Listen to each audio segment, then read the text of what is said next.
patiently waiting for. Today's Opie and Anthony Show starts now.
This is Larry King welcoming you to the Opie and Anthony Show right here on SiriusXM Satellite Radio. What the hell am I doing here? Isn't it brilliant? Forget it. The thing's out of control. Out of control. Great guests, interesting interviews, and, of course, your phone calls as well. Gets my nipples hard. You know what I mean, son? Are you out of your mind? It's not the most talked about, not the most written about, and certainly not the most listened to show in the history of radio, but I'm still proud to intro it. Oh, you're going to have a ball. There you go, lads. America's most trusted name in news, the Opie and Anthony Radio Show. Let's welcome our hosts, Opie and Anthony. By the way, who's Jim Norton? Good morning. Welcome to the Opie and Anthony Show. Fucking Friday. Yes, it is. The only people that have not figured out how to not work on Fridays. How to get Fridays off, I know. Because now, figure that one out. It's contagious around here. No one comes in on Fridays. No. Especially in the summertime. No. The bosses think the place is running so well, they're like, why don't we just take Fridays off in the summer? The weekends are now Friday, Saturday, and Sunday. Mm-hmm. That is a serious, we call it a serious weekend. And it is serious. This shit's going to end. I'm telling you right the fuck now. One way or another. This shit is going to end. It is quite stunning. It's amazing that we're the only ones here. Yeah. This shit is going to end. But not a live show. We still got some time before it ends, but this shit will end. It'll have to change or it's going to end. Fuck this. That's how I start today. Morning, Jim Norton. Jimmy. Fucking cabby went the wrong way. You all right? What? What I'm happened? so annoyed. They are the worst. You know, we come down, you come down Broadway, you make a left on 48th Street, and then you come up. Yeah.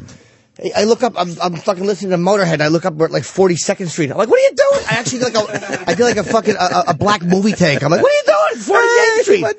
I make turn. But instead of making the left and then heading over to 6th and going up, this asshole goes, oh, he panics, and he fucking makes a right, and then takes me to 8th Avenue and all the way back. Oh my God, no and way. Fucking up, and then he cut across, so whatever, I'm just annoyed. All right, well. I make turn. He shut the meter off immediately. I'm such a faggot, I still tipped him. I gave him $1. Well, if he just panicked, he's probably on his 23rd hour of driving that stupid cab. Should have this grid embedded in his brain. Yeah, these guys do 16. Autopilot. They do 16 to 18-hour shifts, go home, sleep 4 hours, and then they're back doing their 16 to 18-hour shifts. Yeah, God knows. I was going to say, God knows they don't fucking shower in between. I got in a cab the other day. Wow. Wowee. But you know what? Their stink all smells the same. Isn't that odd? That's just B.O. in general. Yeah. I think you would it's just think there'd be B.O. a in little general. hint like, that's more like a Pakistani guy hasn't showered. Mm-hmm. Or that's wow, that's heavy Greek. Mm-hmm. You know, or something like that. Greek. But, boy, that body stench really unites us as a people. Well, it doesn't help that it's summertime and these guys don't want to use their AC unless the passenger asks for it. Too much gas. So they'd sit in their own sweat for 16 straight hours. Burn gas. No burn gas. Dude, I hate that when you're pulling in somewhere and the air's on and they put the meter off and they turn the air off. It's like, how much do you think you're saving? Yeah, exactly. I'm sick of the gas air conditioning thing. Fucking relax. Maybe back when there was this giant compressor in your old fucking Ford from the 50s, it might have cut back on your fuel economy. Nowadays, the air conditioner is not cutting down on your fucking fuel. Don't worry about it. Not so much. All right, we're all settled then. Everyone's good. Oh, please. Jimmy, how was Chicago? It was great. It was actually, the crowd was fucking great. And, you know, I had a minor annoyance because I was told we were the only show opening night of the festival. That's why we agreed to do a Wednesday. Oh, boy. And of course, Rodney Carrington and Ron White were also, and I love Ron White. I think he's great. We're at a theater. It was a little while away, but it was still a Wednesday night. So that's the only irritation I had was that we kind of... They kind of promised you that you would... Of course, we wouldn't have taken a Wednesday if not. But anyway, the Chicago theater was great. The crowd was phenomenal. The sound people there could have been better. I walk out, there's no mic. I'm actually screaming. I'm holding the mic. I guess there's about 2,600 people there. And I'm screaming... and no one can hear me. And so I just look at the sound guy and I'm yelling, turn the fucking mic up. That's how I open my set. Because we all have, dude, we all have a microphone because we walk on and off with our mics. It's just, it saves battery life and at the end we all need them to go out together. When you started comedy some 20 years ago, did you think fast forward 20 years you'd be yelling, turn my fucking mic on? Yeah. At a theater show in Chicago? Be past that. Right. I figured you'd yell it once and it would be on. I didn't think that I would actually be looking back at the sound guy, like profile, you're the audience. Turn the fucking mic on! Turn the fucking mic! I was screaming probably 20 to 30 seconds before the mic actually went on. Because I think he was trying all four. He just panicked as well. He was just a panicky Pete. Oh my God. There are just some people that can't take a little bit of pressure. Well, you got to use the unions, you know. And I knew what it was when I was walking out. I felt we had a local guy, go up and do 5 minutes before I went on. And he's like, all right, you guys ready? And the guy's sitting, he's not handing me one of the mics. I'm like, you got to give me one of the fucking... Oh, no. I think the sound guy had walked away from his post. So he left some other guy holding the bag. So whatever. But Chicago itself was great. The city was wonderful. I want to go up there. And the show was great. Have you never been? Never been. That's fucking an amazing city, dude. Yeah, I know. Chicago is so great. I know. I hear things. never been there. I hear things. You I wanna either? go. Me neither. No. Aesthetically, Trump's got a building. It's almost as big as the Hancock, which is 100 stories. The fucking it's massive metropolitan. We're kind of mad at you. Why? Because if it was a Friday show, we would have taken today off. We all would have enjoyed Chicago with you. But you had to book a show in the middle of the fucking week. How do we work that one out? Well, let's then we're all mad at the festival because had they told us the truth, you can bet I would have left yesterday to get to Chicago today. You would have been Freddie Friday. I would have been fucking Freddie Friday, and I would have been Stu Saturday coming home. And we all would have been enjoying some fucking steak in Chicago instead of doing this show nice. today. Yeah. I had salmon when I was there, but the food there I is got amazing. excited when you booked that. I'm like, okay, I'm finally going to see Chicago. And then I look at your schedule. It's Wednesday night. You should go take a weekend there just to do it, man. The Trump's got a brand new hotel kind of residence place. Mm-hmm. You can't not be in awe. Say what you want about Trump, the man's a boob, but goddamn, could he make a building? Yeah, that son of a bitch can put a building up. Is it the second tallest building in Chicago? I think so. Probably behind the Sears Tower. Sure, no one's beating the Sears Tower. Dude, that is beautiful. Right? It's crazy. That's the Trump building? Let me see. That's pretty fucking high. Yeah. It's like a hotel, right, Kenny? It's a hotel residence. Yeah, half hotel. Half residence. It's fucking gorgeous. But you just go there for the weekend, eat. Maybe walk around. You'd love Chicago. Yeah, Kenny gave me the lowdown. It's great. Meaning he gave me nothing on the way in today. No. How was the show in Chicago? It was good. What do you guys do? I saw Elo. Oh God, yeah. I forgot. And got a tour of Harpo. Exactly. That was me waiting for more information. I actually forgot about Harpo. Until you just... This is, by the way... How do you forget about, getting a tour of Harpo? That's kind of cool. The answer would be, I'm an ass. I literally forgot. Until you said that, I forgot. Ooh, look at that. That's on Oprah's stage. Yes. This is why Elo is the fucking... Did they show you the girders underneath it? we used to work with that guy? Dude, how happy and healthy does I don't he know look? who that is. Who is that guy? I don't know who it is. Can you turn the screen a little bit? It's not like Elo. I don't know who that is. Does he look good, man? Look at his sparkling white teeth. He's like Prince Charming. Who is he? He looks like a Prince Charming. Do you weigh more than Elo? I know, absolutely I do. You're not a big guy. No. Elo used to kind of be, I'm about 160. Kind of a fat, bloated drunk. He was kind of bloated. He was bloated. Who is that guy? Dude, he looks like a metrosexual. Why aren't we taking his cue and getting the fuck out of here? Oh, my God. We could add 10 to 15 years onto what we look like. Talk about the healthy rat that left the sinking ship. He looks 10 years younger, doesn't he? At least. I'll tell you something. And if he ever says he misses us or this place, he's lying. Spit in his face. Because he's lying. He's lying. Yeah, I finally figured out he's lying because he doesn't really living the good life. We don't really, communicate as much as we used to. He politely writes me back now. That's what our relationship is. Is he living La Bella Vita? I think he loves us. I really do. I have no doubt he'll always love us, but it goes to the point you just made. He doesn't miss us or this place, so now it's a polite, friendship. Yeah. It used to be a lot of begging emails and text messages for me. Yeah. And now it's just like, hey, man, if you get to Chicago, I'd love to see you. He wrote me back immediately. He goes, hey, man, why don't you come? Because he was going to come to the show, but Oprah was in town, and they had a dinner plan, so he didn't know if he could. So he goes, why don't you come by and say hello? Short a plan. Did he have to throw down the conversation? I got something that I'm doing with Oprah. Sorry. No, he wasn't name dropping because he had promised to come to the show. He's like, yeah, I'll definitely come. Because after Lady Gaga debacle last time, I had been talking to Elo after people here told me I couldn't take a photo with her. And this is why I love Eric. I get there. He's the fucking president. He runs 15 of her companies. Mm-hmm. And she's not there when I'm there. She's coming in a little bit later because they have stuff in the afternoon. So his office is literally next to Oprah's. It's where Shade is to us. It's like that. That makes sense too. We walk by. There's a giant office. He goes, "There's the boss's office." We didn't stop and linger. We just kept going. Yeah. But it's like a giant living room. Palatial. Yeah. Palatial is a good word. Yeah, I see her office on TV. Oh, they have it. Yeah, the reality show, whatever it's called. Yeah, they show Oprah's office. It's a living room. Yeah, it's beautiful. The whole Soul facility is beautiful. We got a nice office, Aunt, that we share. Oh, yeah. Where is that? I thought it's the same office Fonzie used.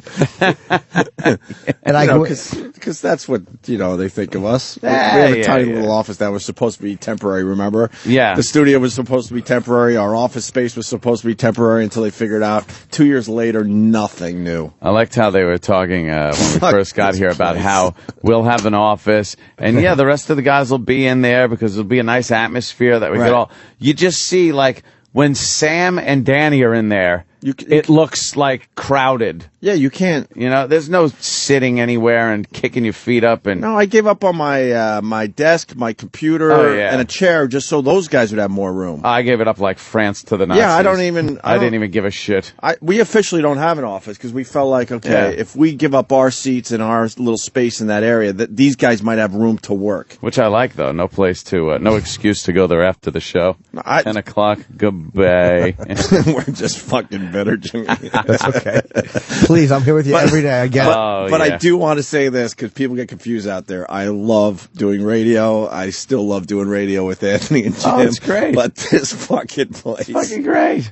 Well, it's just this fucking it's a difference in the way people treat you. It's like he walks us around. He's showing us the basement, and there's pictures of. That's our office. Yeah, it's a visual, but there you go. That's what they think of us.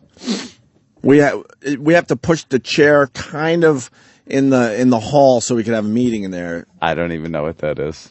I have not been in there or seen it in years. Is that my space? I don't even know. Like, what are we looking at? We're looking at, for everyone out there, a very tiny office. You know how people exaggerate where you could put your arms, like, spread them out and you could touch the walls? Yeah. I think you could do that in this office. That is actually... You could at least hit the cabinet. A dual-purpose area. That is the Opie and Anthony office / where guests sit, celebrity green room. That's fucking embarrassing. That, by the way, that is where guests sit when they come in. Oh, God. This is what they think of us right there. That's embarrassing. That's fucking embarrassing. That's exactly what they think of us. They took us away from a beautiful facility, promising us that we would be very happy over here, but just bear with us, until we figure it out. We got a couple little offices we're going to throw you in a little studio, but bear with us. What was Paul Castellano laying down on the carpet? What the fuck? Look at that. I don't know. Disgusting. Yes, Big it is, buddy. stain. Well, that's actually located inside the sex cave, which is The sex Eric cave. Nagel's office. That's our green room. That's where we put our guests, right? Yeah. That's great. It's embarrassing. Is there another fucking green room, or is it just Howard's? I think we could use it, or Howard. I don't know if we can use it when he's got a guest in there, though. Yeah, How about when he's not here? Because now he's a part-timer. Can we use some of his stuff? there is one No. public SiriusXM green room. Not public meaning for the whole company. Right. So sometimes we have access to it, sometimes not. Anyway, so the difference. So you go to Harpo, Yes. Lady Gaga. Where were you at, Jimmy? Well, I have kept in touch with Elo since Because you the want a Lady picture Gaga. with Lady Gaga. I do, And you should have had your picture with Lady It Gaga. would have worked out that day, yeah, because Yes. Eric could have walked me right up to Gail. But it should have worked out. Here. Sure, of course. I don't expect to be taken care of here, but I don't expect to necessarily be taken care of. But you don't expect to be blocked and kind of hampered either. You don't expect to be treated like a fucking asshole. Basically. To be honest with you. Yeah. Let's be honest with each other. So you go down to the basement, and he takes us. He shows us where the. That's when Oprah took us away for 2 weeks. And literally, this fucking Oprah. You can't not like this woman. There's nothing but pictures on cruise ships of her entire staff. She flew 1,500 fucking people. She rented planes to and seesaw boats. with.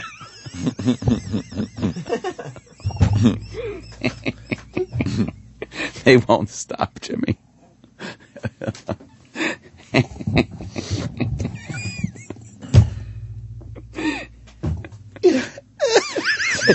Jimmy's being so nice. He's got such a great tour, and He's got a good story. I know. It's making me really laugh. But there's pictures of the cruises, and oh my god, and it's just a great vibe. And then he takes me into into where she did her show, and we sit on the stage, and I walk out where the fucking where she did like her big walkout with the Oprah sign. Yeah. And then we go up to Elo's office. We talked for about 40 minutes, and I was mentioning the Lady Gaga thing to him. He goes, "Oh yeah, by the way, I called her manager for you." He goes, "It's done. The next time you're around where she's going to be, The manager knows, taken care of. So the next time I'm anywhere Lady Gaga will be, this is the juice Eric Logan has. He just calls. Holy shit. He calls Lady Gaga's manager, and he goes, hey, listen, I had somebody that needed to be taken care of last time and wasn't. He goes, oh, yeah, she was tired. Like, the guy didn't know what happened. Yeah, He she got there. He goes, no problem. But if you could do me a favor the next time she's around. And I'm like, thank you. So whenever she's in the same area I am, or if it's the Borgata or whatever, I will You could just hopefully go, do it. Out of the way, everybody. I have permission. So the company you currently work for, SiriusXM, could have done the right thing. Of course. Lady Gaga was a mere, I don't know, yards away from you, and you were shooed away. Shoot away. Not only were you told not to get a picture, you were shooed away like a whatever. Yeah. Add whatever you want there. And now Eric Logan, because he does give a shit about us still, is doing the right thing and getting you. He's a friend. He's an honest friend, man. He's a great guy. But Oprah was not there when I was there. So look what Elo had sent over to the fucking hotel. Oprah Can you see signed that a picture for you. Yeah, she said he got her to sign an 8x10 for me. Jesus. It says, Jimmy. Many thanks. Many thanks and blessings. Love, Oprah Winfrey. Wow. He has that sent over to the hotel. See, that's like in a fucking thing. Like, what a great dude, man. Yeah, why do you got to work for a place where they have to fucking knock you down and keep you down the entire fucking time?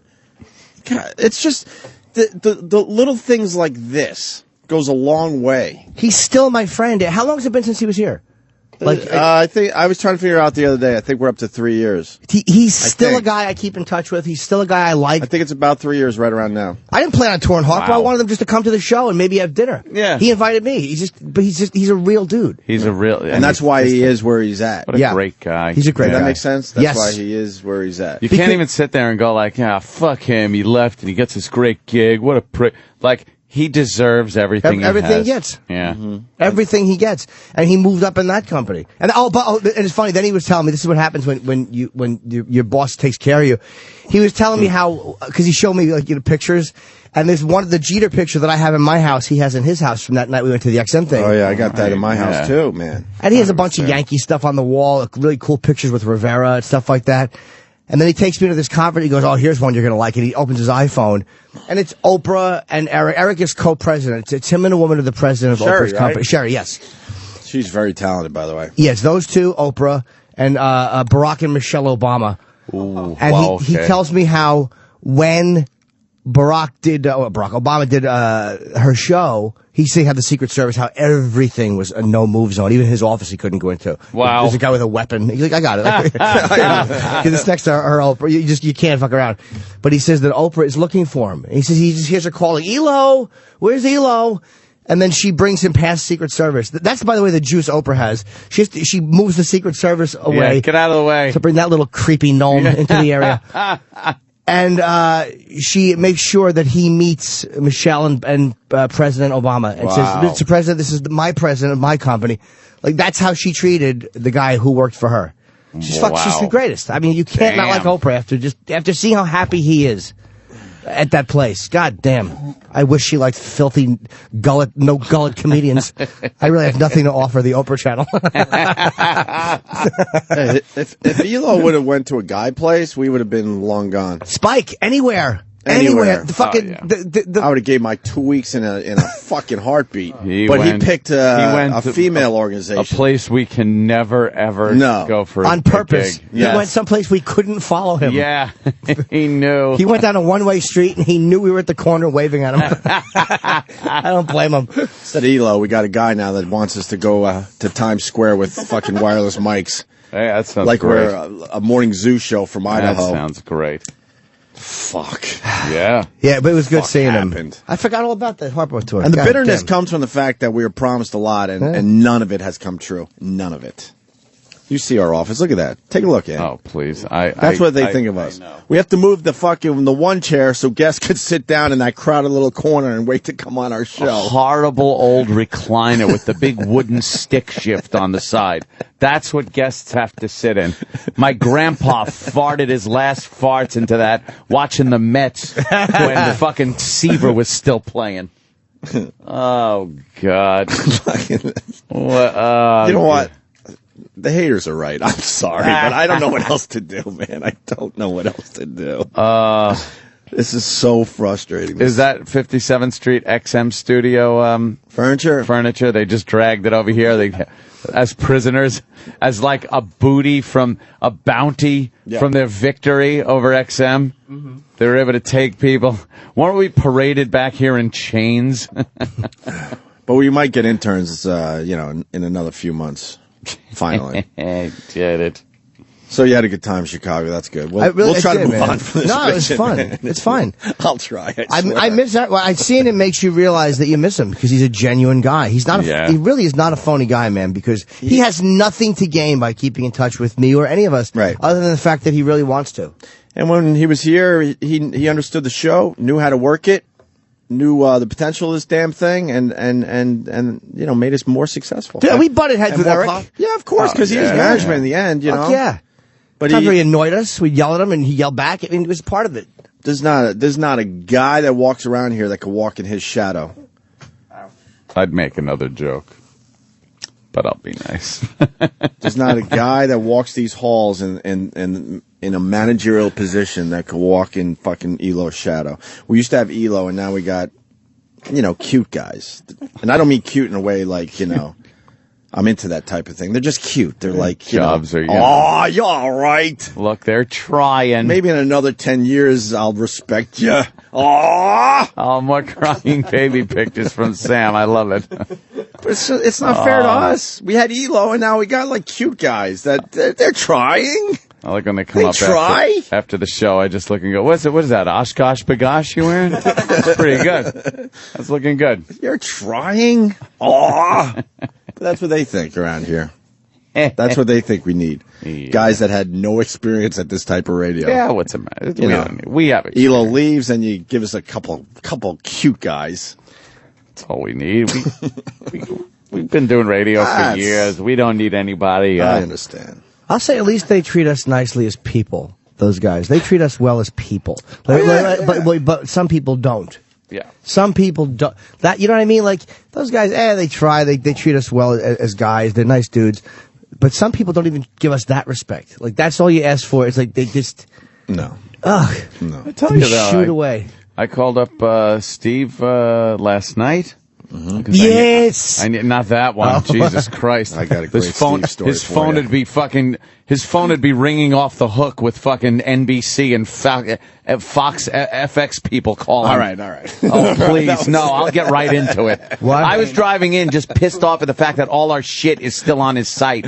Take our videos and photos off of Foundry Music. That's an official fucking statement I'm making.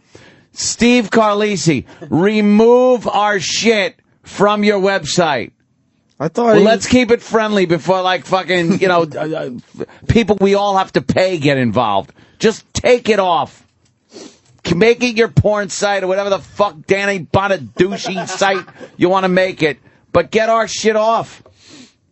I don't want it there. I thought he got the call to do that. He did. So what's 20 going on? times. So what's going on now? Things don't get pursued. Well, I think he called me, but I didn't really listen to his voicemail yet. He called about 4 days ago. Just do it. Like, I don't have some personal problem with Steve, whatever. But this is like a professional thing.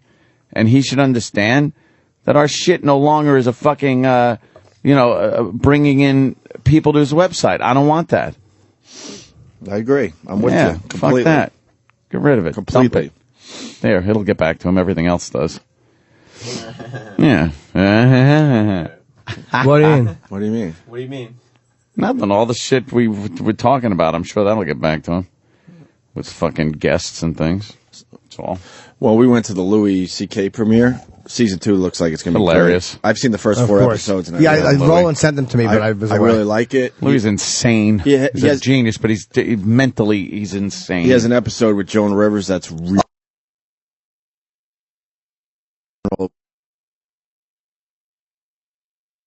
And I'm talking to the FX guy. He's the guy, the marketing guy for FX. He's one of the big shots. He goes, "Hey, does Steve still work for you?" And I go, "No, man. He left about 8 months ago or something. He goes, "Oh, really?" I go, "Yeah. Why?" He goes, "Well, I send all the FX stuff to Steve." And he called me and said that he was moving and to just, send all the FX stuff to his house. Yes, keep sending it. Here's the new address. Our new offices are located at... Steve, don't get mad at me, man. Don't fucking kill the messenger. Yes. The FX guy basically told me that Steve said, yeah, I'm just moving, so send all your promotional stuff and everything from FX to this and address. Roland said also... Which is his house. And Roland was standing right next to me and goes, that explains everything. And then Roland said also NBC and HBO. Oh, I don't know about that. I don't either, but Roland was saying... I know about the FX thing. He knows that. Yeah, we heard it from the guy from FX. So I'm not sure if Steve is misrepresenting and saying he still works for us and, was getting the stuff sent to his house. I don't know. Or just not saying that he doesn't, maybe? Right. Danny, I have quite the amount of contacts. I don't know. So that's where the FX... Because my Louis stuff hadn't showed up. No one's had... And Roland dropped it off while I was gone. Yeah. But I guess that's where it went. Yeah. What are you going to do? What are you going to do? Well, there's something called cease and desist. Yes, there is. So that's it with Chicago. The tour of Harpo was good. We did a morning TV show, which turned out to be pretty good. I thought it was going to be awful. Oh, wow. Cool. Like, morning news thing, which turned out to be fun with all the guys. Yeah, but Chicago's a big market, so. Yeah. Oh, was that the Windy City Live? It's Oprah's old. Did you know? I didn't know this, by the way. When you walk in, they kept saying, this is where Oprah, we're in her slot now. It was a 9. Did you know that she was on 9 in the morning till 10 in the morning in Chicago, and then 4 in the afternoon everywhere else? That was a live show in Chicago, I believe, in the morning. Really? The only place in the country it was on that time slot. But it makes sense now. Like, that's how stuff would leak out about, this was going to be on the show today. So-and-so said this. I never knew it was a morning show. So I went on the show that replaced her show. Very good. Nice. I don't know how it's gonna be pretty hard to go. Yeah, that's a hard act to follow right there. That's a fucking rough spot to be in. Yeah. Yeah.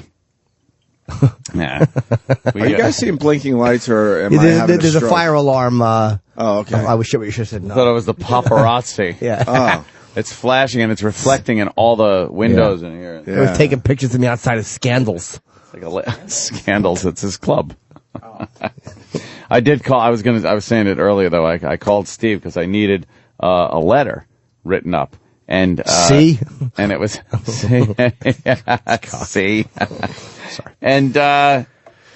And within an hour or so, there it was in my email, all nicely done. So I appreciated that. I was like called, asked for something. Received it. It was done, perfectly done. I like Steve and I like working with him, but the problem is the company gave him a huge promotion, so he doesn't have enough time to invest in this channel, and a lot of the duties were given to the cute guys. That's my biggest issue. Do you mean cute Steve guys? Blatter or Steve C? No, that was Steve Blatter. Oh, I think you meant Steve C. That's why I was saying C for cock. No. Oh, I'm sorry. Okay. That's my frustration. Like C for queer. Oh, wait a minute. I can speak for myself. I was fine with working with Steve Blatter. I think he has enough knowledge and stuff. And it was good. And we were heading in a nice direction. And then the company, because they do some really fucking weird things, they gave him this massive promotion, but also said, and you could kind of babysit, the O&A channel, and that's sort of what he does. You could dabble in, this show. Well, so then he doesn't have time for this channel. I'm not beating him up. So then he brings on the two cute guys to do the day-to-day shit, and they mean nothing to me. They mean absolutely nothing to me. They're eventually maybe they'll be great at this type of thing, but what the fuck, we don't have time to wait around for that shit. We're on the top of our fucking game. Nice enough guys. The only problem They're with nice. Here's what I don't like about Steve. Whenever you're in a meeting with him and it's just you and him, he'll turn and face you with his legs splayed out. And then he rubs his crotch and he says, so how far do you want to go in this company? He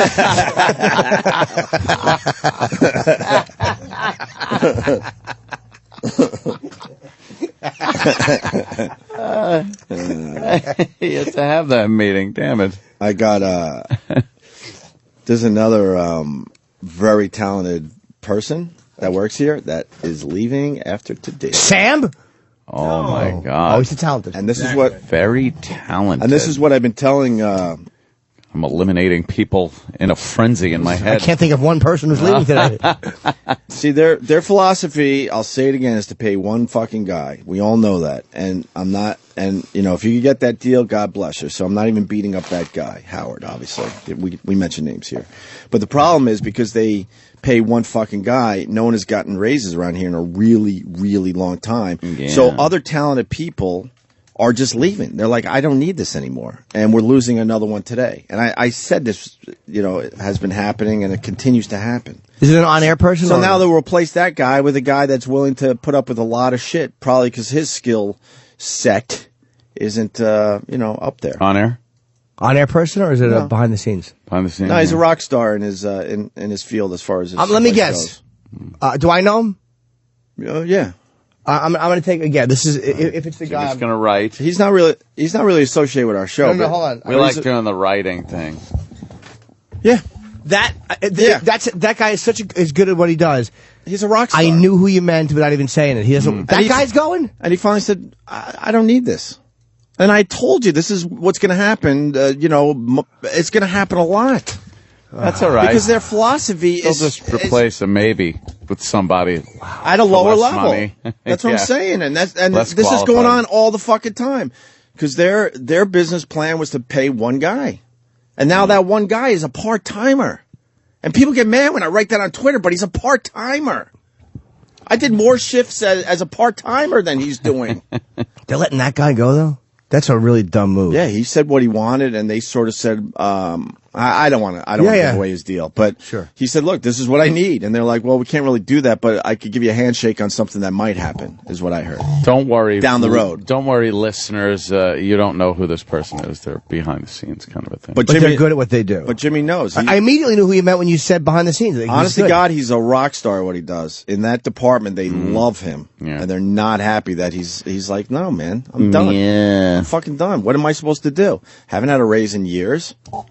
You know? There's no motivation to work hard, especially on air is one thing, but the behind the scene guys aren't getting any raises. And it's like, what's the motivation to do above and beyond if you know you're not going to get anything for it? No bonus, no nothing. I don't know I don't understand the logic. The whole place is going to collapse because the logic doesn't make sense. Logic. Because you pay the one guy and he's not even here anymore. What is this word? So how does that make sense? He had a big coup in the news yesterday. He's not even here to talk about it. He'll talk about it in another 4 days. He had Benji at the Weiner press conference saying, you know, goodbye, pervert. Oh, is that Benji? And he's not even here to talk about Are you it 7 and capitalize inches? on it. Dude, I heard Are I you listened erect? to. I heard the 7 inches one. I laughed out loud when I heard that question. Yeah. Hilarious. That's funny as great. fucking funny, man. When Benji did it the first time, I complimented him in the lobby of this damn building. Yeah. Funny as funny. Inches. But now, you know, the guy can't even capitalize on it because Are you 7 inches? Are you 7 inches? Are you erect? What a non-news question that is. 7 inches. You know, but the blonde broad on Morning Joe is not happy that went down at the press conference. Why? Because Benji is just asking in a way that's. What's the difference between what he's doing and you're doing? He's just being honest about being obnoxious. Exactly. Yeah. Fucking assholes at Morning Joe. Goodbye, pervert. I mean, perfectly timed. They want to know exactly what it was he said in the text messages. Did he have sex inappropriate? You know how we talk about holes? Yeah. Me and Ant were watching Morning Joe right before the show started, and they're talking about how, you know, the press conference was interrupted, and the guys on the show, Jimmy, are kind of having a laugh over it. They're like thinking it's funny, or like, you know. And then she's like, well, it's funny, but can we move on? Can we move on? Yeah. Wasn't that her exact quote? Yeah. Yeah, can we move on now? All Okay. annoyed that the guys are having a little fun with what happened at the press It conference. was pretty much an "oh guys." Huh? Might as well have just been an "oh guys." Yeah, exactly. Now, What do you guys think of Weiner stepping down? yeah, he had to. It was so inevitable at that point. It's just a bummer because Second, his woman got home from Africa, wherever the hell she was. it's just a bummer because you know there's other politicians that are doing way worse, but they haven't been caught. Oh, They're yeah. probably sitting in their offices knowing what they're doing is way the fuck worse than what Weiner did. You know? Yeah. I would guarantee it. Oh, hell yeah. And I'm sure a few more of these things will pop out in the next year or two. that are way worse than Weiner. Especially since they are looking. They are just like the press, and especially some of the bloggers. They want a big hit. They want that big fucking hit that's going to make them big, you know? Right. And so they're all poking around, asking questions. Sure. Trying to find something, trolling all these guys' Twitters and Facebooks and shit like that, looking deep. Who do they know? Who do they follow? Who do they friend? Yeah. They'll get another one. They'll find another one. Don't worry, people. This one's over, but there'll be another one for you to all point and laugh at. And I don't think... like we do. I really believe that Weiner didn't have any sex outside his marriage. You don't think so? Nope. That would have come out, I think. Yeah, someone came forward, because there's a lot of opportunities out there. You know, that Ginger Lee was all bothered yesterday, right? Is that Ginger Lynn? Or Lee. They're different people? Yes. Yeah. It was Lee, Ginger Lee. She has Gloria Allred taking up her cause. What cause? We don't know. We were trying to We figure played out the what audio the yesterday. We don't even cause know. is. I fucking hate Gloria Allred. We could not What a figure media out. pig she is. We couldn't figure it out because Weiner was sort of talking about his package, but not even graphically. He was kind of like throwing it out there to see if Ginger Lee might be interested. Yeah. And she was reading, these messages that Weiner sent out. And me and Ann are sitting here like, why is she involved with this? There's nothing here. Yeah. There's nothing here. She's on her way to fucking do a strip show. Right. You know, that's another thing. She's in a turtleneck. She's dressed like a nun next to Allred. And she has to leave because she's got to fucking appear at a strip club. Right. To take her clothes off. Right. And flash her pussy. Yeah. for money. Problem? God, I hate Gloria Allred. Oh. But is that what you went to law school for, Gloria? Really, is to shuffle your little Money. fat pig body onto television all the time? She is a slob. Oh, she's disgusting, man. I'm watching this blonde. How hateable. I'm watching this blonde on Morning Joe. I think we got to start beating her up. Is that the one who didn't like it? Yeah, the guys are having a little fun with it. She's like, okay, but could we move on? What's her job? Move on. To be a remover of fun. She's a fucking These engagements laugh raise the vacuum. question. Willie's Week in Review. Can you do it? It was trapped. You guys want the audio of Weiner resigning? Yeah, I've definitely. heard it, but I felt bad for him. Even though what he did was kind of dumb, it's like his people who he represented seemed to like him. Yeah, they were bummed out at the press conference. A lot of his people were there, and 20 years, man. Seems like he was a pretty good politician, I guess. Yeah. And they're hinting that he could still maybe run for mayor. Poof. Now, there's too many. Would you trust this man? There's too many clips of him lying repeatedly and in different ways. Looking like an idiot. Yeah, he'll. That's why he probably shouldn't have lied on this one. Not after the first time. Right out of the box, knowing how that would be spun. Yeah. Down the road. Yep. He probably shouldn't. He should just admitted everything immediately. Yeah. And then he goes away for a year or two, and then I think maybe, he could It kind would of come back, do make something. a comeback. But you're right. They're going to just go to all the lies. The lying. And men, That lying. we all know politicians lie, just about every single one of them, but they don't really get caught lying. Yeah, this was a big one. Yeah. You can't really prove they're lying in most cases. He'll get a job like Spitzer did, though. I mean, he's He'll be a on CNN. Yeller or some other MSNBC. There's a million places he can go. Yeah, he'll do whatever.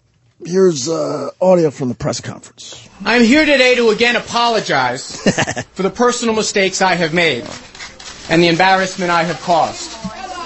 I make this apology to my neighbors and my constituents, but I make it particularly to my wife, Huma. I had hoped to be able to continue the work that the citizens of my district elected me to do, to fight for the middle class and those struggling to make it. Unfortunately, the distraction that I have created has made that impossible. So today I am announcing my resignation from Congress. Bye-bye, pervert. Yeah, bye-bye, pervert. And that's Benji from the Howard Stern Show. So That's funny, man. Howard's here not to talk about it, so we should talk about it for a second. Yeah, everyone's laughing and shit. It's awesome. It's great. Well, Weiner's kind of a dummy. Doesn't he have people that could take a look at the room? Look, either screen out your room or just a written statement. Submit a written statement of your resignation. Nah. Did this guy really, at this point, after all that's been done, have to get up in front of the press again and fucking say the same shit pretty much, except for the new thing, I'm resigning. Just put your letter of resignation out there, and you know, this is why I'm resigning. There's no reason to put your face on TV again. The problem is he likes being on TV. Yeah, well, he likes the spotlight. Yeah, that's the problem. Was he grabbing his dick? Yeah. He wasn't grabbing his dick. Grabbing his dick behind the podium? Wasn't grabbing that dick. Yeah. But he's kind of dumb because he's got to have people. He's got to have kind of Club Soda Kennys and stuff. Benji was at the first press conference saying what he did. What did he say at the first one? I really forgot. Were you erect? Are you erect? Sorry. Yeah. So now I see Benji stand up as I'm watching the press conference. Just go like, oh no, here it comes. His disguise was a hat, and he was holding a newspaper. Like, doesn't Weiner have people to at least go make sure that guy's not here Remember again? that guy from last time? Yeah. What is wrong with that? Was dumb. What is he, a fucking gumshoe in the 50s with a hat and news? That's just get a beard, stupid. Yeah, had a press pass stuck in the head band. Jimmy Olsen. Yeah, that was his disguise. Yeah. All it would have taken was one of Weiner's people to take a quick look and go, "Oh fuck, that guy's here again." You know, let's move him to the back of the room or try to get him out of here. Yeah, try to get him out of here or something. Whatever. Because it ruined his fucking moment. Perfect. No one's going to remember this. They're all going to just remember goodbye, pervert. Bye-bye, pervert. You can't have someone stand up and yell goodbye, pervert. Fantastic. And they obviously could have prevented this if they were thinking. Come on, that was great.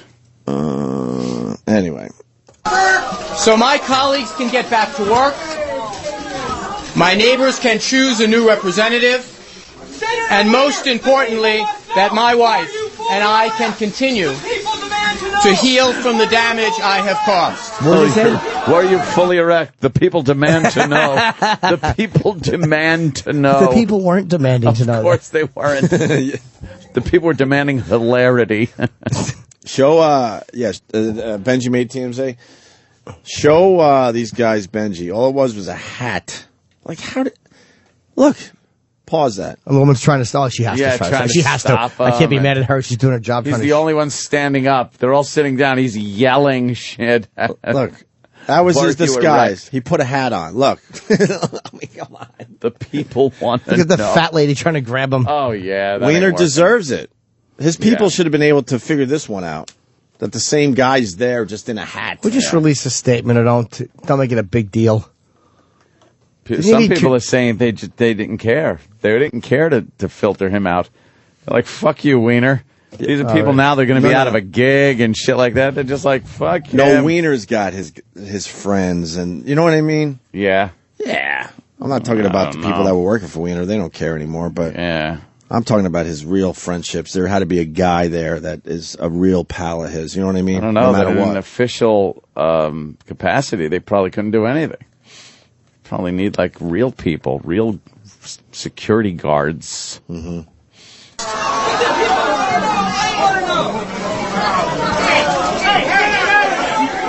not with him.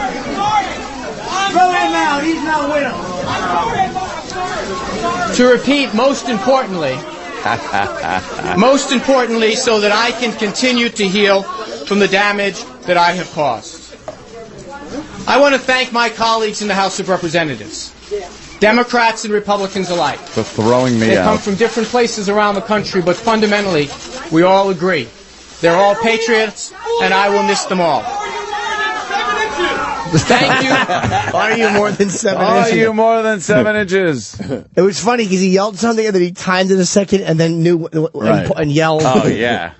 I was almost annoyed for Weiner for talking over the question. Yeah, stop it. I want to hear. That's really funny, man. Good for Benji. Love that shit. What's up? Who is he on Twitter? He should get a little help today. Huh? Do you know offhand? Bronk. Bronk? B-R-O-N-K. See, I don't go for that public stuff. See, Howard would be doing all this, but, you know, he's got more days that he's got to take off. He's got a great agent. Good for fucking him. Would love to fucking not be here right now. I mean, we look at it like, hey, the guy, he's looking at it like he lost $100 million. Like, he's looking at it like they got me for $100 million less. Right, so fuck you. Yeah, it's all relative. Even he's mad at this place. Yeah. Are we good with those two guys? Have they talked to you since the Paris Hilton thing? I have not said a word to them. I haven't said We had an awkward, passing each other in the hallway. I will not speak to them. The gay guy, the channels, OutQ, I like those guys a lot. I would ride up to the elevator with Keith every morning. I'd see him, and he's a nice guy. And the other guy, Larry, I would say hello to.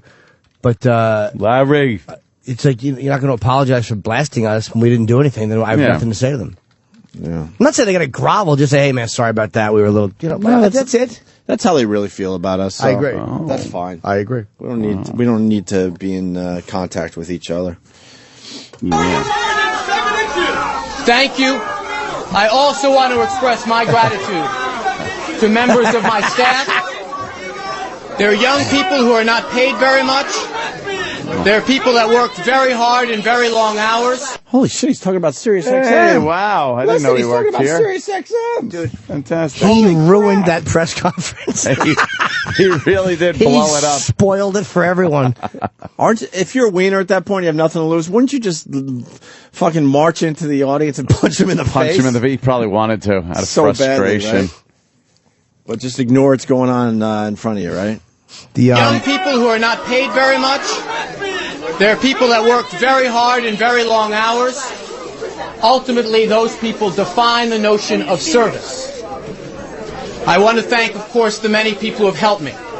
The people who have volunteered, the people who have given me advice, the many of my constituents who have offered me good ideas. Like leaving. And of course, I want to express my gratitude to my family.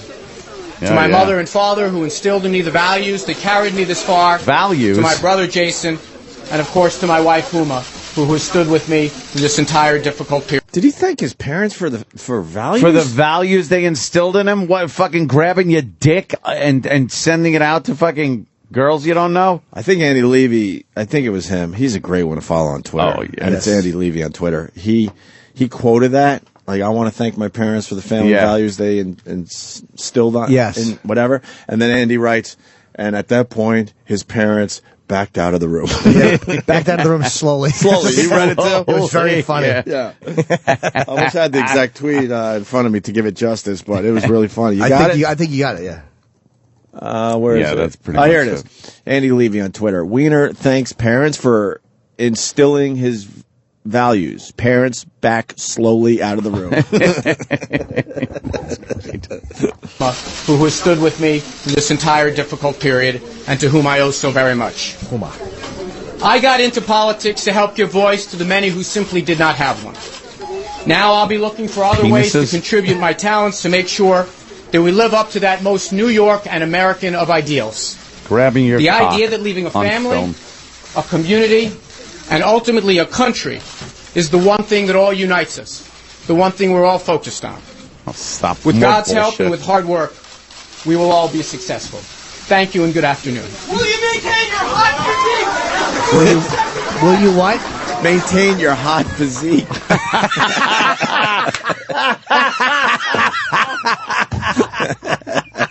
And how is he not thrown out? His voice is cutting, too.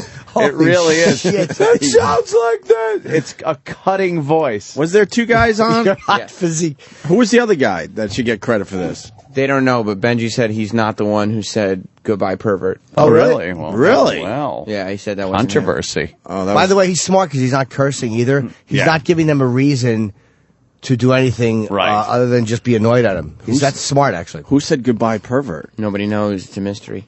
You think that was somebody with him, or that was just a person in the audience? Well, probably some other radio shock jock. Well, hopefully it was one of our people. Yeah, it was actually Travis. Travis? Yeah. Let's get the word out. Grab it up, Travis, whatever. Travis Taft. I said that. Bye, perverts. Chippa. Why would you pluralize Chippa that? D. There's a Chippa whole bunch D. of them. Just one guy. My mother didn't go for that stuff. Sure. No Playboy magazine. She was into like construction and stuff, like Black Inches. Like that was all about people that was building stuff. Out of ebony. Yes. Yeah. She liked Black Inches. It was weird. She would smack me for looking at it. Chippa, Oh, yeah. put that down, Chippa. She didn't want you to see what was inside, Yeah. probably. Put down Mother's toilet reading.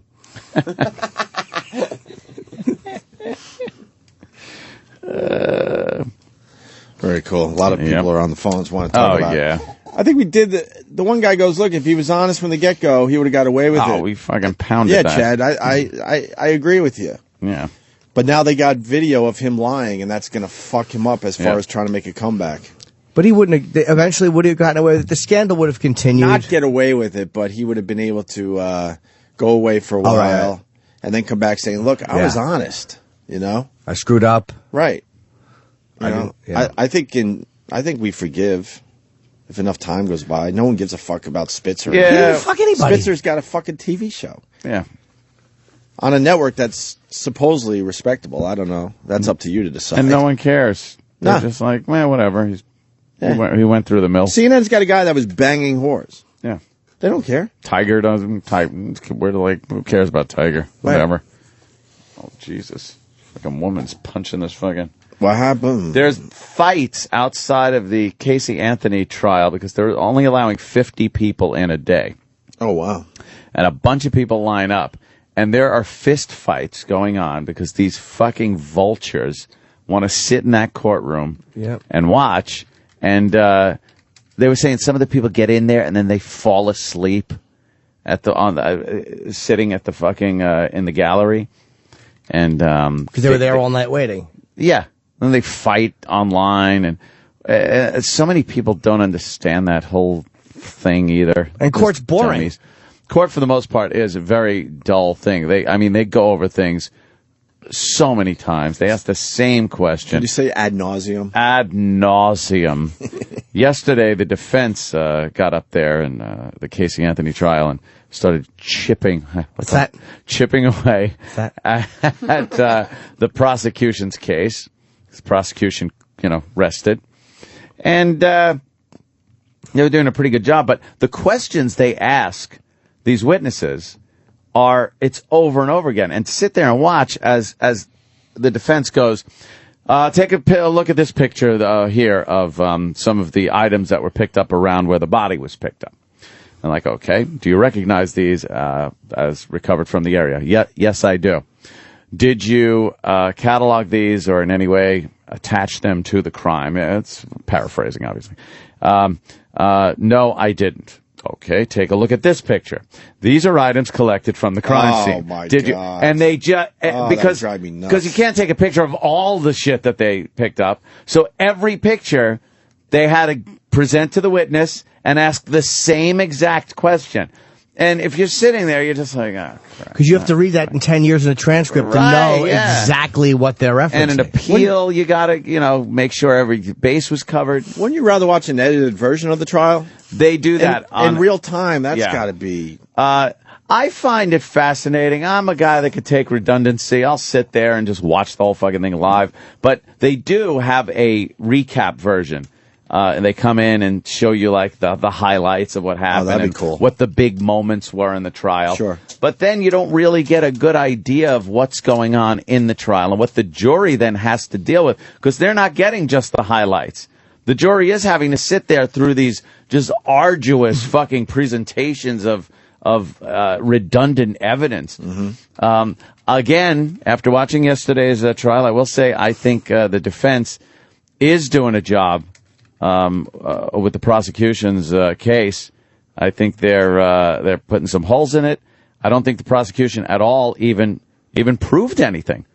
They proved that she was a horrid mother, not even physically. The child was well taken care of right up until she was dead. But never any signs of abuse or anything. And there's nothing tangible connecting her to that dead child. Mm-hmm. And it's amazing. I really think she's going to get off of this. She's going to beat this rap. Well, she'll do time for lesser charges, right? Who knows? Really? Who knows? I mean, they're not going to get her on the murder one. I don't think they're going to get her on the aggravated child abuse because there wasn't any sign of that. Can they get her on manslaughter or any of that shit? That all depends, too. This is a weird situation they're in. A few of the jurors are very against the death penalty. There's one juror that is very religious. She has children, but She was saying that she would have a very difficult time giving anybody the death penalty. She's I guess a 40-year-old black woman. She's got 3 kids, and her occupation, it said undetermined. What the fuck? What the fuck does that even mean? But I don't know. I think she's walking. Maybe not walking, but she's not. These people that are on all these dumb fucking Yenta websites saying, I can't wait till they slide that needle in her arm and she's dead just like her baby was. Ain't gonna happen. Don't get all worked up about that, toots. It ain't fucking happening. Don't get yourself in a lather. Yeah, in a lather, in a tizzy, fucking in a blood frenzy. They're in a bloodlust. These yentas. They want to see her dead so bad, and it ain't gonna happen. No, she's not getting it. And people are pointing out other things. It's like this case is purely circumstantial, which doesn't mean it's unwinnable. And then they go, well, the fucking the Peterson trial, that was based on circumstantial evidence. Well, they had bodies that did have forensic evidence on it, DNA. They had hairs that had DNA connected to this boat that he took out. He needed an alibi for a distinct time. And his alibi was, I was fishing. And then they found in the ocean. This woman doesn't even need an alibi for a time because they don't have an exact timeline of when they died. She didn't leave and go somewhere and then the kid disappeared. There were 31 days that went by where she could have been anywhere. You should be a pen pal. Yeah? Why don't you try to be a pen pal? Oh, I have her address. I just haven't. So write a letter. I can't work up the nerve to write her. I'm so nervous. Just write a letter and see what happens. Oh. You're obviously... How should I start it? You're obviously attracted to her. It's the only reason you're watching this I'm a little smitten with her. You have to be. Why would you sit right through up my this alley. trial? Batshit crazy and looks like complete white trash. Yeah. I don't know. And people are get so mad at me for bringing this shit up. But then I hear this other fucking, these dummies that call in. And I sit there like an idiot watching this HLN headline news show, and they have 18 shows after the trial, and they just pound the same shit out. But they take live callers. And you hear these women, all these women, you just picture fat on the phone, not knowing shit, just that they hate this woman because they have kids that maybe they want to kill, but they haven't. Who the hell knows? Hello, I just want to know, the defense has not proven one bit that she was drowned in that pool. It's like, the defense doesn't have to prove shit. Don't you know the Constitution? Don't you know what the rights of the defendant are? The defense does not have to prove anything. All they have to do is cast doubt in what the prosecution said. That's why they get last ups. The prosecution presents their case, and then the defense only has to go, really? So she killed her child? Couldn't it be, ladies and gentlemen of the jury, couldn't what they presented have happened this way? And then present a viable alternative to what the prosecution came up with. And then the jury goes, well, you know what? It's reasonable, and now I doubt what the prosecution said. Goodbye. She walks. That's how I'm fucking singing it. Oh, my God. You do realize there's a dead kid involved, right? Doesn't matter to me. I'm looking at it as a trial. I'm not looking at it emotionally. I'm looking at this like a juror is supposed to look at it. But deep in your soul, because you're not a juror. Yeah? Does she have something to do with the death of her child? There's something going on. Don't know what it is. It ain't murder one, I'll tell you that. And if it is, the prosecution hadn't proved it. They had not fucking proved it. Yes, the blind justice. Let us not let emotion get us involved in this, ladies and gentlemen of the jury. We know that Casey Marie Anthony is a liar. We know she was not the best mother. But killing her own child and then disposing of the body like so much trash, that was beyond what my client would have done. Ladies and gentlemen of the jury, the defense would have you believe. That's what it'll be, too. Would have you believe. And they yell, would you do that? And they yell at the jury. It's like, oh, you're yelling at me. Stop it. Casey Anthony said, and I don't know the fact, Casey Anthony said that She was looking for a babysitter who did not exist. She wanted you to believe her. Casey Anthony said she was here when she wasn't. She wanted you to believe her. Casey Anthony says, I didn't kill my child. She wants you to believe her. The woman is a proven liar, and she's been proven time after time to lie. Why should we believe her now? Why, in this most important instance, would she be telling the truth? Well, more showmanship from the prosecution. I wasn't finished. Order in the court. Order in the court. You're out of order. This whole place is out of order. There's no evidence that suggests that she murdered her child. No DNA evidence. No witnesses. No means of murder. It's inconclusive as to how this child even died. They're experts. Their parade of experts that have come out could not tell this jury how this child died. Ladies and gentlemen of the jury, all you need to know is that this woman did not report her child missing for 31 days. She lied repeatedly about who the child had been with. She made up searches for people who did not exist. And by gum, she had titties to die for. Yes, this is something I think the defense and the prosecution can agree with. Yes. Her giant milky jugs and her juicy ass. We opened her trunk, and it smelled like somebody had left a Jack in the Box. Breakfast and forgot to take it. A breakfast Jack. I wish I knew enough facts. I don't know much about it. I'm just going by what you said. Yes, yeah, well, you're pretty much right. That is what they say. The lying, all that, and the fact that she lied. But there's just, I don't think they did their job. See, and Maybe then now the emotions get in the way. Look at this guy on line 9. Emotions. Let's talk to him. You got to separate yourself from that, my friend. Who is this motherfucker? Steve in Pennsylvania. Steve. Yes, Danny Bonaducci. Ant-side. You're a soulless bag of shit. All right. Why? Do you think she did it? Yes. And do you think the prosecution proved that she did it, even though the defense isn't done yet? But do you think the prosecution did a good job of proving that she committed willful murder on this child?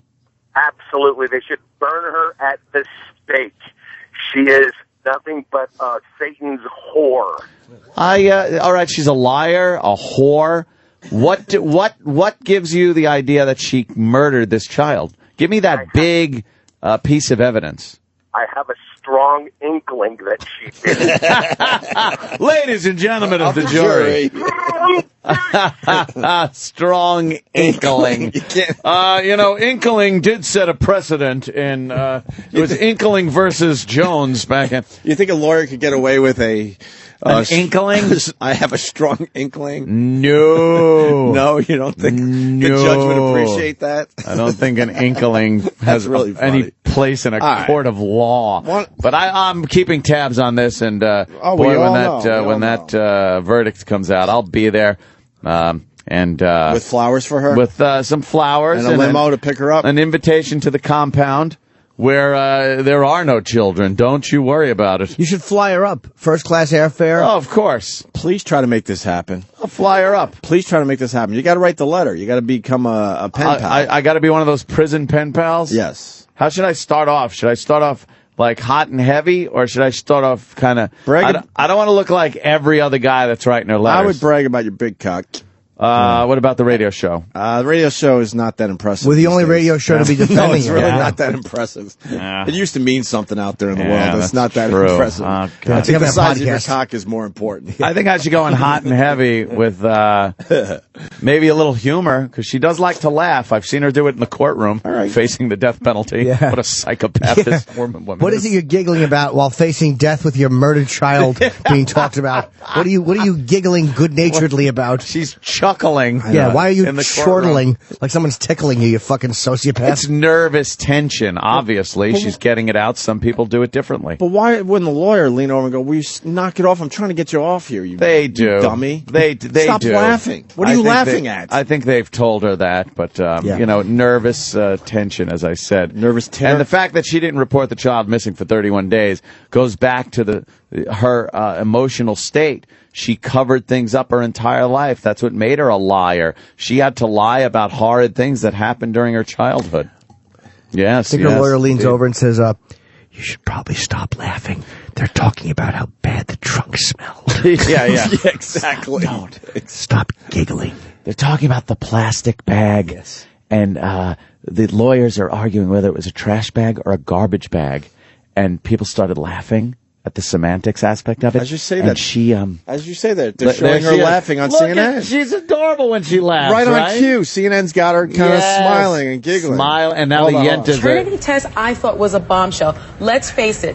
The defense theory is the reason she acted this way for 31 days, not reporting, partying, all this type of thing, is because she was sexually abused by her father. There you go. He also said, Jose Baez, in the opening statement, that she was also sexually abused by her brother. Yeah. Without Casey Anthony having to get on the stand, we find out that the FBI conducted a paternity test to determine whether or not Lee Anthony was the source, was the father. What they left out, which was brilliant, is that the prosecutors then, after the recess, said, no, they did DNA testing. They did paternity testing, and it's neither the father nor the brother's child. Right, but the question is, why would the FBI even conduct the test if the allegations of sexual makes abuse it look, were not? Did the prosecution get pissed at that one? And they threw the jury out to discuss this one. It was a biggie. What a coup for the defense. What happened there? I'm a little lost. They're making sure that the father or the brother isn't... The defense was father making of the kid. The defense is making allegations that there was some sexual misconduct between the father and Casey and the brother and Casey. And what the defense did was had the FBI do paternity tests because they don't know who the father of this kid is, by the way. Oh, they don't? They have no idea. So they did. I didn't know that. Yeah. Has she said who the father is? Nope. Oh, nope. Boy. Does she know? If she knows, she's again maybe lying because she does that very well. Actually, she's pretty bad at it.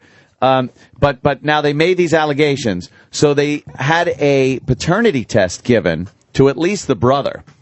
And Casey Anthony's brother. Yes. Who's how old? Like her age? A little older. Okay.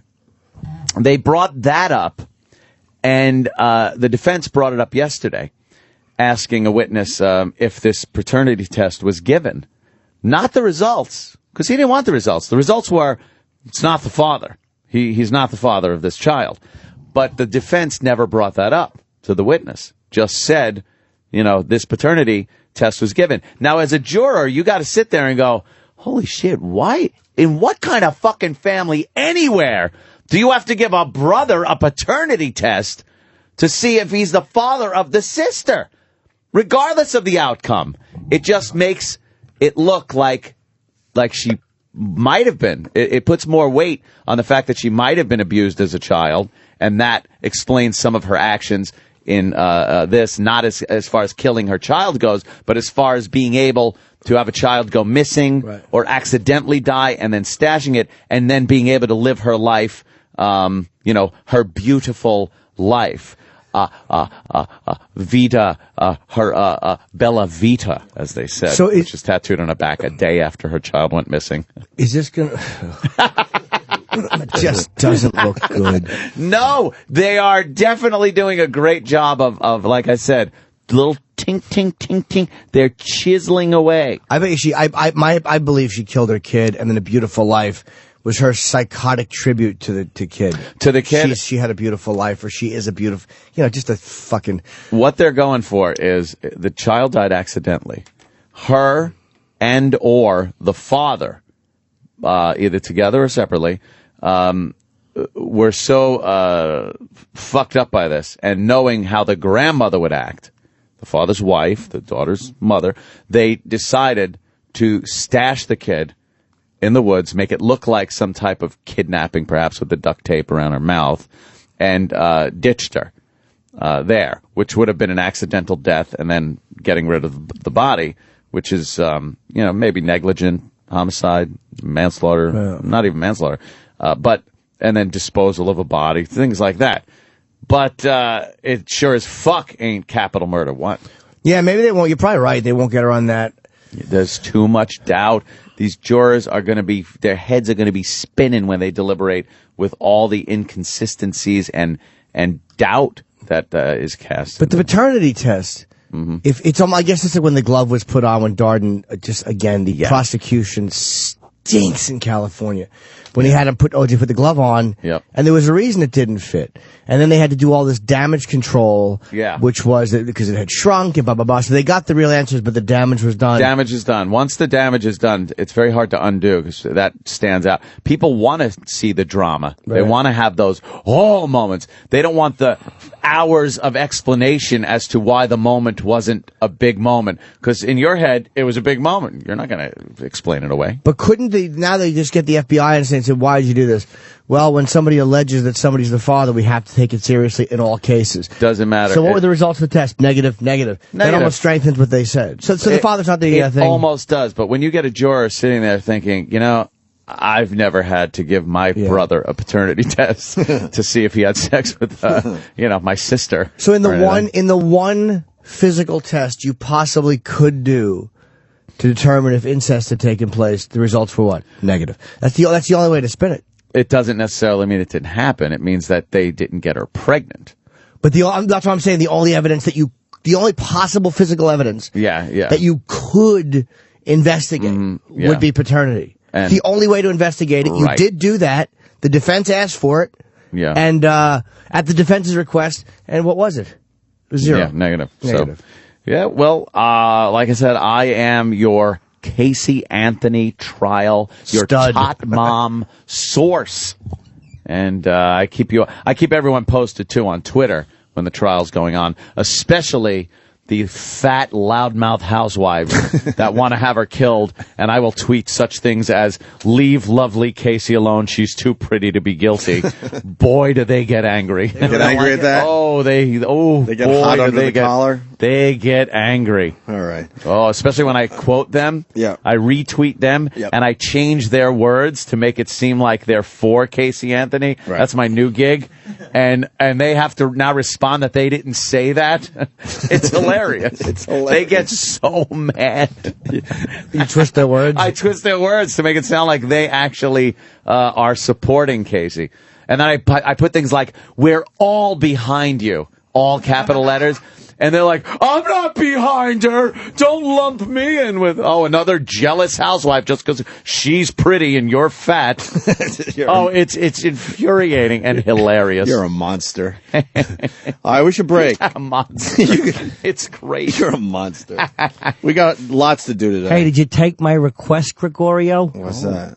I sent you a tweet yesterday. Oh, yes, I saw. You did? I wanted to respond, but they were all too long. What happened? I couldn't give you the at mention because I had to call you Gregorio. I thought someone would let you know. Fuck, no one let me know. Hold on a minute. I asked them to. Oh, hold on a minute. Should I do this after the break? Nah, it's brief. Oh, yeah. Sure. I was talking to Anthony. I was talking to you. Anthony, I saw that one, too. I wanted to know if you followed my request. It was pretty bad. What did he write? Hold on a second. What's it say? What did he write? Let me see, Sam. Oh. Someone remind Gregorio to keep it all shaved down there. I want to play turkey pubis. It's like turkey foot, but on the pubis. Pubis. Uncle Paul's so disgustingly creepy. It's awful. Gobble, gobble, gobble, with his cigarette breath. So uncomfortable. Saliva's got like a brown tinge to it from all the smoking. From the nicotine. The non-filtered Pall Malls. Fuck. I could scrape my fingernail through the plaque across my teeth. Want to smell it? No, thank you, Uncle Paul. I gotta eat. Well, when we get back, we got some Mayor Menino audio. Oh, good. About the Bruins. Very proud, I bet. And God, I love Vancouver. Yeah. for giving me some just great stuff to watch. Yeah. Those videos are amazing. Did you see Grenade guy? Not Grenade. The guy that got a flashbang in the balls? Yeah, what was it? Tear gas? It's hilarious. Tear gas to the balls? Yeah. Have you saw that, right? Hilarious. Fucking hilarious. Yeah, you Vancouver guys are you're crazy. We'll talk about the riots a little bit. Mayor Menino is talking about the Bruins. And we're going to debut BoboCop when we get back. When we get back, we debut BoboCop finally. Action movie. But first, it's Friday. Everyone's bitching and complaining. Here's a brand new FU line. Thanks for calling the Opie and Anthony FU line. Here's the latest batch of FUs. Fuck you! Yeah, this fuck you goes out to Paris Hilton. Paris, fuck you. You wasted 20 minutes of quality Opie and Anthony time by sitting there being nothing but a stump. Fuck you for that, and fuck you for just being Paris Hilton. Fuck you. Fuck you! Yeah, I wanted to give a big fuck you to the girl that was on her rag when I was fucking her in my car. She didn't tell me she was on a rag. I'm sitting there fucking banging her, and now it looks like I got fucking splatter art all over my dashboard. Fuck you, you bleeding cunt. Fuck you! This FU goes out to my sister Jody. I get a phone call at fucking work today saying that you called 911 and had an ambulance come and take you to the hospital because you had chest pains. I drive all the way to fucking Bel Air, and I get a text message from your husband saying she doesn't want any visitors, including your parents, because it stresses you out. You could have been having a fucking heart attack, and all we wanted to do was come up there and be with you in the ER and make sure you were all right. You know what? Fuck you. Fuck you. I got a big fuck you to my dick. Not only is that fucking little, we gotta come in fucking 20 seconds. Fuck you, you little prick. Fuck you. Hey, I like to give a fuck you to the fuck you line. Who's doing the fuck yous? He sucks. F you. Fuck you. This fuck you goes to my mother-in-law. You live in my fucking house. I pay the fucking bills. You know what that means? You have no fucking say. Fuck you. Fuck you. This is your official countdown clock. There are now 67 weeks left on the contract. Fuck you! Call the Opie and Anthony FU line. 866-FU, line 1. That's 866-FU, line 1. SiriusXM, the virus. He's one of the biggest comedy names in Middle America and south of the Mason-Dixon line. Ladies and gentlemen, give it up. It's Billy the Bass Man. Where we go? All right, now settle down. Oh, well, I'll tell you where we're going to go to Funnyland. He's back with an all-new CD. Where we going? What do termites eat for breakfast? I love it. Oatmeal. Where we going? Fat, uneducated slobs are calling it a comedic masterpiece. Did you hear about the lookalike competition in China? Yeah, everybody won. Jim Crow is rolling in his grave with laughter. Fuck the... Oh, hey. I hate the fucking... Oh, just like you do. Where we going? Move over, Larry the Cable Guy. There's a new bland, predictable redneck in town. All right, what's Mary short for? She got no legs. Where we going? It's Billy the Bass Man and his all-new CD. Where we going? Available now at truck stops and Cracker Barrels everywhere. Hey, this is Bret Michaels of Poison. Hey, this is Danny McBride. This is Jesse Ventura. Hey, this is Jimmy Fallon. Hey, this is Michael Chiklis. Hey, this is Pee Wee Herman. Hey, this is Seth Green. Hey, this is Steve-O, and you're listening to the Opie and Andy Show. Oh, what did I say? Oh, did I? All right, Opie and Anthony Show.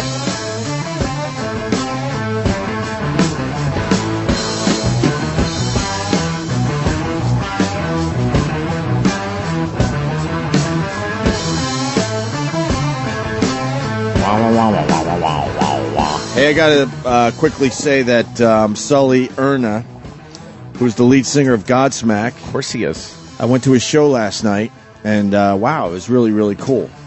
Yeah. Very, very, very different than what he does with Godsmack. Oh, yes. Maybe it's not even worth talking about because I think it might have been the last night of the solo tour. I think. Oh, really? So I think. Just look for him in Godsmack. But he's a talented motherfucker, man. Yeah. He does all sorts of stuff when he's not with Godsmack, and then you could hear some of the elements he was doing last night, and you could tell that he would bring some of that to the Godsmack music. Yep. Like, he's a motherfucker on the bongos. Then all of a sudden he sits behind a piano, and to me, he seems like He's a great piano player. I don't know. Dude, it's like, fuck it. That guy is a musician and a talented artist. Yes. Like, some people are in the music business and they, one trick ponies, they suck, whatever. You go like, oh God, why is this person even famous in music?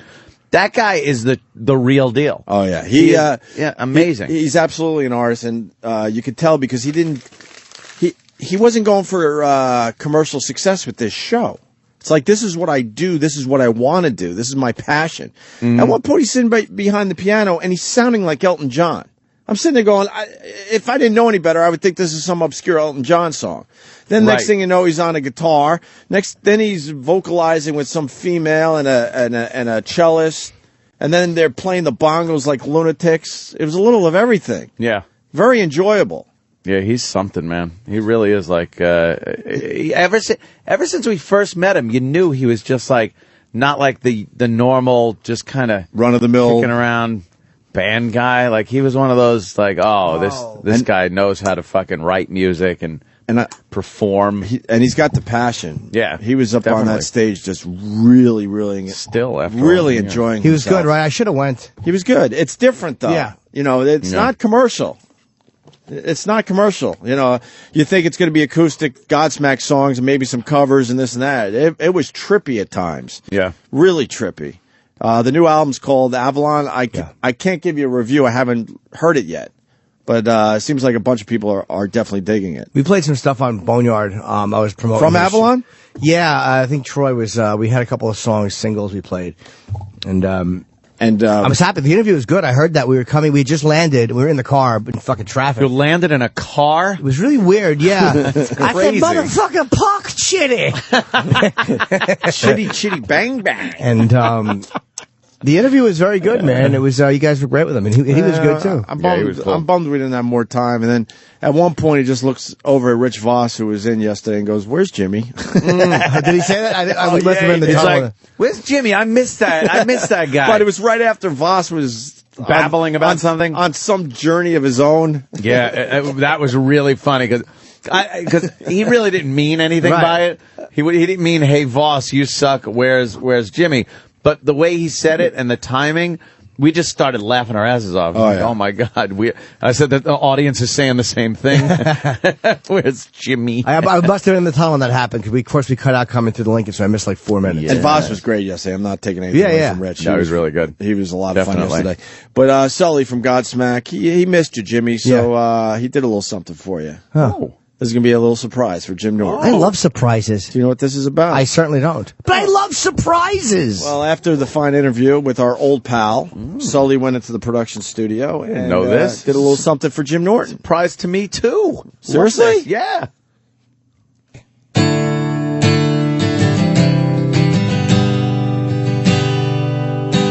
Good boy phone and your naughty boy phone, your naughty boy phone and your good boy phone. Good boy phone and your naughty boy phone, naughty boy phone and your good boy phone.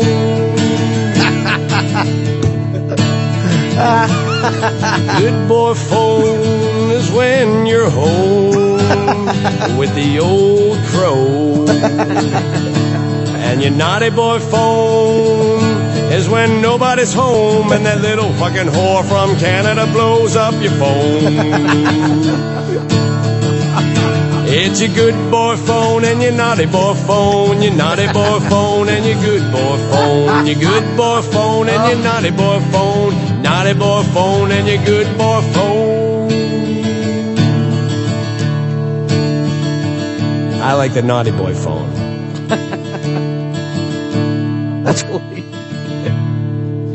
He sold millions of records. That's fucking great. How great is that? Godsmack doing the good boy phone. Damon is doing his song and not even doing it right. Him not saying blah. Blah.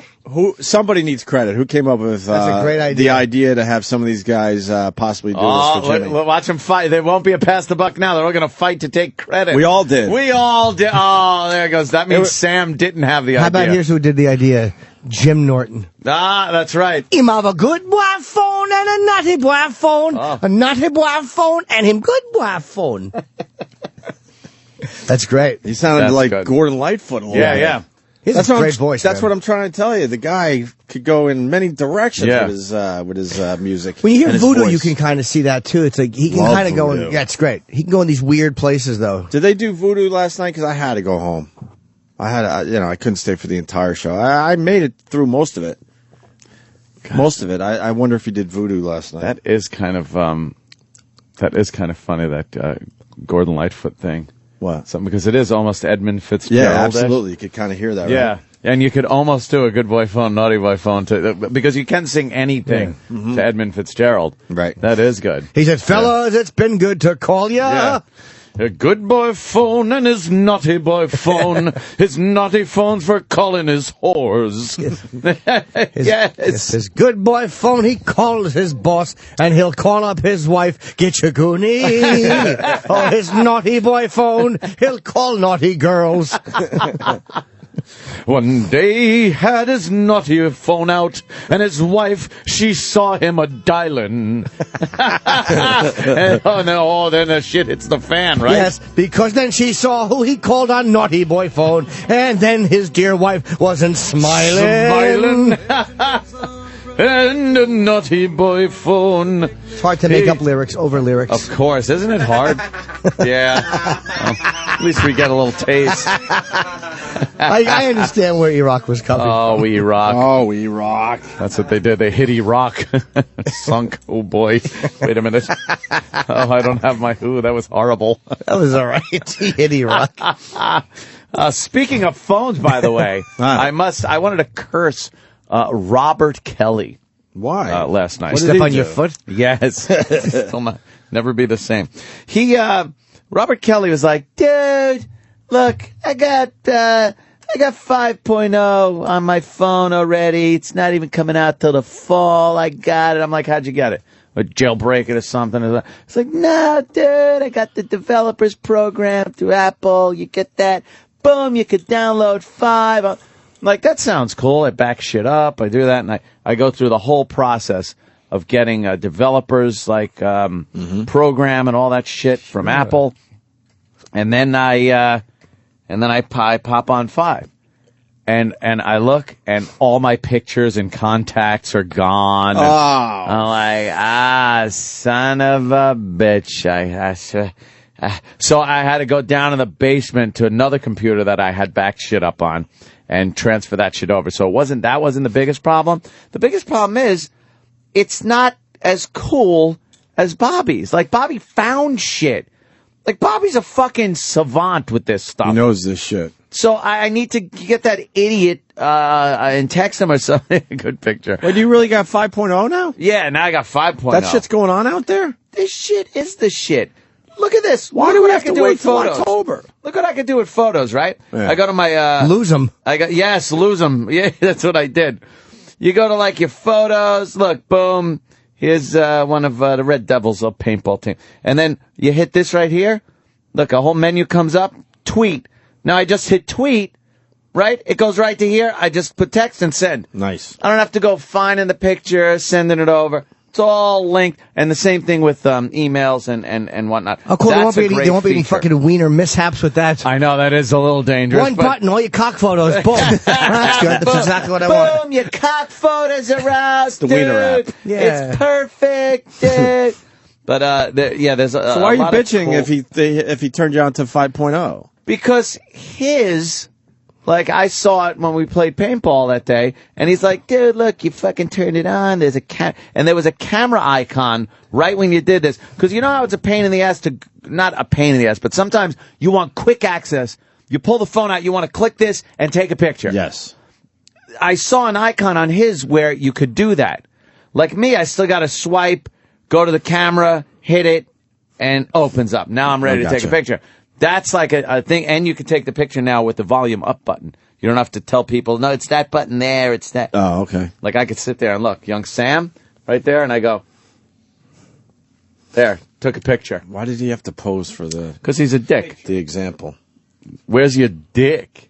You should have been squeezing your dick. But I got to talk to Bobby about that at some point. All But right. it is pretty cool, though. So he turned you on to something nice. And Yeah, but he turned me on to something that kept me up until fucking 2:30 in the morning. Oh, you should have went to the dentist. 2:30. That's when the Asian guy goes to the dentist. That's a time. Don't take Kenny's joke. 2:30. He's gonna be mad at Everyone knows it's Kenny's joke because it's horrid. All right. Fair enough. Hey, fair enough, sir. Fair enough. I wanna do the Mayor Menino thing here.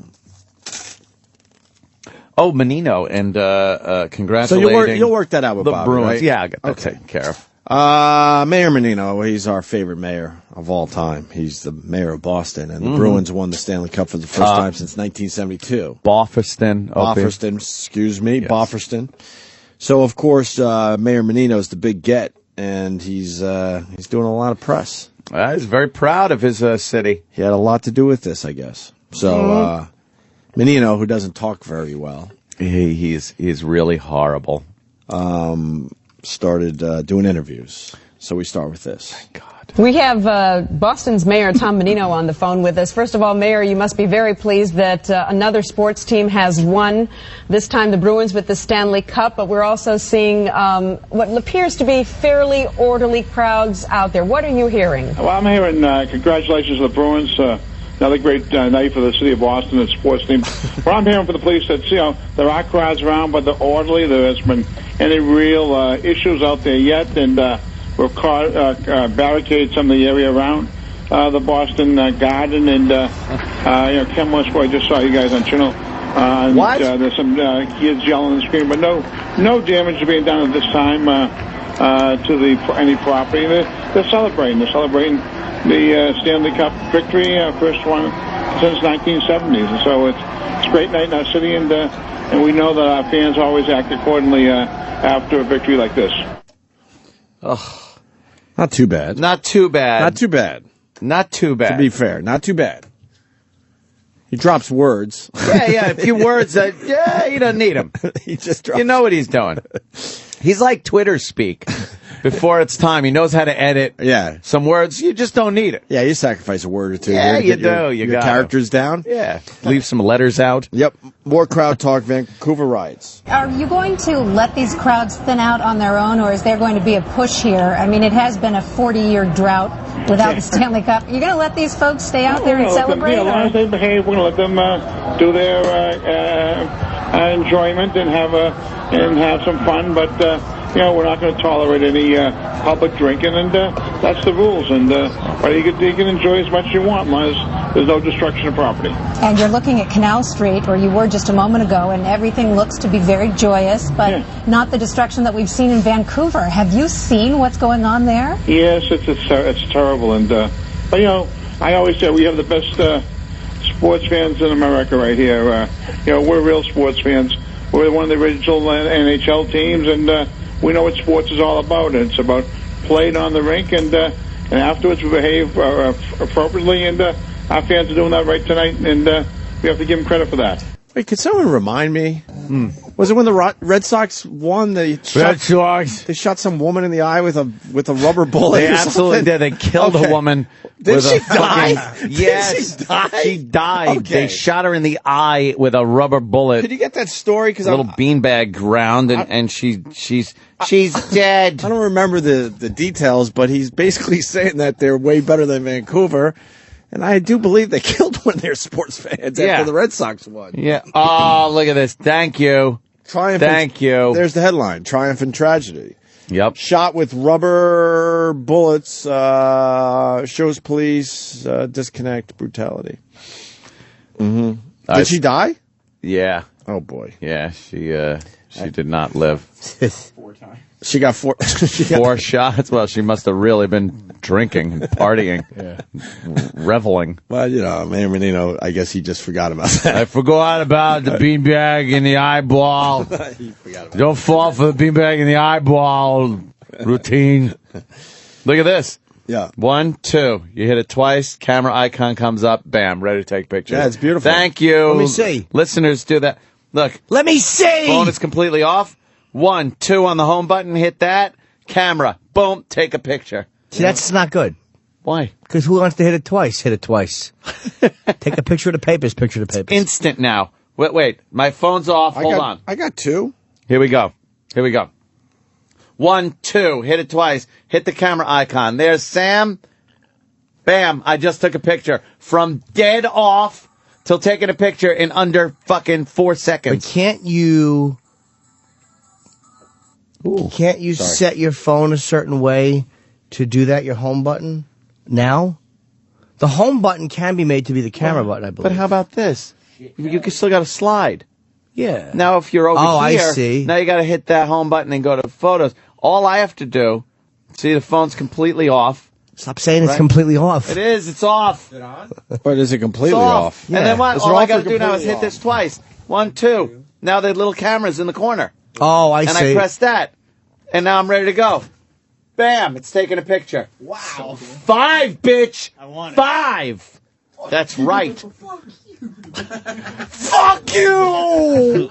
Bobo's fuck you is great. That was a De Niro being thrown in jail. Fuck you. Yeah. Fuck you up, mother. We got Bobo stand-up we're going to get to. Yeah, Bobo stand-up, BoboCop. It's, I don't know if Menino's mumbling enough. We'll try one more give here. it one more. Let's just see what he does. Talks about police plan for crowds. You know, earlier this afternoon I was at the YWCA luncheon and Commissioner Davis was there and he spoke to the crowd and he had a few words about how his folks were going to be working very, very hard and very diligently to make sure that everybody had a safe celebration, hoping that we would all win tonight.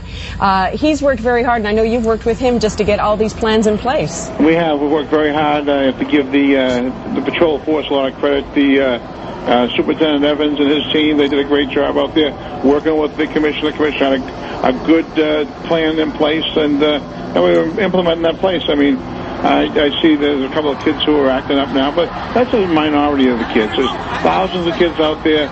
Maybe 20 kids will act up, and that shouldn't be what we show when we show about the enjoyment that's going on out in the streets of our city right now. All right, well, there you go. That's what's going on up there in Boston. Boston. Yeah. Sometimes a couple kids act up. You gotta get in there, tell them to quit acting so spurled. Spurled. How come Eric didn't answer me either? I get no respect. No respect. Did you tweet? Yes, I did. E-Rock as well, Uncle Paul? I wasn't getting nobody talking to me. Everybody wants me around when there's, how do you hide this file, Paul? How do you put a password on the hard drive? Everybody calls old Paul Hoggis. Then everyone's your friend, right? Yeah, then all of a sudden, how do you convert videotapes to put it on the computer, Paul? How do you teach someone to wipe a memory out and think they was at the circus, Paul? Sure. I didn't hear back from him. So where's that? I wrote, where's that fat Nagel kid? I want to kiss his little plump shoulders while I show him how to make a girl pregnant. Oh, God. But you wrote girl, G-O-I-L, Goya. Goya, but I should have spelled it G-E-H-R-L. That's how I spell girl.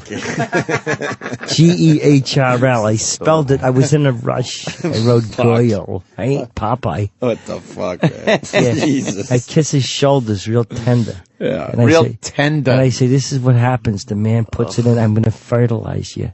Oh. What the fuck? Yeah. I'm going to show you how we start life. Push back a little bit. All right. Come on. All right. Come on, eat your ice cream and push back. Show Uncle Paul you want a baby. What the Gonna make you pregnant. I'm getting so much help from these people. Custom vibrations, by the way. Now, you know how you get custom ringtones for certain people? Yes. I could touch the screen and go, bup, bup, bup, bup, bup, bup, bup, and tap out a little Morse code thing. So when the phone's in your pocket, let's say you get one long vibration and then two short ones. You'll know that's a certain person without even having to look at your phone. You just feel it vibrate. Custom vibrations, my friend. Nice. Custom vibrations. So if like you're getting a call, just like you'll know who it is that's pretty cool. Without it even, So let's say you just set them up so all your calls start with one vibration to alert you to the fact that something's vibrating, and then you get like a bop, bop, bop. Now you know that should be on which phone, I guess. Oh. But this should be on the good boy phone. One on the good boy phone, two on the naughty boy phone, two on the naughty boy phone, one on the good boy phone. Now you know the one is safe. On the good boy phone, a naughty boy phone, naughty boy phone, good boy phone. Shit. So you'll have like the Bill Tetley theme song kind of zipping out on your phone? Exactly. No, could do that. Don't say exactly. Yeah. That's never happening. Sure will. Of course. No, it's sure not will. It's a big hit. Everyone's jealous. The Variety Hour is not happening. The Bill Tetley Variety Hour. No, it's not happening. It ever. It's been taped. It's not happening. He comes out, he snaps his theme song, the band loves him. Bill Tetley. If it's been taped, what's the theme song? B-I-L-L-T-E-T-L-E-Y, Bill Tetley. I hate it. I do too. You don't like the way he spells the beginning of the last name? Yeah. in the first name? That is good. No, it's B-I-L-L-T-E-T-L-E-Y, Bill Tetley. Why? Yeah, but he's snapping the whole time he comes out. Yeah. And does he sing his own theme song? Yeah, they kind of sing it. The whole audience kind of sings it. Oh yeah, that's cool. But you have to sometimes you drag out the Y. Yeah, let me hear that one. B-I-L-L-T-E-T-L-E-Y, Bill Tetley. So bad. And I want you to know, if you don't think that will get stuck in your head, you are sorely mistaken. That has been fucking tap dancing in my head for a month. It's horrible. Glad you brought it to the show. Oh God. Why, Bill Tetley? Yeah. I love it. I like it. Yeah, that, and then he comes out from like. Why, Bill Tetley? The head has to go back to the left too. Yeah. E-T-L-E-Y, Bill Tetley. Why? Everybody's just snapping. It's cool. Yeah. I'm feeling it. Yeah, attaboy. I'm already sick of it. Yeah, you're gonna hate it. Believe me. You see what our old pal Stunt Brain just sent me that I just tweeted? What the hell is that? This is exactly what we were talking about yesterday. These older guys that walk around New York looking like women from the past. But this one has a big giant lollipop. It's he's trying to be like a Shirley Temple type. An adult Shirley Temple? Yeah. And I tweeted this picture and a bunch of people saying, I've seen this guy. So he's around, man. This guy does this a lot. Well, I don't remember Shirley Temple being so bald. Well, yeah, but he's just blonde locks coming down the side. But the little hair he had left, he grew out so he could so he could make it into the Shirley Temple do. Oh, look at his calves in those white tights and the socklets. He's bow-legged. Right. Oh. Yeah, that guy's horrid. I guess Stump Brain saw him at Penn Station. Yeah, that's where he saw him. They're going to fucking leave a hotel together. Just stand under the Amtrak train sign so I have an alibi. He's wearing Stump Brain's glasses. Right. Yeah. Well, we talked about this yesterday, Jimmy. The guys that want to walk around like women, but they pick outfits from, like, the past. Yeah. They put on makeup, wear old women pearls. And like fucking Laura Ingalls frilly shirts. Sure. Right. And then have an I Love Lucy hat on their head. Yeah, I Love Lucy hat plastered on the side of their head. And then the old style shoes. Mm-hmm. Yeah. All right, hey, we're going to break because when we get back, we got Bobo doing stand-up last night. I want to hear I want to have a Bobo segment. I want to hear that. I want to hear BoboCop. He's been on hold for an hour and a half, Bobo. Oh, I don't even know why. He's fine. It says wants to let you know how his show went last night. Goodbye, show. And was the show good? A lot of people show up? From what I hear, it was jam-packed, sold out. And Bobo absolutely brought the house down. All right. From what I hear, but we got his set. Oh yes, and for you in the studio, a visual to go along with. Oh, thank God! Can we put this online somewhere? We should. Yes, we'll have to compress it and stuff. We can throw it on somebody as long as Heather Height's okay with it. We'll put it on someone's YouTube Fuck channel. Heather Height. Fair enough. Well, it's Heather Height's thing. If she's got a YouTube channel, then it goes there.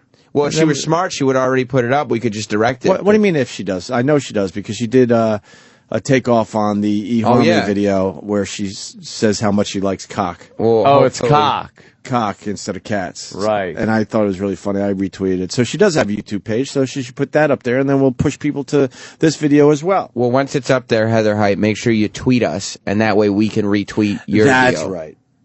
But for now, we'll just watch it in studio. After the break, we're going to watch Bobo stand up, and finally the debut. We've known about this for a while, but the debut of BoboCop is next. Come on. Sometime in the 8 o'clock hour. That's a definite. And then later this morning, Stephen Wright. Stay there. BILLTETLEY, Bill Tetley.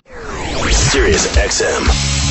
The virus. Who's that old guy over there? Uncle Paul, with the creepy old guy stare. Uncle Paul, now he's coming over here, slowly limping down the hall. It's too late now, 'cause here comes Uncle Paul. Let me show you how to make a big boy love you. On today's episode, Uncle Paul reminisces about his favorite photograph. Yeah, that's Teddy. That's Teddy and his little brother. The one on the other side's the girl. She's kind of tomboyish.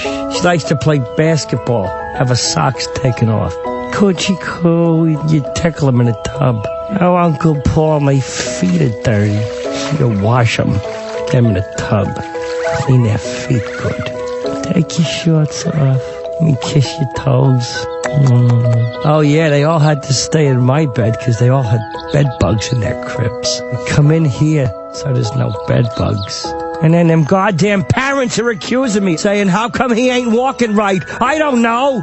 I didn't do nothing. Bunch of lies. Those damn DNA tests. They said my DNA was on the boy's hiney. I don't know what that means. Who's that old guy over there? Uncle Paul, with the creepy old guy stare. Uncle Paul, now he's coming over here, slowly limping down the hall. It's too late now, 'cause here comes Uncle Paul. The virus. SiriusXM. You're listening to Opie and Anthony. Opie and Anthony. This is the old Sully. Godsmack Sully. This is the old Sully, the new Sully you heard today. Oh, you want to hear that again? No. We could do that. But that is We had me. Sully from Godsmack in yesterday, and he's a big fan of Jimmy and Jimmy's comedy. Yeah, he comes every time in Boston, Sully comes. And he was very bummed you weren't here yesterday. And Sully said, well, I'll do a little something for Jim Norton. We just played this, but, you know, people are tuning in all the time. So in case you missed it, here's Sully doing a little something for Jim Norton.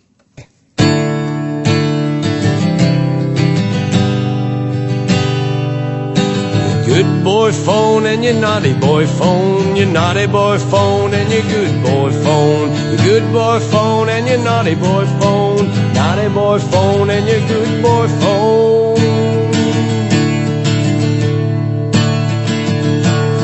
Your good boy phone is when you're home with the old crow, and your naughty boy phone is when nobody's home and that little fucking whore from Canada blows up your phone. It's your good boy phone and your naughty boy phone, your naughty boy phone and your good boy phone, your good boy phone and your naughty boy phone, naughty boy phone and your good boy phone. I like the naughty boy phone. How cool is Sully that he did that for Jim Norton, huh? Very. Well, he could probably sense it's a hit. Yeah. He knows a hit when he hears one. But I want Sully to understand that I wrote that. And I don't want him taking credit for those amazing lyrics. So what's going on in the halls, man? You know what we need before the next... Yeah, oh, God. Yeah. Just uncomfortableness. Before I forget, though, you know what we need before Stephen Wright comes in? Our guest. Yeah, what? 2 little zip strip ties. Oh. To put around that fucking mic. We look like idiots every time a guest grabs the mic to bring it down, and every fucking time that mic pops out and the mic stand goes, wah, springing up, and they're holding a mic, and then they got to try to snap it in. It's one of the most fucking embarrassing, uncomfortable moments. But has it been addressed? Yeah. How come it's not fixed? I don't know. I addressed it like last week. Because Mars was touched as a kid. It'll take 2 zip ties to put on an angle over there and over there. No, the reason is because Mars is a little distracted because on the after show yesterday, Mars basically, he said that Hispanics are known for touching their kids. Thank God he's Hispanic so he can say shit like that. Mars, what did you say in the after show? Because these guys missed it. Well, first let me address this. Okay. The mic. When I do it too tight so it doesn't pop up. I don't mean that. No. Grab the mic and go like this. Here's what guests do. They don't know better. They grab and that happens. It falls out of the clip. Yeah. So I'm thinking even like a zip strip here, one here, will hold it in. It has nothing to do with the joints on there. No problem. Because guests, they're dummies. They don't know where to grab we know to grab like the whole mic stand or grab it like this. But they just grab the microphone and pull it toward themselves, and the whole thing comes out. The bar goes up, and they're left like idiots standing there. Sometimes they get hit in the face. Yeah, they get hit in the face with it. I mean, sometimes it's funny depending on the guest, but you know. Oh, I'll certainly take care of it. And tell these guys, you think Hispanics touch their kids, and you're Hispanic, so you're allowed to is that what they do a lot? There's a lot of it in the Hispanic community. Hispanic community. Why is that? I don't know. I really don't know. It bothers the fuck out of me, though. Were you touched? I was not touched, but I've seen. But he's seen it enough in his circle. And your family, maybe your family's twisted and demented. It's outside of my family as well. Oh. I mean, even Roland also advocated that it does happen. But Roland said he wasn't touched. So where's his knowledge he coming did say from? he advocated. He had some uncles he had to stay away from. Yeah, remember that? I think that was more of a joke on Roland's part. Oh, okay. I thought it was. I think. Now, what happens? Is it older male on younger female? Is that what goes on? Yes. I see that. Who touched you? No one touched me. Oh. Who showed you something they shouldn't have showed you? Someone showed you something. Who showed you? Yeah, why are you denying it? But what did they show you? Was it dirty pictures or was it a... No one showed me. I've just seen. What do you have a friend. Okay. What have you seen? Hey, have a friend. What have you seen? What is that? Yeah, why don't you fucking pee standing up like the rest of us? Thanks for reminding me, Sam. Oh, I didn't remember. shit. Are you pee sitting down? Yeah, he does. No, I don't. Oh, that speaks Like volumes. a bitch? Like a bitch. Oh, you don't pee like a bitch? You pee Mars standing pees like up. a bitch. That speaks volumes. Well, how do you pee? Did I pee standing up? Okay. But when he's shitting, he doesn't piss. Like he'll take a shit That's weird. and then he'll wipe and he'll walk to the urinal to piss. Because What? he don't piss like a bitch. Wait, you don't pee in the toilet where you shit? That's psychotic. doesn't pee Everyone sitting does down. that. Oh, you don't pee. You have to. sitting down. You actually, you're holding in. That's a weird control thing. Oh, man. Oh, he was molested. That's a fucking. That's a control thing. If you're sitting on the Yeah. bowl, why wouldn't you do both? That's a weird control thing. I don't know. Since a kid, I never did like it. It feels funny. Oh, it's from the touching. That's Yeah. Why do you need to He don't want to be a control- bitch. you're adding too many steps. He was treated maybe like. so he doesn't pee like a bitch. He's not gonna pee like a bitch. Oh, we pee like bitches. Yeah. White oh, boys. wow, that's completely Yeah, different. white boys pee like bitches, Bitches. on us. Why I gotta be sitting racist? down. Sam? I don't know, because it's this show. Well, Sam started, not you, Anthony. It was fucking Well, I'm Sam white, over so here. I could say white guys pee like bitches. Like you say Hispanics get touched when they're kids. I think yours was a little worse. Ooh. Kill yourself, Sam. All right, back. Julia from Cape Cod. She wants to maybe reiterate or back up the claims. All right, Marzi. Yes, sir. Marcy. We got Julia on the phone. Hi, Julie. Ju- Julia. Julia. Can we hear that? Julia. Well, it's better than me calling. Good evening. Hi, Julia. Go ahead, Julia. Sorry, just getting all this stuff out of the way. What part of Cape Cod and how far are you from Fagtown? Oh. I am not that far from Fagtown. I'm in Wellfleet, Oh. so it's just a little bit south. But I wanted to mention that, Hispanic people touch their kids a lot, and I think it has to do with the sexualization of kids at a really young age. They put them in those little whore outfits when they're Those like little 3. fucking carnival outfits. Hey, my friend Hector's not gonna like this. Pack of lies. Oh, yeah. Hold on, Julia. Hold on, Julia. This is for you. This is for you. We got a song for you. Okay. This is the best. Yeah. Yeah. The white glove in case the vagina gets on his fingers. Whoa. Yeah. Oh, everybody. You're uncontrollable. Got me calling on the phone. Got me crying out for more. So much a treat for a pathetic boy like So bad. I have a theory. Maybe we've said this. Oh, you have a theory? I have a theory that his father was happy to... This is just a guess. Oh, yeah. My theory is that his father bankrolled this whole thing. Yeah. Because he had suspicions about his son. And Perhaps, he's like, sure. please, show interest in a girl. Yeah. I'll pay for it. Whatever you want to do. I need a video packed with girls. My friends are asking questions. Change it from Julio to Julia. And I'll pay for the video. He's whining. It looks... And he filmed it in Beverly Hills, it looks like, right? Yeah. Yeah. Do you think these people went to the... Dude, this video had to cost $1 million.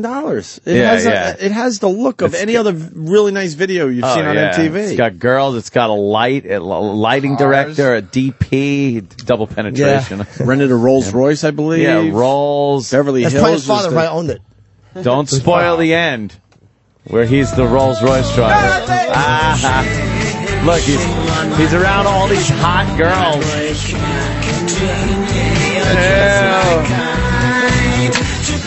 Julia.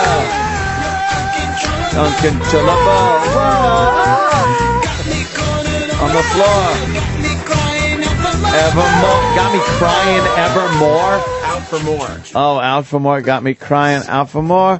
Oh, I gotcha. All right, Julia in Cape Cod, that was for you. So you want to back up Mars's Hispanics touching their children thing? Yeah, how you know this? Yeah, absolutely. Well, because, just like black men have large penises, we know that, Spanish men tend to, diddle their children because they sexualize them at such a young age. Like, you see them walking around those little mini skirts when they're like 2 and their ears get pierced. And The they look Hoochie like Mama little- outfits. Ah. Yeah.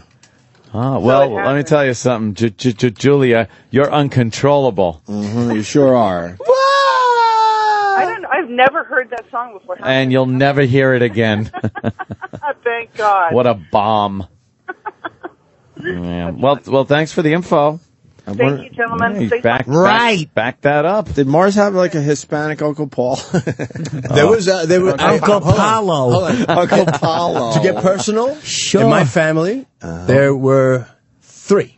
Three girls. Three uncles that needed to stay away from. Really? And none of them got to you, huh?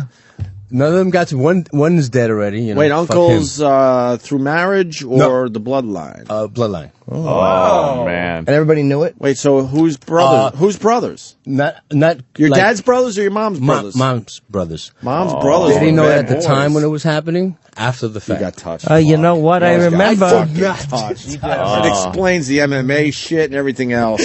I remember when This guy's never going to be touched again, right, Mars? me and Hector were talking, and he just kept saying, "Hey, Mars, let me show you Uranus." Oh, Hey, Mars. no. We're Under doing the guise that it's a planet, all I the bet. planets, and Yeah. look at the 2 little moons in the sack. You juggle those little moons in the sack. How did the uncles get you in the shed?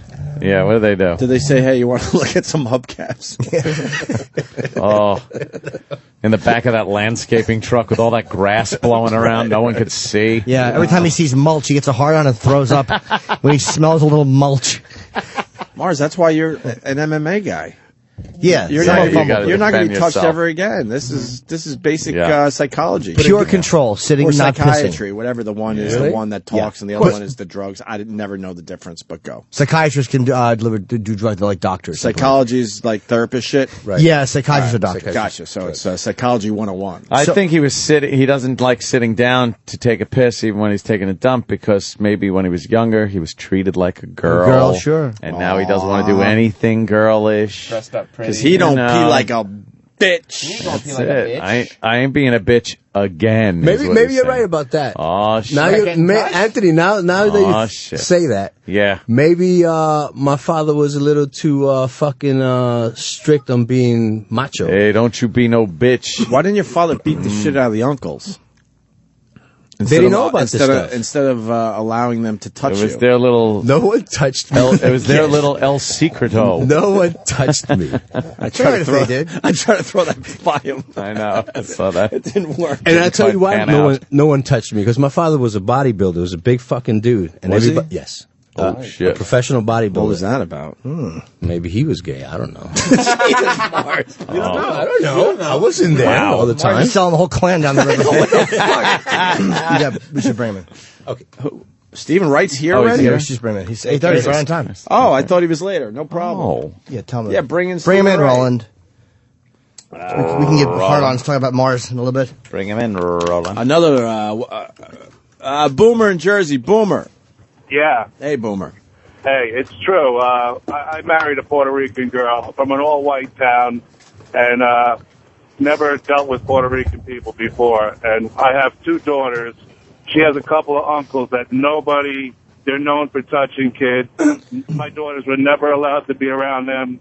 Anytime they showed up at a barbecue, my wife would not show up with the kids because it's known in the family that these guys have touched kids in the family, they don't rat them out. The phones are lit in. It's amazing. All right, we're gonna continue this topic. Stephen Wright's making his way into the studio. Jeff on Long Island reminding us that Ant was almost touched by a Mexican. That is true. So we might have to go back to this subject after Stephen Wright. Yes. For the first time in our studio, Stephen Wright. There it is. Hey, Stephen, how are you, sir? How you doing? Anthony? There you go. What's up, man? Opie. Great to meet you finally. You don't do the handshake thing? Or is it because you have coffee and stuff? Yeah. I don't like touching people either. Yeah, I don't like shaking hands I anymore. just washed. I feel good about myself. You just stopped a few years ago? Yeah. Too many had it with the greasy Too many hands? like greasy-handed fans and it just feels like a petri Come dish. sit down, Stephen. Yeah, you can take. How you doing, man? You can see it. See you, buddy. The immortal Jim Norton. Fucking Stephen Wright in the studio. This is cool, man. We've been fans forever. We've been trying to get you on the show probably for a decade. Yeah. And it finally happened. Yeah, I think so. It just never kind of worked out, that's all. Boston fan. What's your name? Sam. That's young Sam Roberts. Yeah. Sam Roberts. What a cool name. Yeah, it is kind of a cool name. He's not a cool person. Yeah. But it is a cool You're name. wearing the Red Sox hat, obviously a Boston guy, but are you a Bruins fan? I hadn't watched the Bruins since the Bobby Orr days. That's a lot of people. That happens to a lot of people like my age. Like just They gave up after Bobby Orr. I'd see like a part of a game over the years, maybe not even a whole period. Just like, and then about 5 weeks ago, I don't know why, I just tuned in. Like, oh, let me see what's going on here, and I watched the game, and I was like, wow, this is pretty intense. This is amazing. The back and forth, it was like incredible, and I got caught up in it. So I've been watching it like for 5 weeks. So my timing was just perfect. Yeah, lovely. yeah, exactly. You didn't have to sit through all the early 39 years. 39 years, and you tuned in at the perfect time. That is true. As they're making their run. Yeah. Who needed those 39 years when the last 5 weeks were great? Wow, that is great timing. Jesus, you saved yourself a lot of heartache. Oh, boy, did you. A couple decades worth. You're doing stand. I was happy to see Stephen's in promoting the Newport Yachting Center, July the 21st. It's a 7:30 show at Middletown, Rhode Island. NewportComedy.com, or if you just one of the old school phone guys, just go 800-745-3000. And have you been doing stand up all along, or did you take a break and going back to it? No, I do it like off and on throughout the year. I never take like don't do it at all. I do it scattered throughout the year. Oh, okay. When you get the urge to? Well, no, it has to be lined up in advance. But it's like okay, I want to do a certain amount of shows and have this time off and do it. I do a bunch of them, then I don't do it, then I'll do one, and then I won't do it, then I'll do like 8 of them, then I won't, you know what I mean? Yeah. And that's been since, like, the 80s? Yeah, since about 82. Jesus Christ, just touring around like He came out of Boston with all the guys, man. Oh, yeah. Why was Boston so hot for comics in the 80s? There's some heavyweights that came out of there. At the same time as Steve. A lot of great comedians in it. When Leno's before that, though, right? Isn't he? Yeah, a little years before.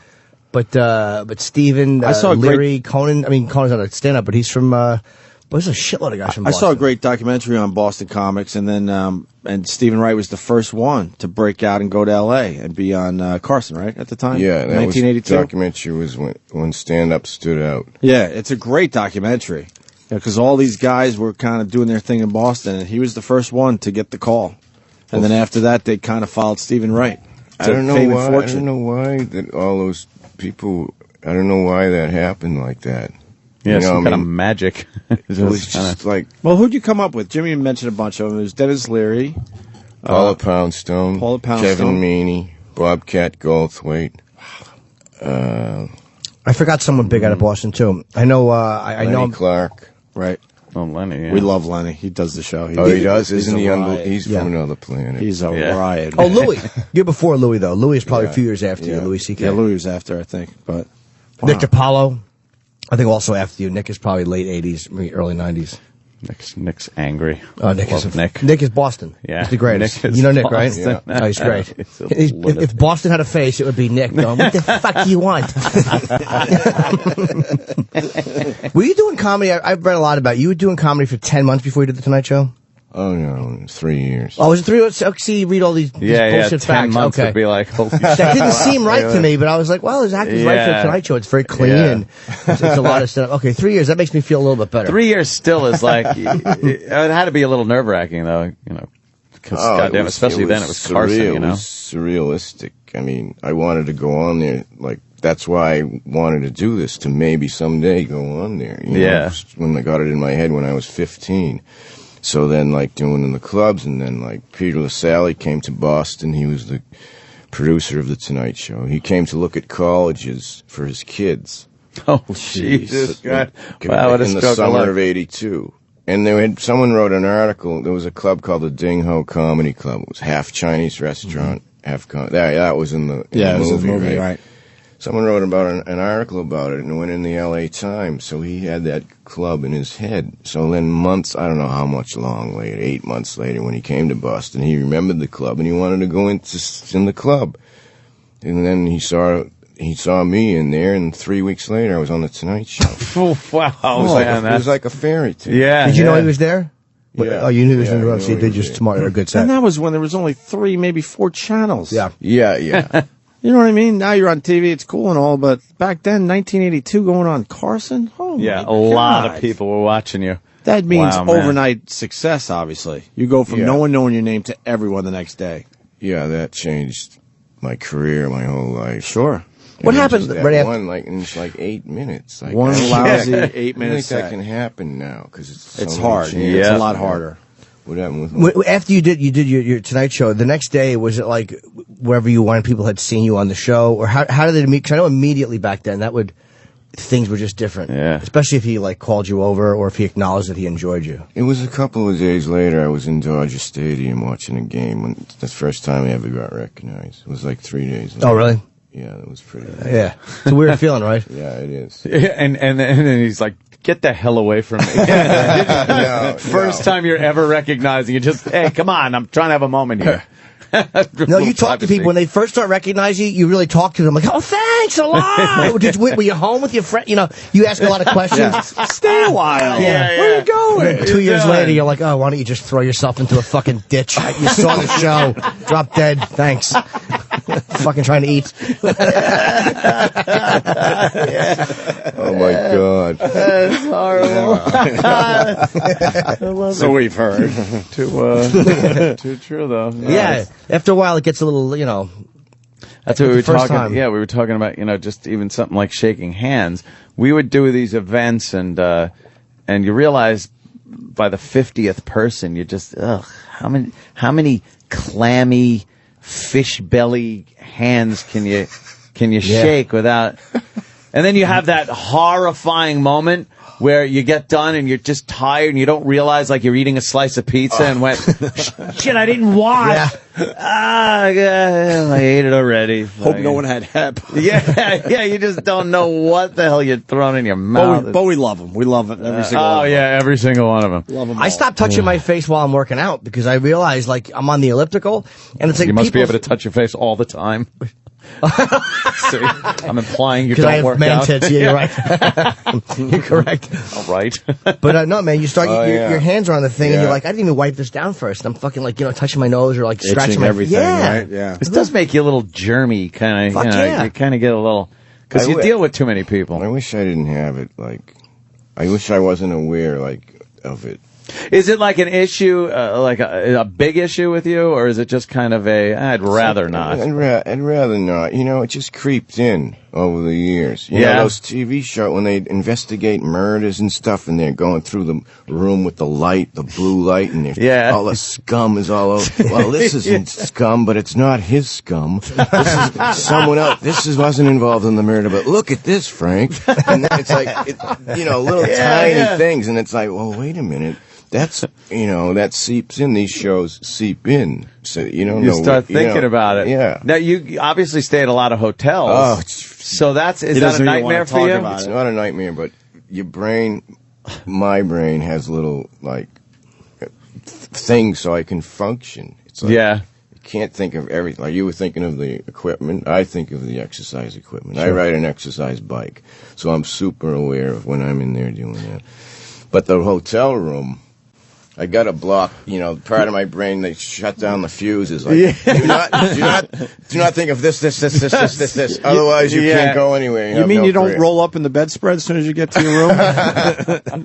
Bring my own they don't wash those things ever. The bedspreads? Oh, man. Yes, because when they do... Why would they wash those? Yeah, they do the sheets and stuff. But but the bedspread, I bet you they have a protocol once a year, maybe. Yeah, I don't touch the bedspread. They do a bedspread run. Steven's head is in his hands right now. Sorry. Dude, I don't know. When they investigated Mike Tyson, remember that when he was accused of rape?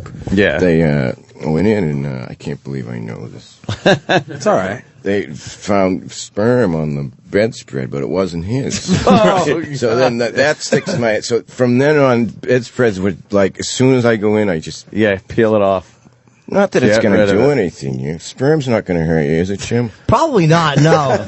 I hate when I get it in the eye, because that does give you a pink eye, believe me. I shut up a tough crowd once, my eye was red, and someone's like, what happened? I'm like, if you want a real answer, I'll give it to you. You're not going to like it. You're not going to like the answer yeah, I'm going to get. That's why they call me the distance kid. Distance kid. Oh, yeah. What gets me in hotels is the TV remote. Because I know personally, Look, he I've knows all this. I've had, relations in a hotel room, and then you just kind of roll over, and your hands were everywhere. First thing and then you do is grab the remote. You're changing channels.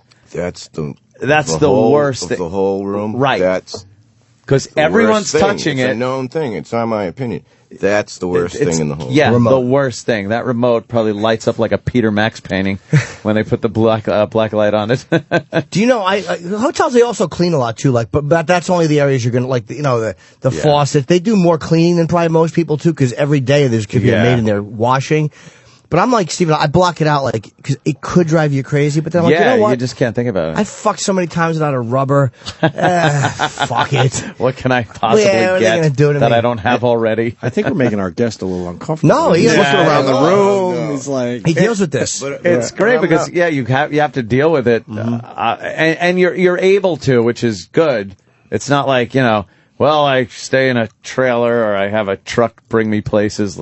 Like John Madden, have it scrubbed down wherever you go. He's reaching for tissues. Why don't we move on to something else? It's subconscious. I don't even know why I was doing it. He's like, just let me hold this. Let me hold this. I might need it. But it's an interesting psychology because we all have it to a certain degree. Yeah, yes. Like, it's where your line is. Yep. Like Howie Mandel is Mandel's crazy with he's it, the go-to guy. Like, well, I'm not as bad as Howie. Like when you're drinking and drugging, you're like, well, I'm not as bad as that guy. Howie is the germ guy. It's driving him nuts. Yeah, Howie's having a tough time with that. Last time he was in here, he was telling us he was having a tough time with that. And he's open about it and he talks about it. It's hard because once you get something in your head, man, it's fucking...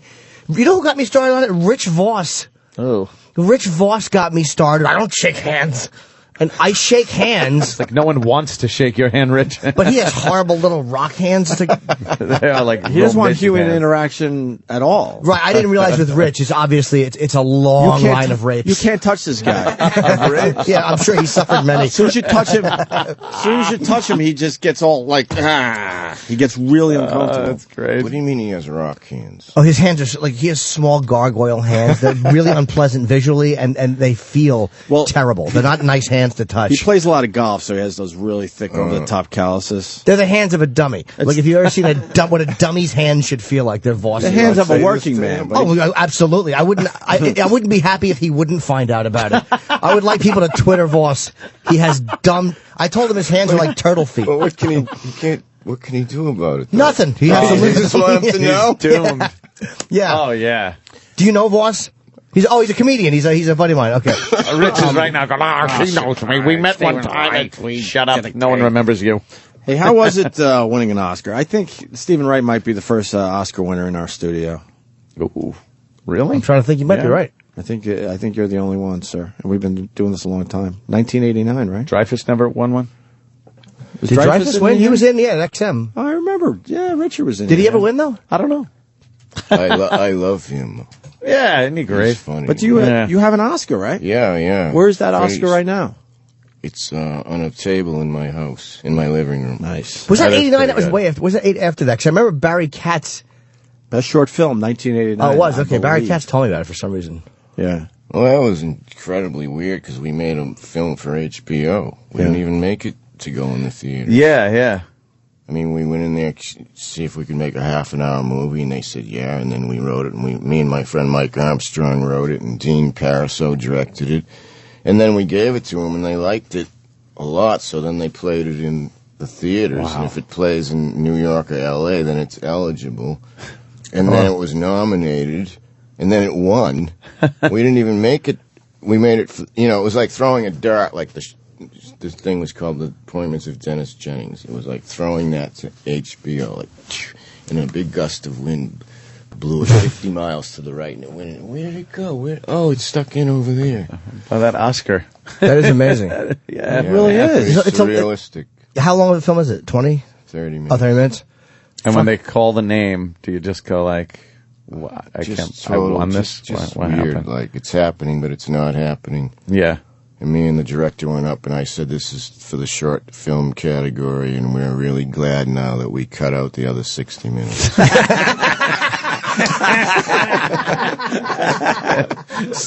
There's your Stephen Wright right there. Perfect, man. That must have got a massive laugh. That is very funny. Dreyfuss did win for Goodbye Girl. The Goodbye Girl, 1977. Right. I would have thought it was for Mr. Holland's Opus. Nominated. And someone's saying Sinbad won an Oscar? Get the fuck out of here. What did he win Is someone for? just fucking around now? Yeah, they have to be. They have to be. Have you guys known each other before the show?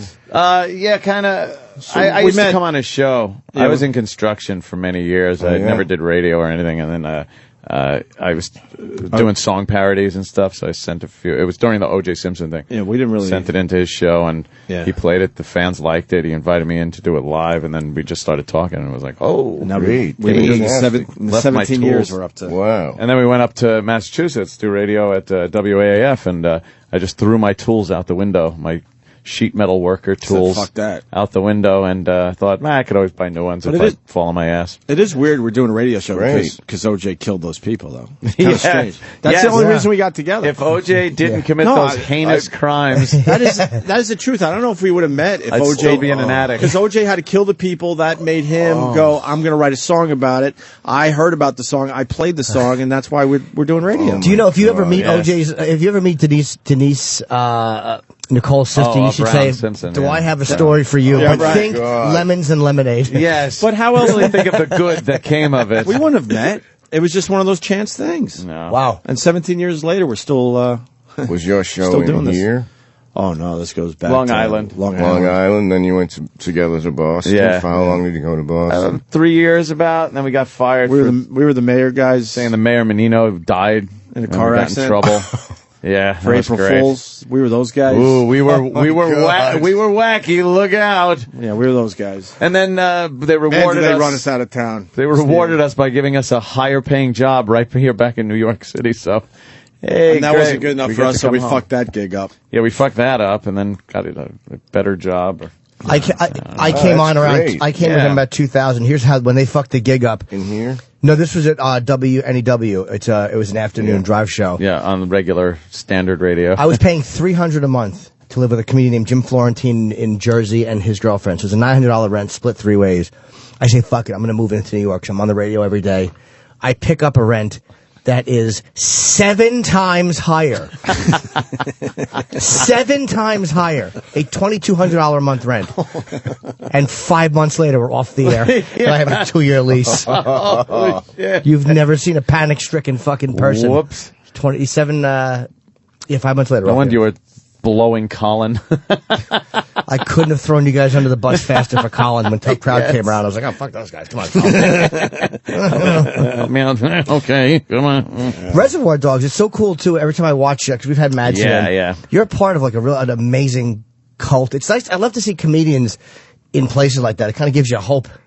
Yeah, that is, it's you don't realize how huge of a part that is in that movie to set the mood.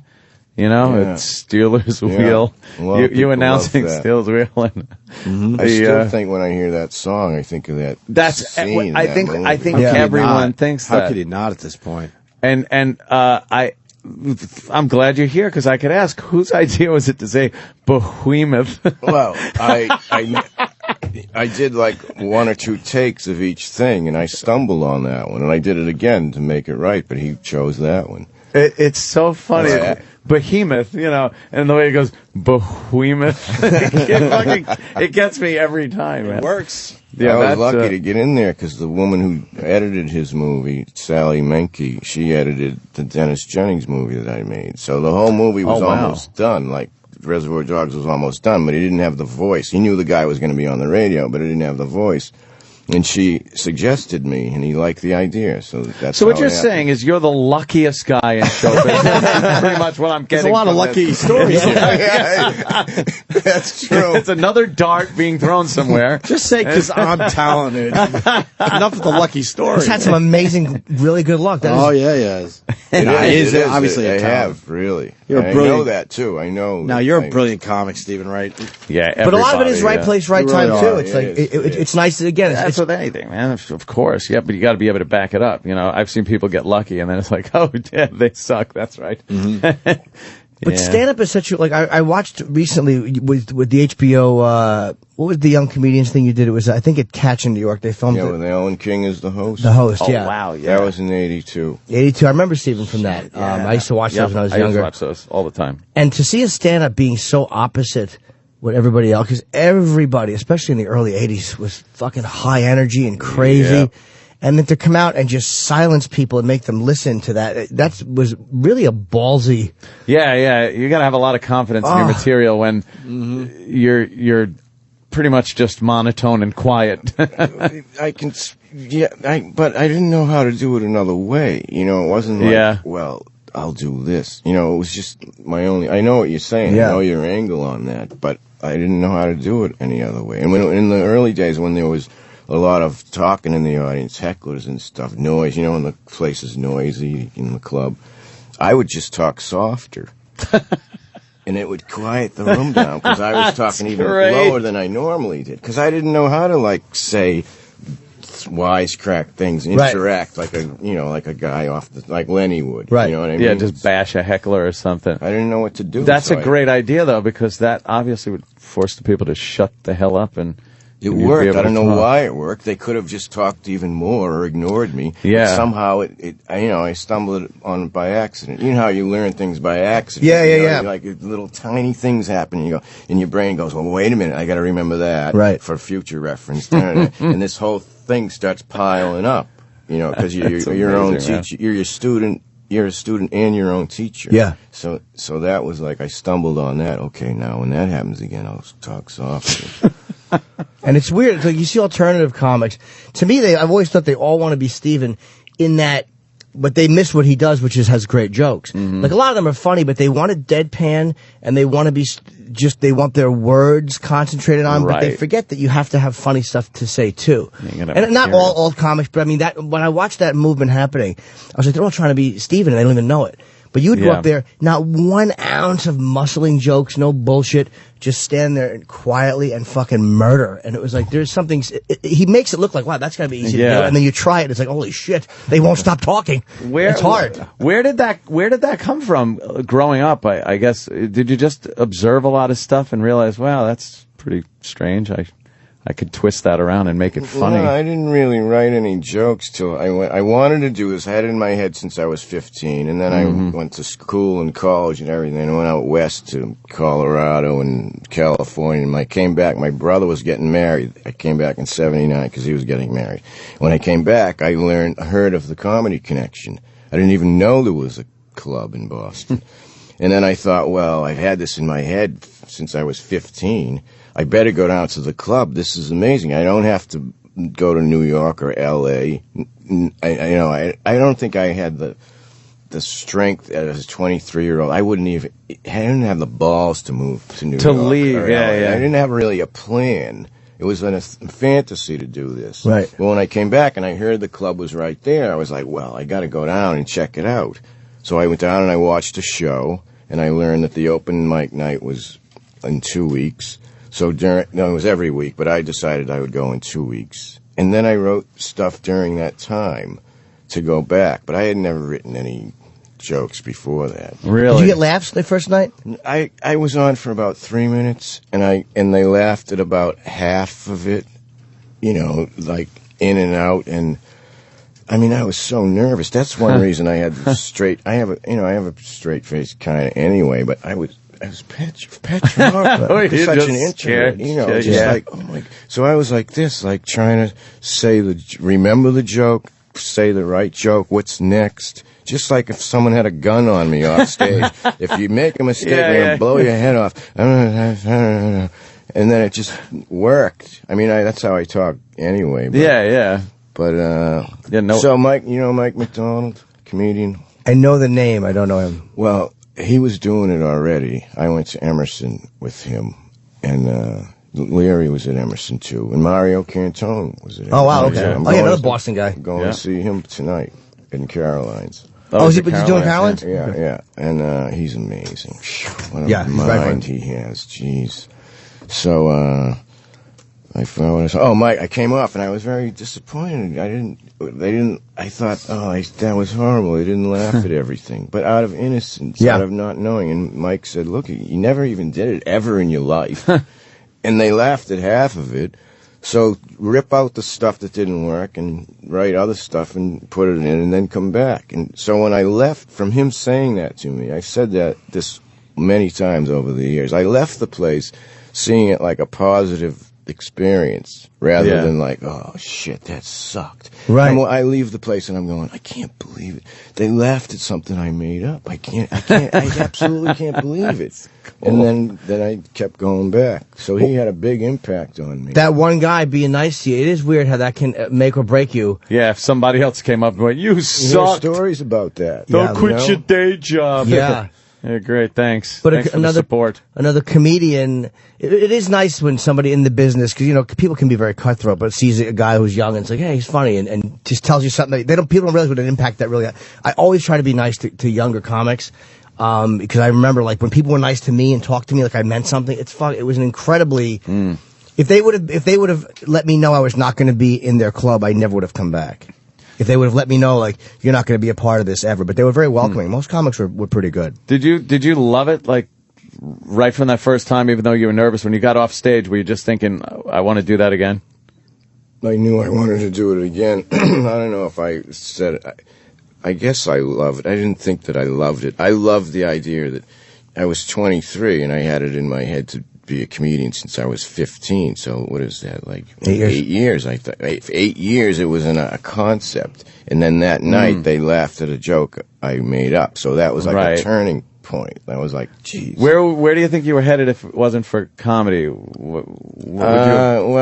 went to Emerson for mass communication doing radio. Oh, okay. I thought I could be funny on the radio, I would somehow get to stand up, but I didn't know how. Whoops. He's got. Oh, they have to leave? You're a busy guy today. Well, the Stanley Cup is a block away from here, and I hear you're going to be going down there and hoisting it or something. No, I'm not hoisting it. What happened? I'm not going to hoist this thing. I'm not touching that. I'd like to hang out longer. Oh, good. Well, yes. Yeah, your guys are telling me. Absolutely. No problem then. I go in to get this coffee on the way here, and the woman comes in with a Bruins hat, and she sees my Red Sox hat. Oh, did you see the series? Oh, I'm going to see the Stanley Cup. What? I'm going to see the Stanley Cup. It's on 47th and 6th. She said, that's why I'm here. So then I'm thinking, oh, my God. I can do the show and then go down there and see. It's unbelievable. And I was telling Pam that, like, this wouldn't have happened. And I live in Carlisle, Massachusetts. If I went in Dunkin' Donuts, this morning to get a coffee. Oh, the Stanley Cup's going to be down the street. In Carlisle, yeah. with three of the players. Right. 3 of the players are going to be there, too. Wait, another lucky fucking story. I know. You're making me self-conscious. Now I'm starting to believe kill myself. it's all his luck. Everything he does, he just lucks into. Jesus Christ. Now I have to say, you're not brilliant, sir. Oh, my God. The funny thing is, they usually bring the Stanley Cup in here, but this year, for some reason, they passed us by, man. Usually, we have it right in front of you. You could have done both at the same time. But you're right. The good luck of just watching after all those years, just tuning in a few months ago, and then he happens to show up where the cup is. I'm going to follow him down because I guarantee you Spielberger's there. Somebody is there. The Carson thing, because a guy decided that his kids wanted to go to college in Boston, and he had to go to the Chinese joint. That is fucking... This is creepy, Stephen. Like you're adding it up. Later I'll go to kill myself and there'll be no bullet in the chamber. Hey, another lucky. Look at that. Well, the first time you have bad luck, it's going to be really bad luck. I hear Chara, Thomas, and Bergeron are going to be there. Wow. A block away from here. Cool. Is it a zoo down there? Does anyone know? I mean, you'll go to the front of the line. Yeah. What is it, a bar? Is it a bar they're doing? No, it's the NHL store. Oh, I forgot about that. That's a block away from here. What was your first bad, really awful stage experience? It must have been one that you were like, because we usually have that one where we're like, am I in the right fucking job here? Well, like a couple of years in, during the early 80s, they would have the comedy clubs, but then outside in the suburbs, like 40 minutes away or something, they'd have comedy one night, but it wasn't a comedy club. Yeah. And there was a place in Leominster, Mass. called Scampy's. and it was like a nightclub thing. And that was the worst thing ever, because one thing I learned was that the audience should know there's going to be a show. Oh, yeah. Because it was music. It was like disco music. People dancing. And maybe a little sign like this big off to the side where you come in and no one sees it. And then all of a sudden they shut the music off and the lights stop. And a guy walks out with a microphone and puts it on the dance floor. And then he started the show, and he introduced me, and I came out, and it was insane. Here's a guy that's interrupting your night. Just blankly, it was the worst. That was the worst. What about you? Where was one of your worst? Rascals in Ocean Township. I was working with a guy named Bob Levy, who I loved. He was a headliner who I used to... I'm just staring. I'm just making E-Rock uncomfortable. But why? E-Rock's taking pictures. Yeah. While Jimmy's talking. No, I don't mind that. It was just, he wasn't in for the whole interview, and then he just comes in with his little hat and his awful fucking Lon Chaney hairdo. Giant starts flash snapping in photos. Stephen's face. He's trying to talk to Jimmy. Foot from Jimmy's face. Yeah. Doesn't have a zoom on it? But it was... Sorry. It's all right, E-Rock. It's right. This is what we do every day, by the way, Steve. Attack our friends. We attack everybody, everything, ourselves. We're just the worst. Go ahead. But Bobby was the host, and I used to work like the open mic in the bar area. I never worked a big room, and so Bob, who I really admired, was hosting, and like a young talent night. He brought me on, and I bombed. I actually, the only time I've ever walked off stage. I was like 7 minutes in. You didn't finish. Yeah, I was like, I actually said to the audience, "Am I too dirty?" And, and it was awful. And some guy, this wasn't even a good heckle. He goes, "Get a new act." Oh. And I couldn't handle that. I was like, ugh. And I went, "I'm sorry I wasted your time." And I walked were you being off. Nice? I was just humiliated. Yeah. And because it was like a validation of everything I had ever thought that was negative. Like, here it is. Like, we knew it was coming, didn't we, you fucking nothing? And here it is.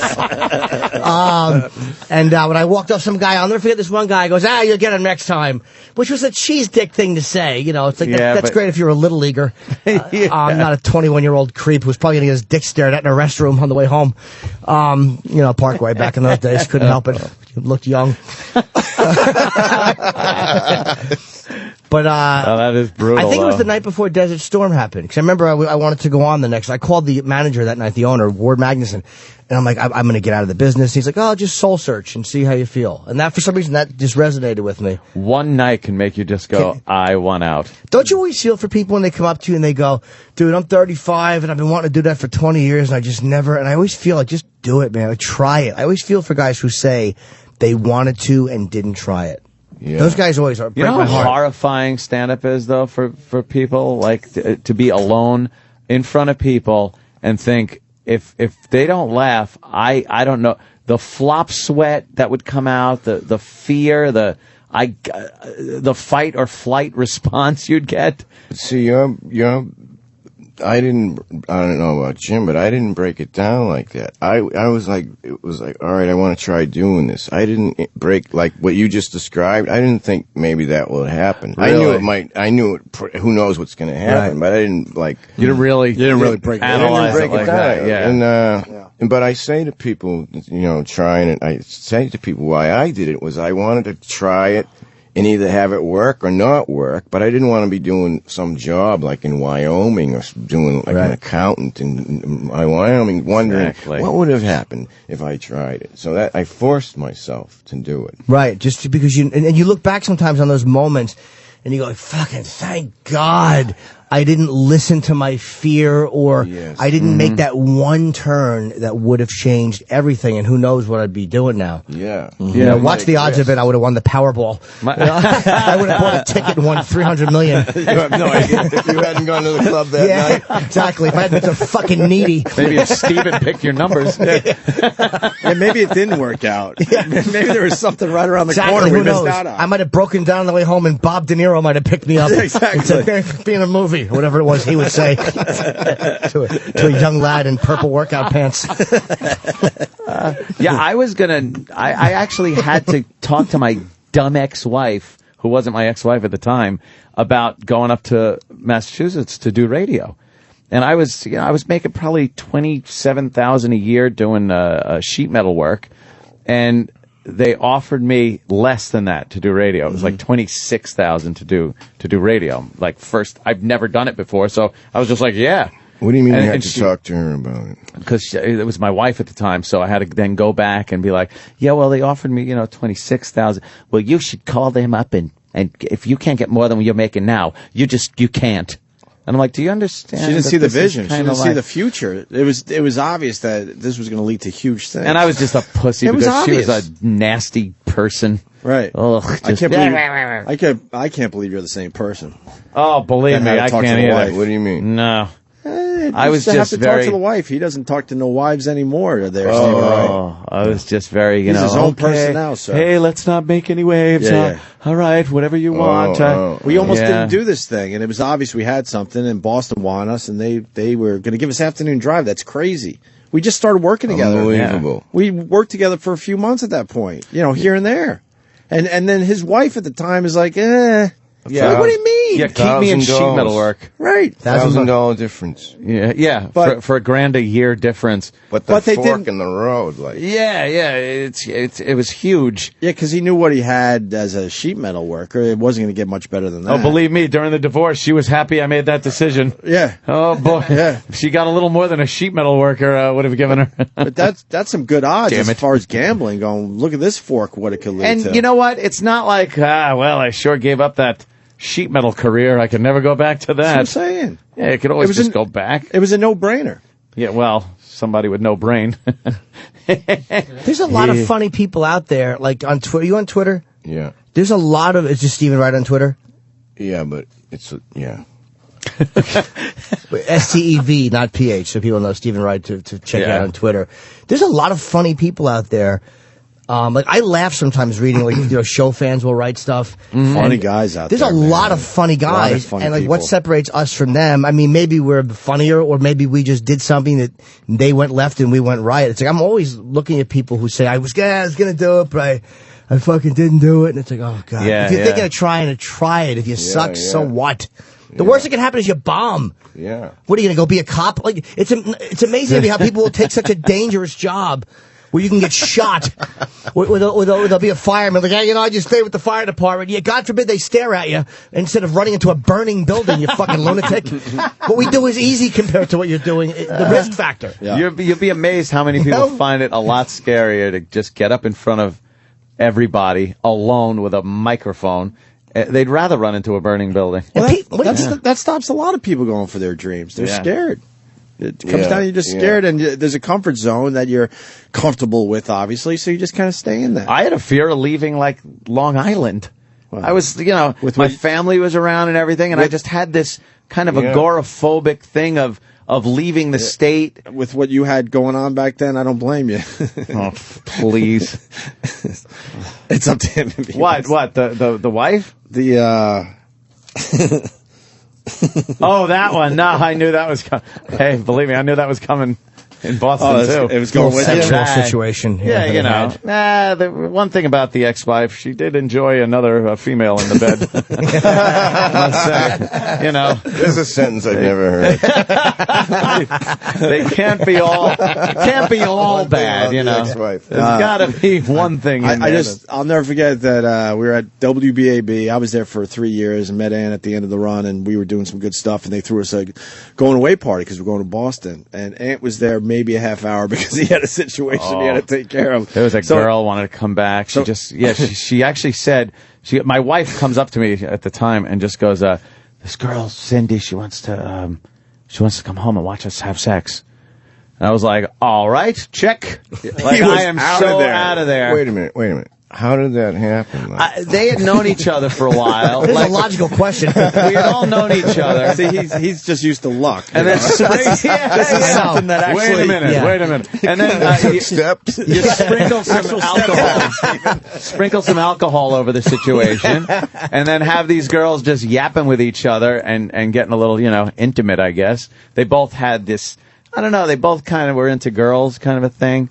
And your wife and this woman, they're just talking. They're strangers and they're talking. No, they kind of knew each other for about I guess for not even a year, but they were kind of friendly and shit. And then it was like, oh yeah, so my wife comes up to me and goes, hey, she wants to come back and watch us, have sex at our house.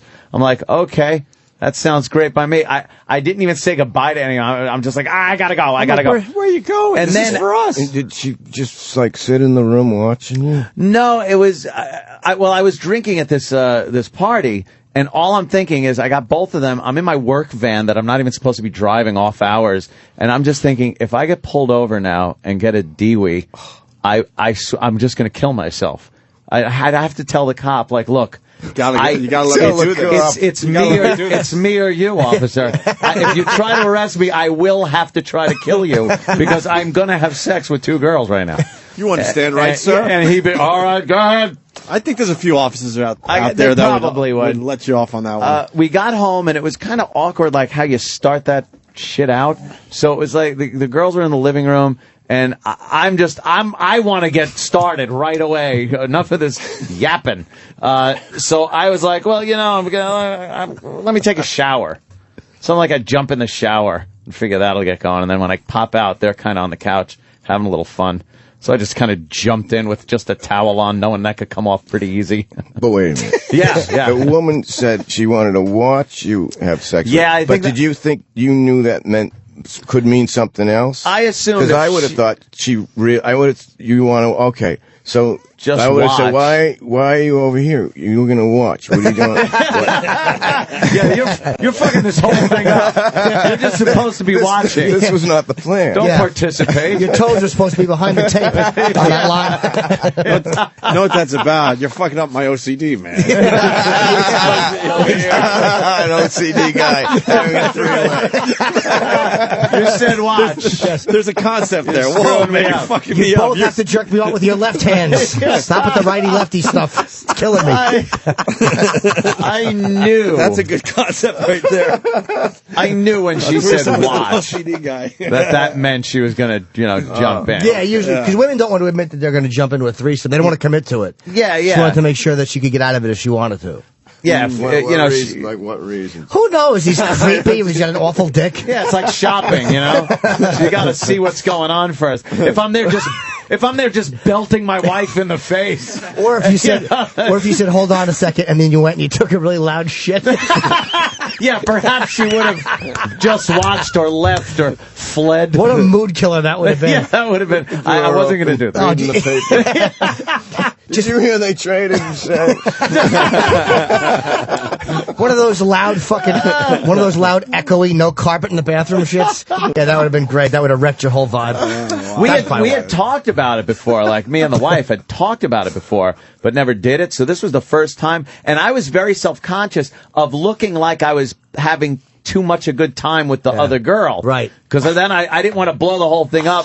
So I had to, like, I was having sex with the other girl, but when the other girl wasn't looking at me, I had to look at the wife and be like, you know, like look at her lovingly. Right. And give her this. fake attention? Yeah. You know, like a little brush on the knee. Like, yeah, that's good. You're still in the room. This is great. Did you also have to, like, look at her like you weren't enjoying the other girl as much as you really were? Yes, I almost had to be like, this is what it is. You know what it is.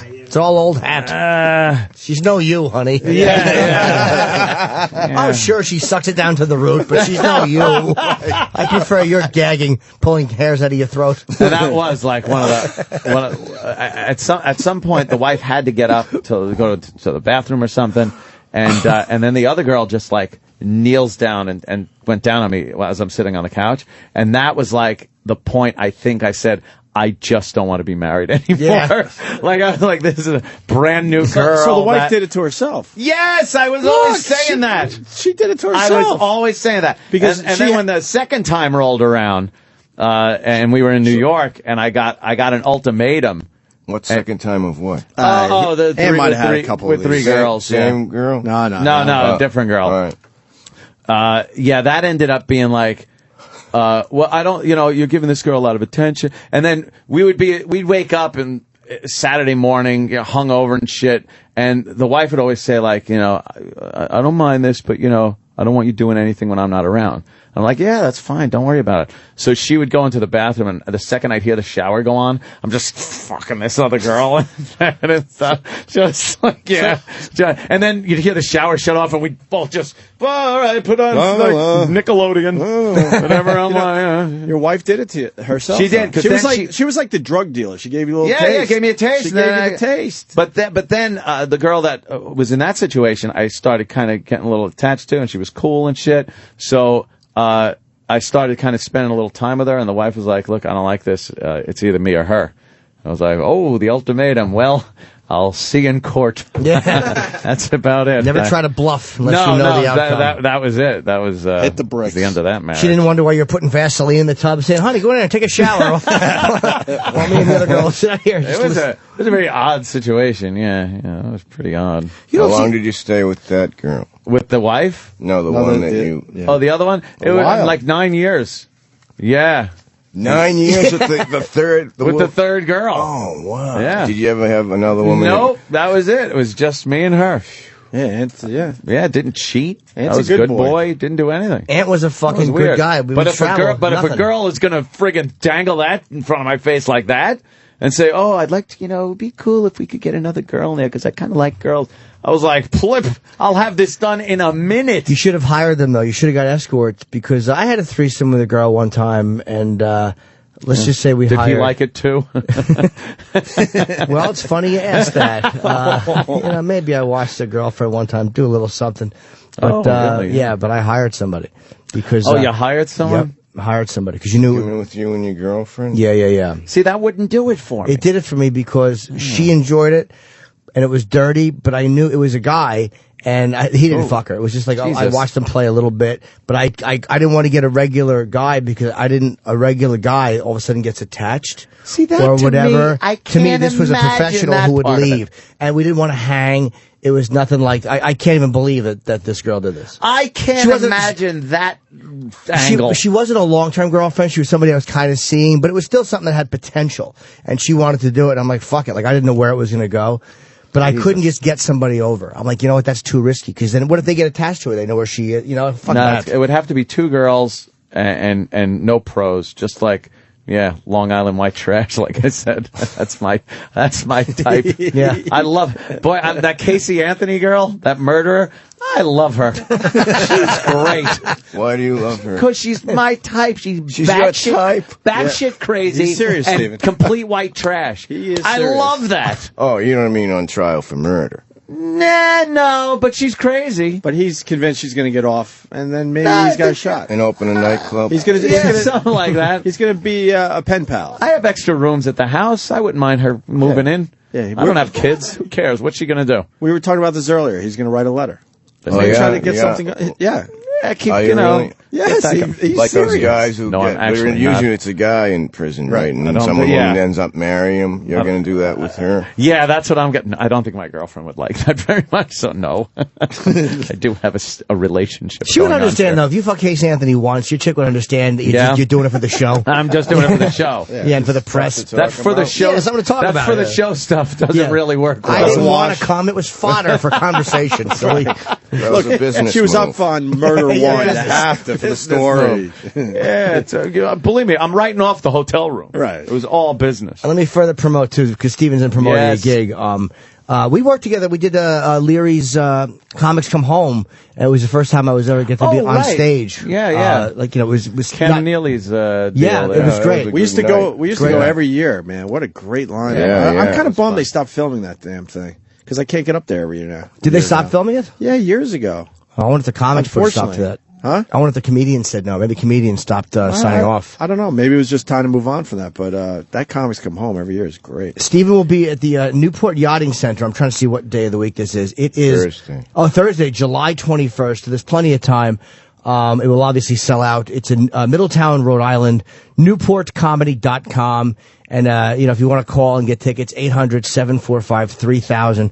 But it was like watching you on stage. I had never seen you live, only on television. And it was fucking hilarious, man. I mean, there was like 6,000 people there and he just murdered. It gives you faith in audiences when you see a guy not doing bullshit and not overselling stuff and doing real jokes and just killing. And you're like, all right, well, You had a great set that night too. Yeah, they were It was good. Excellent.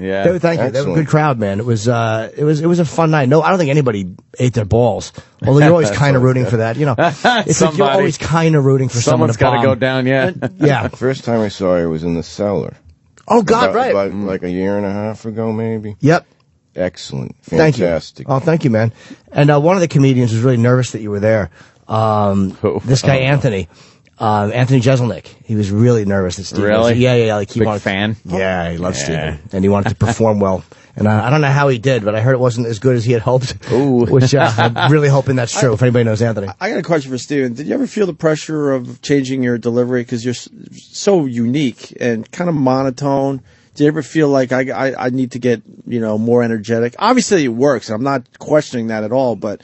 You're so unique. Did you feel like, oh boy, maybe I should change this up? Maybe earlier in the career or something? No, it was later. There's not a lot of guys like you at all. You mean later on or in the beginning? Probably no. You know what you're doing. Obviously, I'm talking in the beginning. No, because you hit that stage and extremely unique compared to everybody else. There was no like how you're thinking about it. I didn't think about it. Right. All I did was try to write jokes that I thought was funny. But that's a lot of confidence. The rest, no, it was innocence. It was like innocence. No, it was like how I was saying it. It didn't even enter my mind. I was just trying to write things that maybe they'll laugh at this.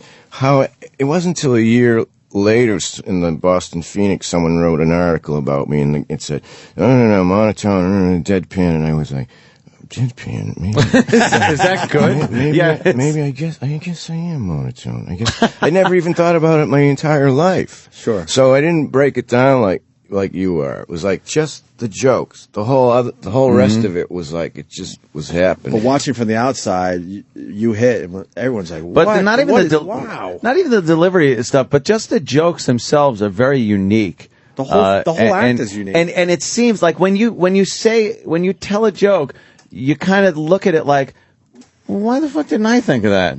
Like it's pretty much an observation of everyday life, but You do twist it around. It's a very unique talent. And were you doing that like at 8 years old? Just kind of No, I didn't write jokes till that No, time. not writing. I couldn't write. Working on my penmanship.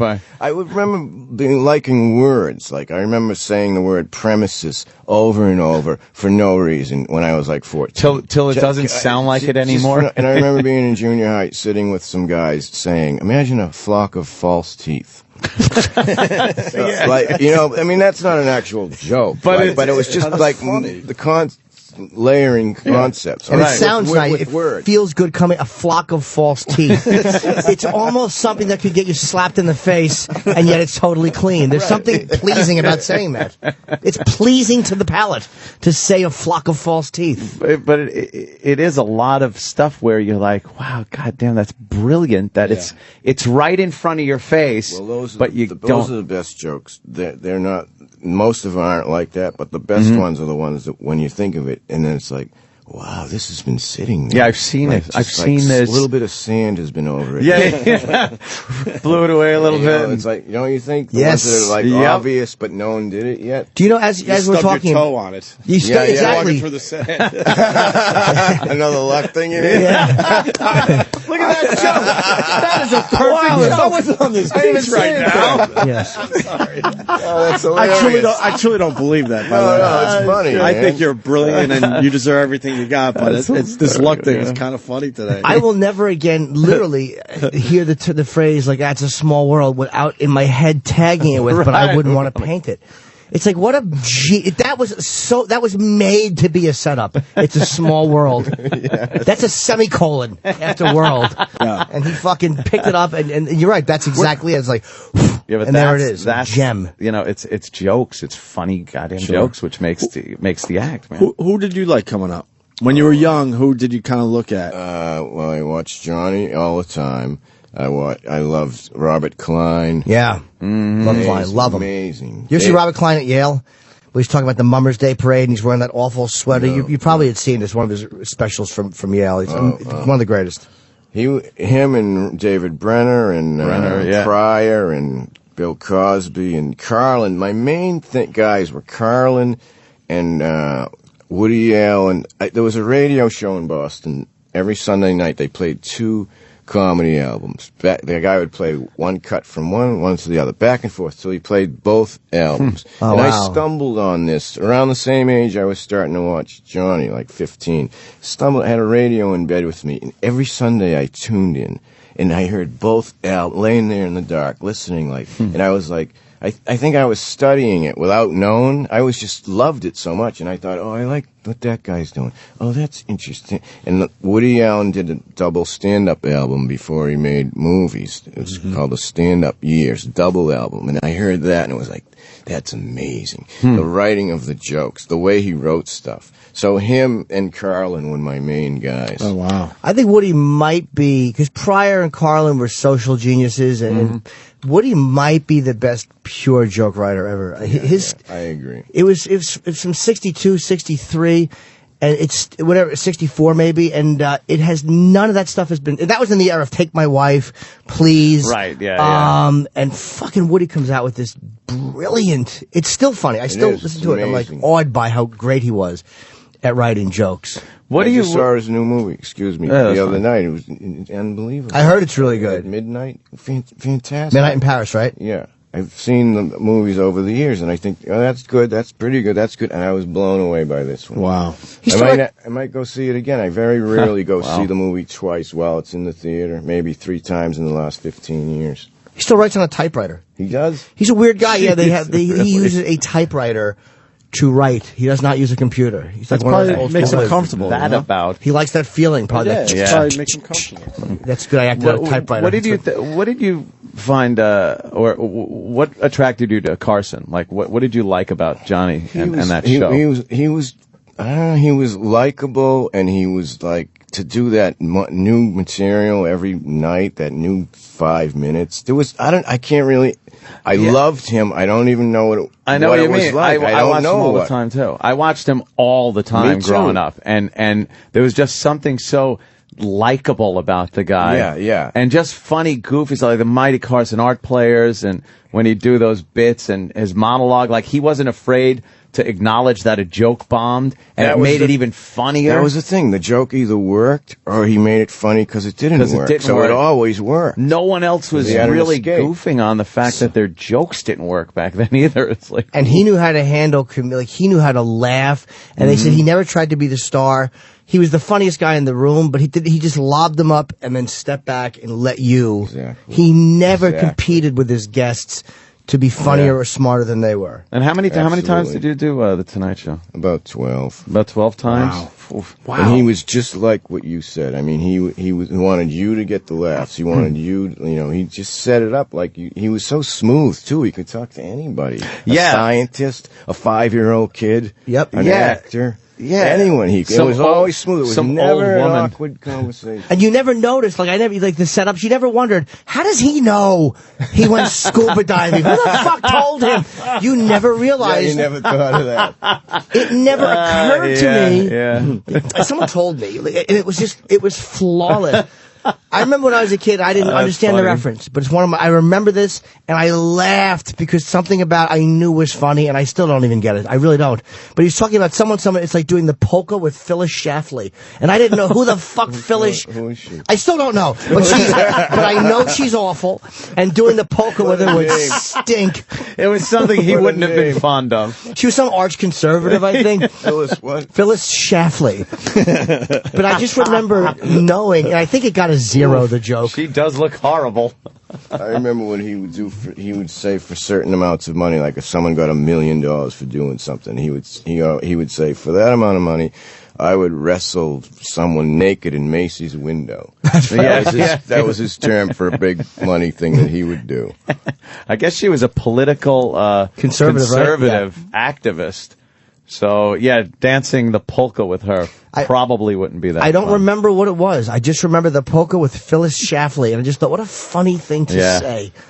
Did you ever pick up, because I picked up some of those Carson discs when they were selling them on television, and some of those moments are just timeless, man. And you see these just huge stars. Bob Hope comes out, and Sinatra's there with Dean Martin, and they're goofing on what's his name? Oh God, I can't remember that guy's name. Yeah, a little comic with the glasses. Not Rickles. No, the guy with he made the Goebel. George Goebel. George Goebel. Yeah, and they're flicking ashes in his drink, and like that whole thing. That was a time gone by. Yeah, they're smoking and drinking. Like, could you imagine a guest coming out on a talk show with a real drink and a cigarette? You wouldn't see that anymore, but it was just so accepted. They give you a belt before the Tonight Show if you want one, though. They have one now. They bring around booze. Yeah, you loosen up a if little anybody bit. wants it, to calm the nerves a bit. Yeah, I guess so. Which I'm surprised nobody's ever gone out really loaded. I mean, like back in those days they did, but I'm surprised now nobody does. Yeah. There's a clip of Ed McMahon just hammered off his ass one night, and Johnny acknowledges it, and he's slurring and just a wreck, but it was hysterically funny. And he would have been fired now. Of course. It's just like, well, you're drunk on the job, you gotta go. Then it was just like, no one really, panicked. Ed? He just looked over and, really, Ed? Like, you just knew, like, oh, fuck, here it goes. One of the famous Johnny moments is the Ed Ames clip, and everybody's seen it. Yeah. It's one of the most famous moments in TV where if anyone didn't see it, he played Tonto in The Lone Ranger. Yep. And he was showing Johnny how to throw a tomahawk. At a silhouette Against a wall. And the tomahawk point goes right into the cock. Yeah.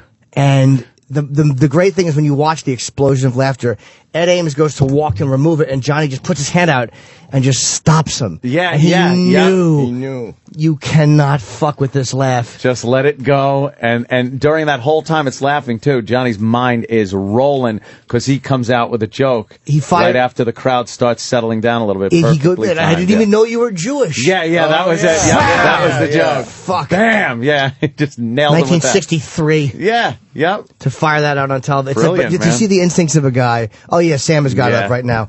It is weird when we go on this show. Yeah, I know, right? Overhanded. I wish I didn't know. The trick is to keep your arm extended, and that way you break the microphone.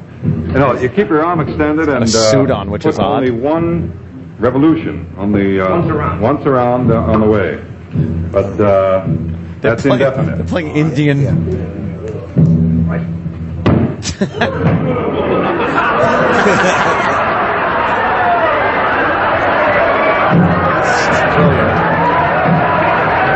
Yeah, look at him. Nope, don't take it.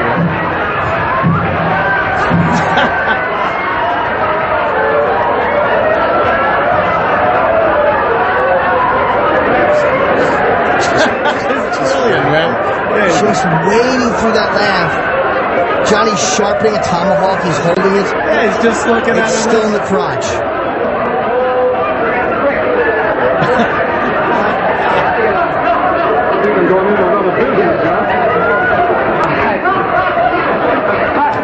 I didn't even know you were Jewish.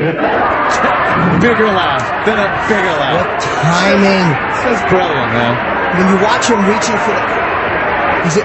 You can see the eye, like, settling the room. Just settle the room down a little bit and then nail him between the eyes with Do you know that how one. easily he could have blown that moment? Yeah. By tripping on it or saying it too soon? Welcome to Frontier Bridge. Yeah, exactly. Like a wave, but fucking... I'm gonna. He wants to see the Stanley Cup. Yeah. Yeah. Yeah, This was great, man. I had a lot of fun. You'd love to come back. Unbelievable having you have you in. back. I want you to Great, sign a man. photo of you and I together. Of course you So do. why don't we do this? Stephen Wright promoting Newport Yachting Center, July 21st, 7:30 show. NewportComedy.com. Obviously, you should go and check this out if you're in the area. Oh, hell yeah. 1-800-745-3000 for tickets. Stephen Wright on Twitter, Steven, right. And that's it, man. This was a pleasure for us. Yeah, man. what a blast. Yeah, man. it was good having you. Yeah, a lot Finally, of fun. we A lot had of Stephen fun. Wright on our I know, show. right? How cool is that? Yeah, and check him out July 21st. He's just one of the greats of all time, as you guys know. All right, we're going to finish up with another great comic next. Oh, God, not Bobo. Bobo. It's radio. Wildly funny. Wildly funny. Laughing out of your mind. Wildly funny. It's radio. Wildly funny. Wildly funny. This is the most energy I've had at 7 in the morning. Wildly funny. Oh, jeez. I've never been in a room this funny. Wildly funny. Wildly funny. Laughing out of your mind. Oh, jeez. It's radio. Have you ever been to the zoo? Because that's also entertaining. Wildly funny. Wow. I've never been in a room this funny. Wow. It's radio. Wildly funny. Radio. Wow. Wildly funny. Radio. Laughing out of your mind. Oh, jeez. Oh, jeez. SiriusXM. The virus. This is the Opie and Anthony Show. The Opie and Anthony Show. Stephen Wright was great. Man, was he great. You just, you really don't know what you're going to get with someone like Stephen Wright, or maybe just with Stephen Wright, because I was saying with other comics, they talk about their life. You kind of know what they're all about. I have no idea what Stephen Wright was about. From his act, he just, he does his jokes, but he never talks about his life. Right. I didn't know what Stephen Wright would do. I knew he was from Boston. That was about it. Mm-hmm. And then he starts talking, and you realize, he's funny and cool and. He really enjoyed his time, too. Yeah, he didn't want to leave. That was very cool. That was really. I would like to come back sometime. Yeah. Duh. Yeah, of course. Hope he does you want. impression drink. Linger longer. Hey, Duke Nukem or the Steven Singer? What do I have to give away before we get the fuck out of here for the weekend? All right, Duke Nukem forever for Xbox 360 or PlayStation 3. We got one more copy, Travis? One copy of the new Duke Nukem Forever video game for Xbox 360 or PlayStation 3. The first Duke Nukem game in 15 years. It's already in stores, right? Rated M for mature. Must be at least 18 years or older and a listener or subscriber. Not open to residents of Alaska, Hawaii, or you dirty Canadians. It's much too cold to play video games in Alaska. You must hunt. Right. And ice fish. So we'll give that away to a random caller right now. Right now. Is anything really random? Do you really want to start the Bobo stand-up thing right now? I know. I'm looking, just going like, tick-tock, get me the fuck out of here. Is there any better feeling after a guest is good? Like that great post-guest feeling, like when you had fun? That was, so why blow it? Let's get out of here. We've done enough radio this week. I think we have. I think you forget it's Friday. I think we have. I fucking was here till 11 yesterday. I got to go sign some papers. I have a base of operations here in Manhattan now. a Manhattan base of operations. Damn. The compound is spreading out. It's the Compound West, I like to call it. Damn. Compound West. I am a dual domicile person. I have a Manhattan apartment. You should have bought, because I know you're. Oh, how about you shell it out? No, I'm not sure. You know what it is? I'm not sure if I like it or not, so I'm going to see. I'm going to feel it out, and then I may purchase something here in New York. I did. I bought a 6-bedroom. No, you didn't, Chip.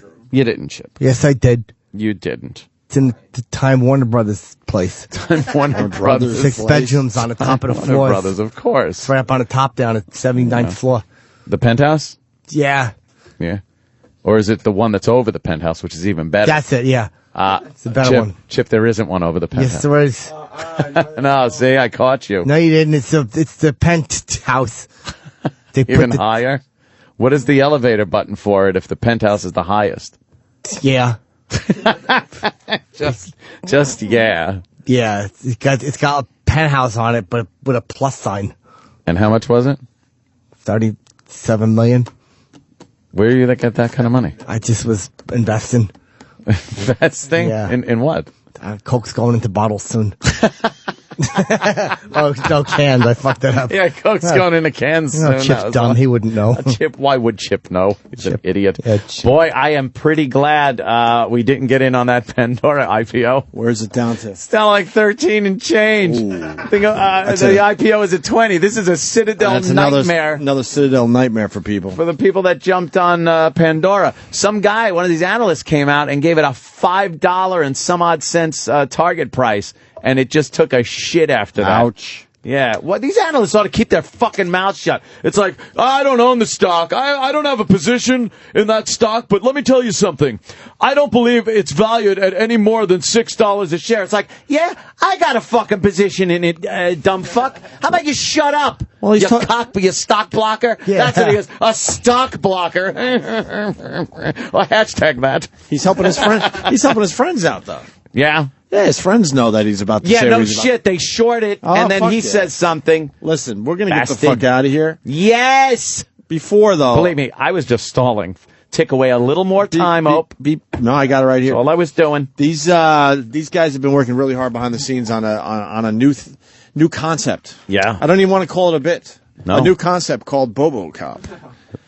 We got to debut BoboCop before we get the fuck out of here. I can't even go the weekend without hearing this. And listen for not only the voices of the Opie and Anthony show, but A-list celebrity. There's an A-list celebrity in this? I would consider him close to A-list. Yeah, a legitimate celebrity is in this, not Can I Opie say? and Anthony show. Ooh, I want to know. Let me see if I could guess. Let's All right, yeah, fair let's enough. try to guess. I don't like Sam trying to save Bobo's comedy for the shit show. I'm not trying to Oh, I save know it. he is, too. No, don't play his comedy. To truly make it the shit show. We'll do it Exactly. Monday, but it might take a It's a while. recap, motherfucker. Oh, look at Sam. Sam's Okay. blinking really heavily now, thinking, I got nothing now for the show. When do I ever have anything? That's true. Bobo, Yeah, I'm here. you've been on hold 3 hours. Congratulations. Yeah, I know what. All right, hold on. 3 hours he's up to. No joke. 3 hours and 2 minutes. Wow. That's not a record, though. Gary Coleman has that record. Oh, poor little fella. He's dead. Here's BoboCop.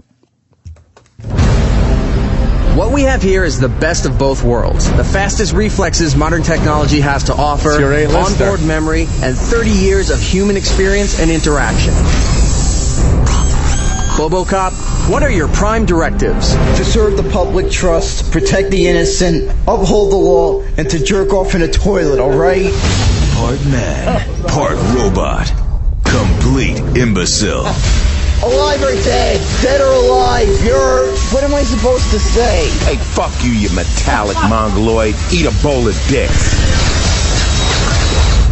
Will he be able to recall his past memories? Don't you remember? Bobo, it's you. What's me? You, Bobo. It's you. Who is? Holy fuck, Bobo! You! It's you! Bobo, it's you! I think I'm in a weak signal area. K-9 units, please respond. We have a 16-3 in progress. All right, let's go, Mr. Mamoonigan. BoboCop! Who is he? What is he? I suck. The dumbest, most annoying person on the planet is now a law-enforcing cyborg. BoboCop. Any special message for the kids at home? Believe me, you're right. You gotta wear a condom when you go to sleep, because you don't want to jizz in your pants when you're... BoboCop? Sorry. I mean, stay out of trouble. BoboCop.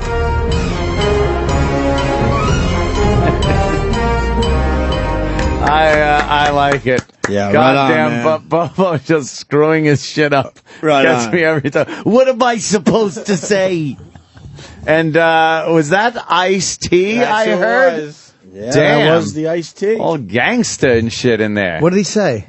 Something about called him a mongoloid or something. I thought I was the A-list celebrity. You were. I heard you in there too. I didn't hear Mr. Maloonigan being brought up. He did. Oh, yes, he was. He did. Okay. Oh, it was in there. I must have been laughing at the previous part. He's the canine unit. Oh, the canine unit. Right. Mr. Maloonigan. What a terrible name for a dog. It's the worst name for a dog. Mr. Maloonigans. What an ass. Hey, Bobo, could you hold on for a little longer? Yeah. Sam's going to talk to you during the shit show, I think. All right. How long have you been on hold? I lost track of how long they've been on hold. Bobo, are you on your cell phone? Where are you? On your cell phone? No, I'm on the home phone. Oh. Where? Outside? No, at home. What do you need? A generator? What's at going home. on in the background? I know you're at home. Jesus Christ. Exactly. Jesus. What are you, next to a machine that makes dumb statements? Are you? Now you might be hearing the fan in the background. Oh. It's great. I wish it was a fucking helicopter and you were standing there with Vic Morrow. Bobo Morrow. Yeah. Bobo. I wish Vic Morrow was holding you in his arms and your little Vietnamese hairdo would be lopped off. Let's just put Bobo in everything. Bobo more. We should. Morrow. Or whatever. Oh, she's All right. wearing a little purplish light number today. Got her hair in that dumb bun, though. I don't like that at all. I like when she puts it in a ponytail and it's down. She looks elfish and pixie-like. Yes. Her ears are right? fucked up. Yeah, they are. Casey Yeah, she Anthony's looks ears like a are little fucked wood up. elf. Yeah. Yeah, she's a wood elf. Yeah. Elf you got and magic. your wood boy phone and your naughty boy phone. No. She is a little wood elf. Look at her. Just tra-la-lying through the forest, dumping her daughter somewhere. Exactly. Behind a tree. Oh, she's so guilty. But, you know what? I think she'll get off the hook here. Yeah. Look at her. She's going to start laughing. She makes these eyes at the lawyer. I don't know. I'm captivated by it. All right. I'm ready to say... have a good weekend? Start this weekend. Yeah, that's what I'm ready to do. You guys still have 5 minutes. Bobo, hold on. We're giving you 5 minutes. Oh, how kind of you. Yes. Is Bobo still on hold? Enjoy your weekend. Yeah, Bobo's on hold for you, and I hear Ronnie wants to talk to him too, so make sure he stays on hold. Oh, yeah. Who comes He's gotta on your stay on show? hold. Yeah, Ronnie wants to. Lots of people. I know I've heard Oprah on, and I've been on Opie, briefly. you, Roland. Anthony, Roland, Troy, Ant's Star been on. Studded, E-Rock, The Morning Mashup, DJ Who Kid, Loverboy. I called in Keenan to complain Cahill. the other day Yeah. from the road. I had a complaint. They were talking about, the Gene Simmons thing.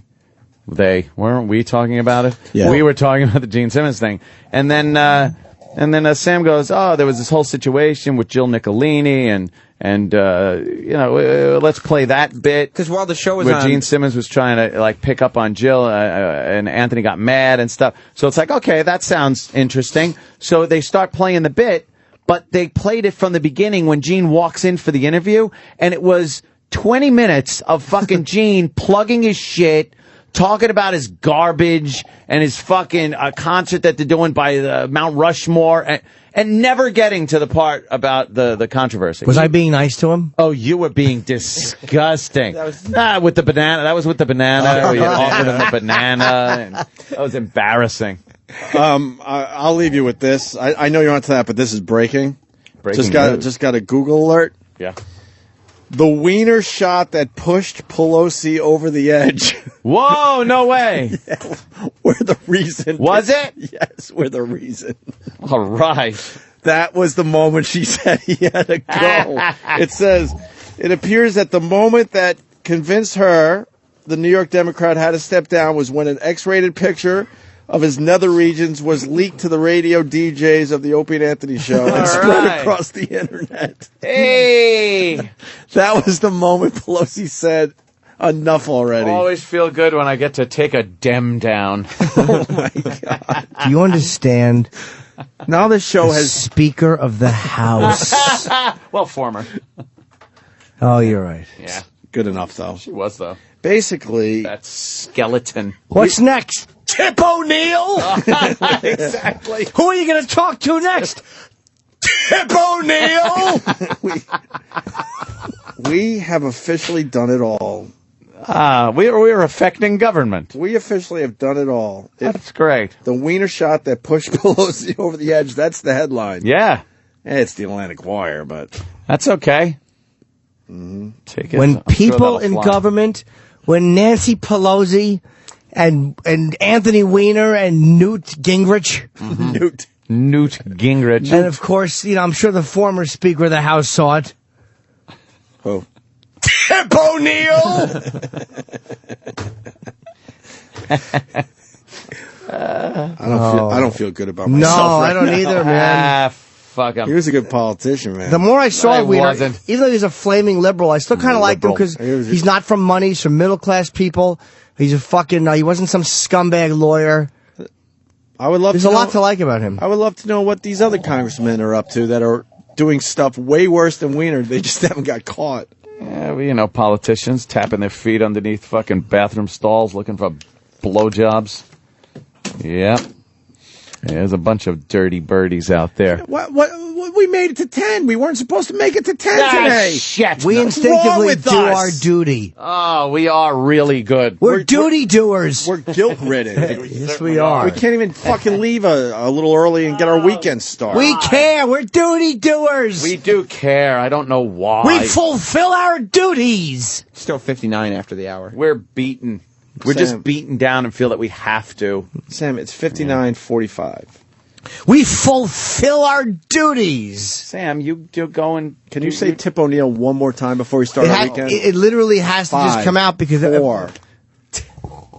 I don't like Nancy Pelosi, but I did like Tip O'Neill.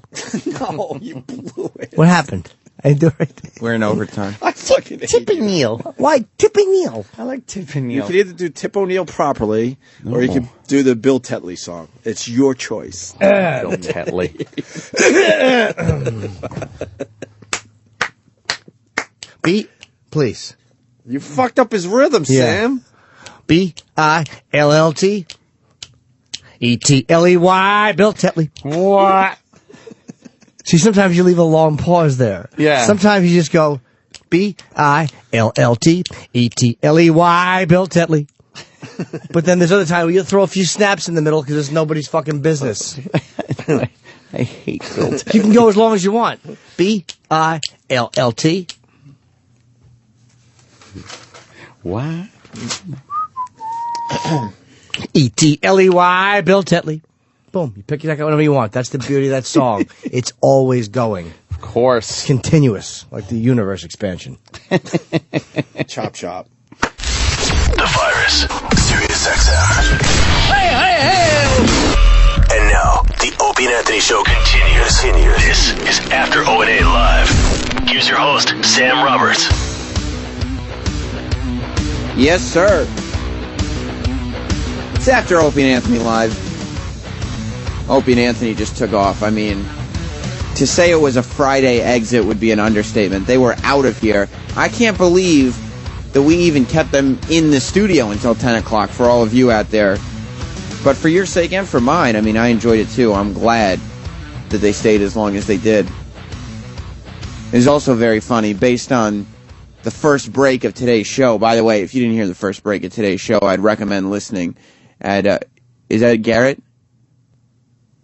Walking up the hall? Yeah. Tell him to come in. I would recommend listening to the first break of today's show at 3 p.m. on the replay Eastern Time, because they went into this whole thing about management. I'll get into that in a second. Garrett just walked in from, well, of course, as Bobo would tell you, and Bobo, stay on hold because we are going to get to you, as Bobo would tell you, from the Eddie W days. Dinks. but more currently from both the Jay Thomas show and the Special Delivery show. He's actually, I don't know if you guys know this or not, but, oh, by the way, the thing that Ant was talking about, the show on the air today, about how guests come in and they pull the mic down and the mic falls out and we as a show look like assholes. Yeah. Garrett just did that, so we look like assholes. Didn't Mars says it was going to be fixed, no problem? Yeah, well, it's a problem because it wasn't fixed. He went home at 9? Wow. Eric, venomous. And we will, by the way, there was some fallout of the Eric push-up contest situation. I'll talk about that in a little bit, too. But, yeah, you started producing for Special Delivery for no apparent reason, correct? I did, yes. Yeah. What compelled you? I mean, I guess people would ask me the same question, but what would compel people like us to give up our Saturday nights for no particular reason? Well, this place kind of robs me of fun. Yeah. Because they're constantly making me do stuff that I don't want to do. For sure. So I figured there's one show I kind of like listening to. I might as well help them out. Yeah. So then if they tell me I have to do something, I'd be like, oh, well, I'm already helping out this show. Special and it's, Delivery. Yeah. It's like actual fun radio. Right. And it's kind of weird, you know, in this place. And it's not like Dave and me are going to come in on a Saturday night and be like, Garrett, where were you on that? Yeah. Where were you? We need you. We're counting on you. I make mistakes every show, and what do I care? Whatever. What do we care? Look, if they're not going to pay one of the hosts, yeah, you know, exactly. What do you think there's going to be a lot of like, oh, Garrett messed up a call. But Garrett, more importantly than all that, is the Ira situation. Really? Ira is a guy who used to come on this show almost every week, under your watch, actually. You'd come in, you'd be Ira's, I called you Ira's personal producer. You would come in with Ira, make sure everything was okay. And while, yes, the Opie and Anthony show does rightfully so have a reputation for abusing people, I'll say, in general. For instance, Bobo. Yes. We were always very nice to Ira. Actually brought him in and would tell him how much more we liked him than Bobo while Bobo was standing right there. Ironically enough, Bobo was actually on hold listening to this. So, but that's what we would do. And then all of a sudden one day, your boss, Jay Thomas, and I don't want to make you say anything derogatory about your boss. That's not why we're here. Okay. But your boss, Jay Thomas, said he doesn't want Ira on the Opie and Anthony show anymore. Yes. Why was that? He's very protective of Ira. Why? What's he doing with Ira?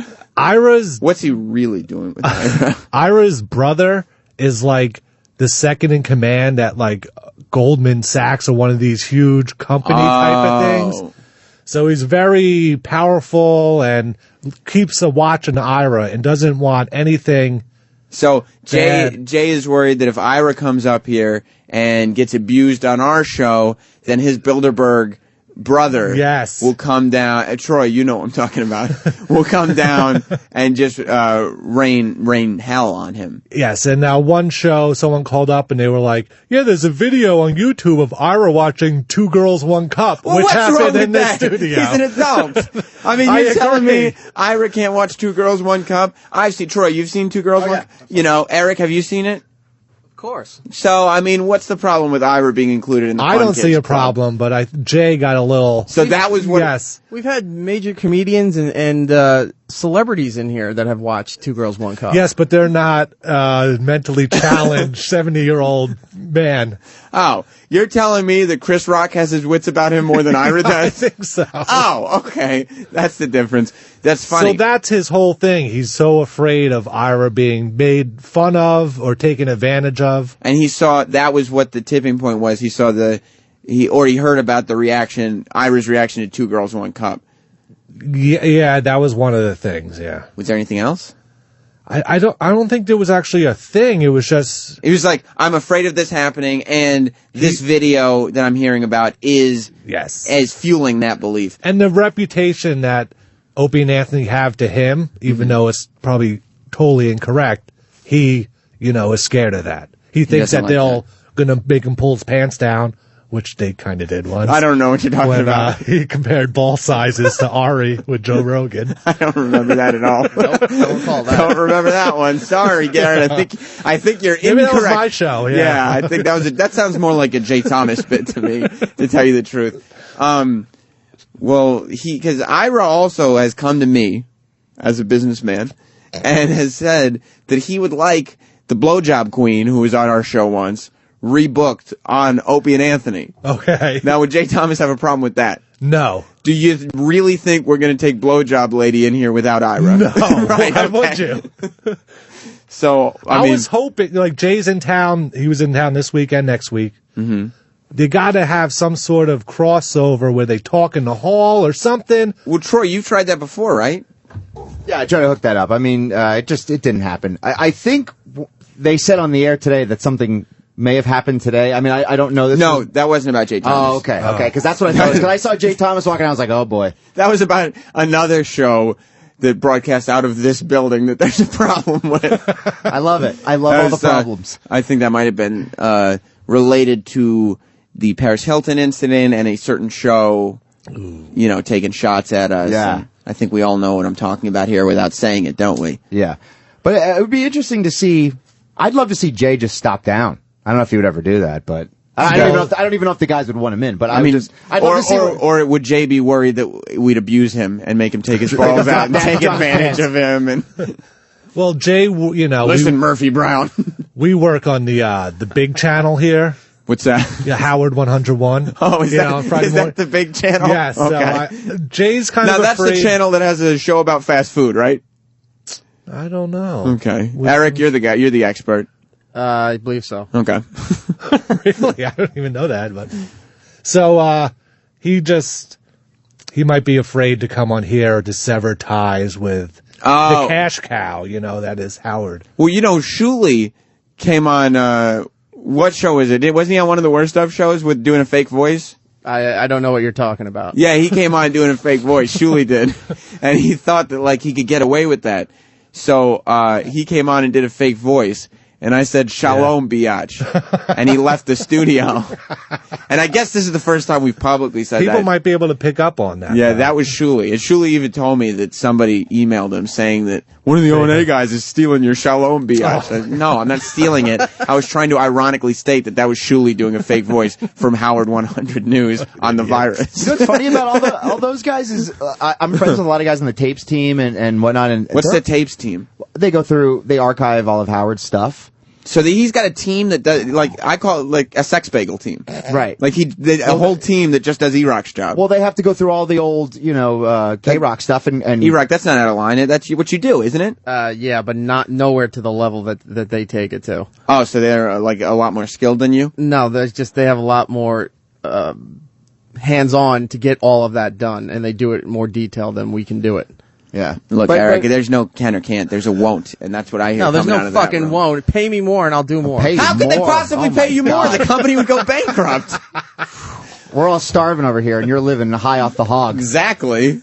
Anyway, as you were saying, this guy, more money. As you were saying, I'm sorry, Troy. Sam's not starving. He had a nice lunch yesterday. Well, we'll get into that.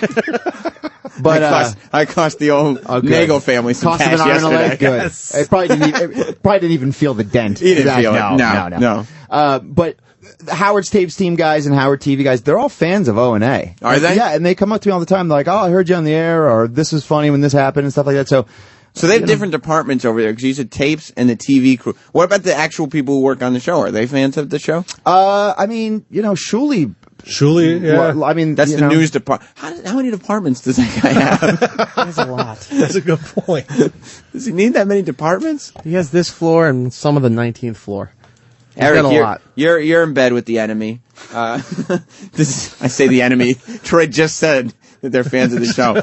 Are there people on that side of the building? There are, yes. And we've mentioned the tapes team, the news team, and the TV team. Yeah. What about the show team? There's people over there who have talked to us, yes. Oh. Yeah, they love the show. I mean, we all get along. They listen really closely, too. They do? Yeah. They've come up to you and say, this is an instance that I enjoyed. Oh, they were like, "Oh, I heard you on earlier in the week, blah, blah, blah," and they'll say stuff that were said. And do they ever talk about After Opie and Anthony Live? No, they haven't mentioned it. You either. How about you with Shuley? Is he? No, never. Hasn't brought that up. Yeah. Okay. 10 o'clock's usually cigarette break time. Cigarette break. That should be the name of this show, man. Go on your cigarette break. Well, Gary, Troy. I do know Troy. You didn't let me finish my sentence, Garrett. Listen, you can get away with this kind of nonsense on special delivery, but this is a real deal Tomorrow? show. Tomorrow night, yes. 8 p.m.? 8 p.m. Eastern. I almost said 9 p.m. Eastern. Now it's 8 p.m. Eastern. For 2 big time hours. Nice. 3 was just far too many. It's just overkill. 3 hours a week. Come on, get out of here. Leave them wanting more. Yeah, oh yeah, a lot more. Troy, you're trying to further yourself completely outside of this place. What do you? Yeah, he mouthed. He almost said it. Oh yeah. You see, people let their guard down in here, Garrett. They forget that like we're still on a giant channel with people listening. Troy, and since I've built a reputation of just being obnoxious, nobody knows whether to take what I'm taking seriously or not. Yeah, so I just get away with murder, and other guys like Troy are just left under the bus somewhere. They think I'm just being Goofy Sam again. But dealing with you have to know that. So yeah. So we were talking about your trying to further yourself way outside of this place. What do you got going on this weekend? Because Garrett and me are doing stuff for this company. What do you got going on this weekend? Okay, I'm DJing tonight in Reading, Pennsylvania at Club Reverb with Cue Ball from the Bloodhound Gang. So wow, Eric, are you jealous? You're a big Bloodhound Gang guy. I know Cue Ball. No, excuse me, Nagel. Whoa, sorry, Same didn't tax know. bracket. Yeah. Well, same tax bracket when Bloodhound Gang was doing stuff on MTV. I mean, I don't know. Now Nagel's a little inching over. Yeah. No way, guys. I'm not that rich. No, they're not that rich. No, they do. I mean, they're huge in Europe. For some reason, they play festival. They headline festivals in Europe. Really? Yeah. Still? Yeah. That's amazing. Yeah, they go over there every summer and just clean up. So Cue Ball and Troy Kwan are going to be where in Reading, Pennsylvania? Club Reverb in Reading, Pennsylvania. Tonight? Yep, tonight. Starts at 9 p.m. So we're going all night long, right? Yeah, we're going till 2 o'clock is when the bars close out there. So we're going to be But shit, that don't mean the party's over. That's right. You know what I'm saying? Troy Kwan on Facebook and Twitter. Well, it's good that you got stuff going on outside of this place. Cause I mean, you got to do something, right? Got to make money somehow. Yeah, I got to get that paper. Listen, we were talking, by the way, when Opie and Anthony were leaving here today, it was that's the morning mashup. Opie specifically told me. I've heard. You told me, and I brought Nicole and told Good her. Advice. Less is more with them? Yes, You think so too? yes. Okay, good. I'm glad. I love getting feedback in and trying to incorporate that into this show.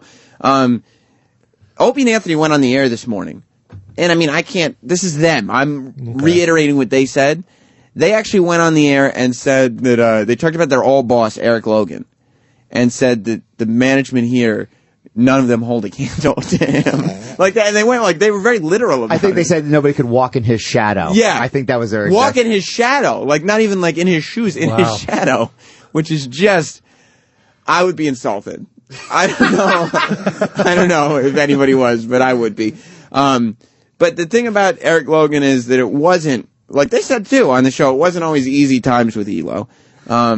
He definitely did, have a back and forth with the show that you don't see too often in management.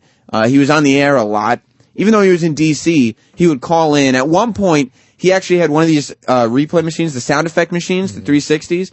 He had us, the staff, get a new 360, completely mimic the buttons on Opie and Anthony's. I think he did Anthony's, but do a complete replica, clone it completely, send it to him in his office. He had it connected to his phone in his office so he could call the show and car crash and do all Opie and Anthony's sound effects. He also had it hooked up to a sound system in his office, so while he was having meetings and somebody would say something, he would hit like boring and the car crash. So, I mean, he got the show and everything. Also a lunatic, obviously. He was a crazy person. But it wasn't always easy times with Eric Logan. And there were lots of times when Opie and Anthony wanted to get stuff done, and they would have threats. Is that right, Eric? Am I going in the right direction? You're heading in the right direction. I would like a little assistance from you, because last time I set up a bit that I trusted you to cut up, you didn't have anything in the setup. Like I set it up, and the things that I set up, you had actually cut out of the bit instead of left in. Yeah, that was opposite day. Yeah, I had no idea we were theming. So what happened here? We were we decided to we came up with this bit. I don't know who initially on the show, but as a show we developed cocks in a box. Right, that was when we actually took a cardboard box. Awesome, Garrett. Is this before the song? I didn't even know the song. The Timberlake, Dick in a Box? Yeah, it was way before the song. Okay. Yeah, it was way before the song. What we did was we found a cardboard box in the studio. It had a flap on the top. So we opened it so like you could open it like a flap, like Eric said. And we filled the entire interior, as well as the top and the bottom of the box, with gay pornography pictures, because we had some gay porn mags in the office. Yeah. Obviously. Okay, yeah. It was 57th Street. It was a wild time. So we filled the inside with gay porn, and then we took a dildo, which we also had in the office. Oh, yeah. And we mounted it to the bottom of the box. So when you opened the box, you were just inundated with gay pornography and gay sex items.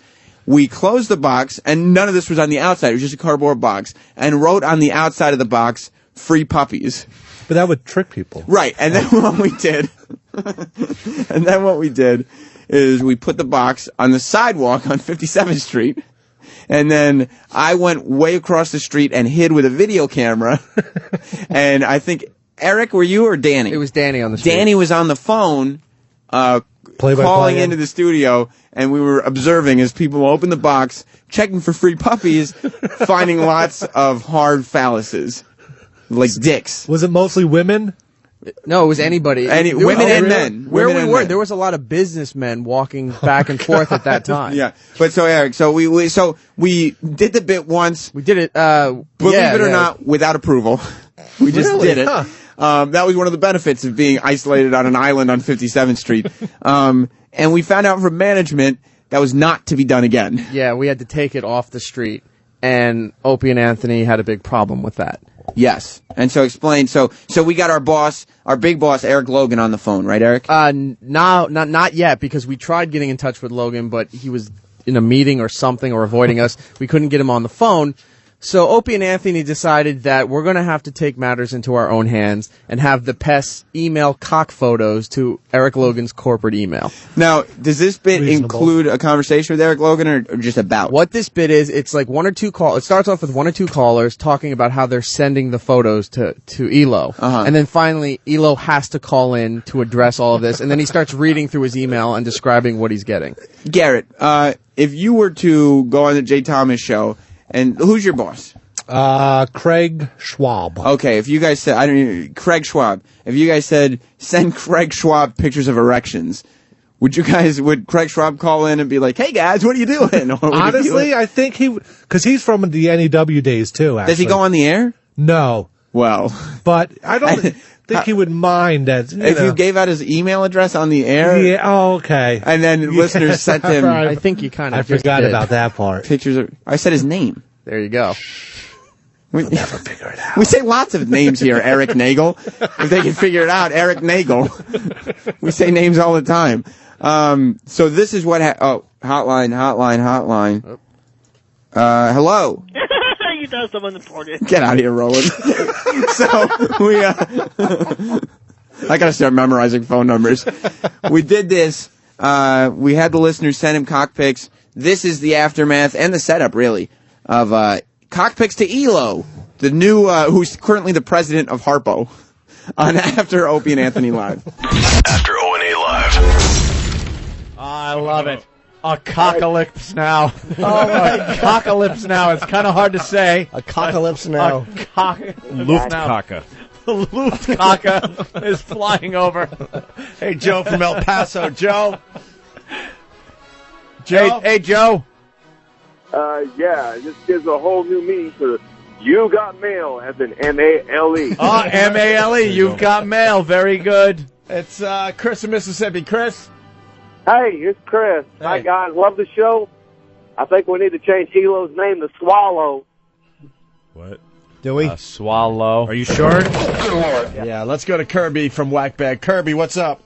I sent Elo a cock picture. It's an extreme close-up. The head of the cock is pointing right at the camera. There's a tarantula on the cock, and the tiniest little drip of semen's coming out of the head. It's either the very beginning or the very end of an orgasm. What a great photo. Launch your cocks. They're launching from all over the place. Next wave. Let's go to Launch your cocks. Joe, what's up?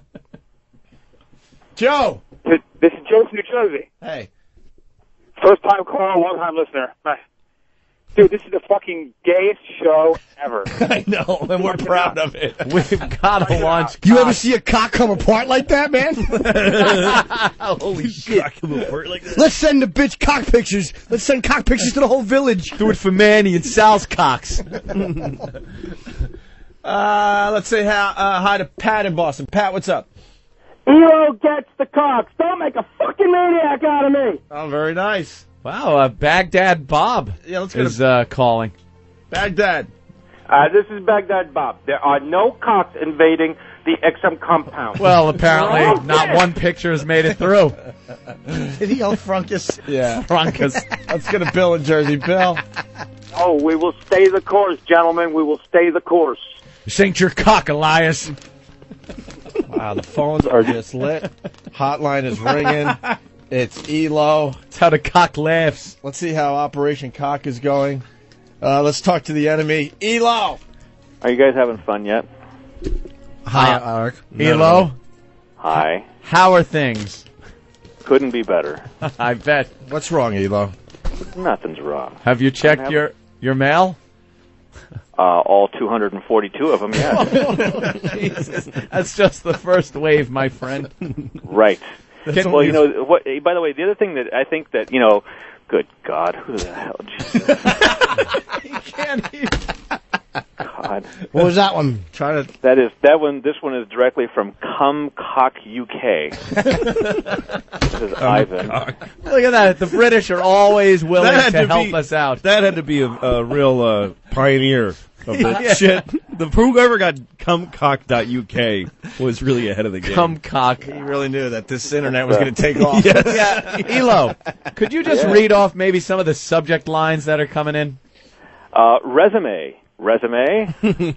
You're costing me cash, cock, not more cock. FBA cock, more cock. Let me scroll down here. Free puppies. Knew what that one was. Then we're getting creative because they know that, if you put cock in it, he won't answer it. So now I've got 2007 budget.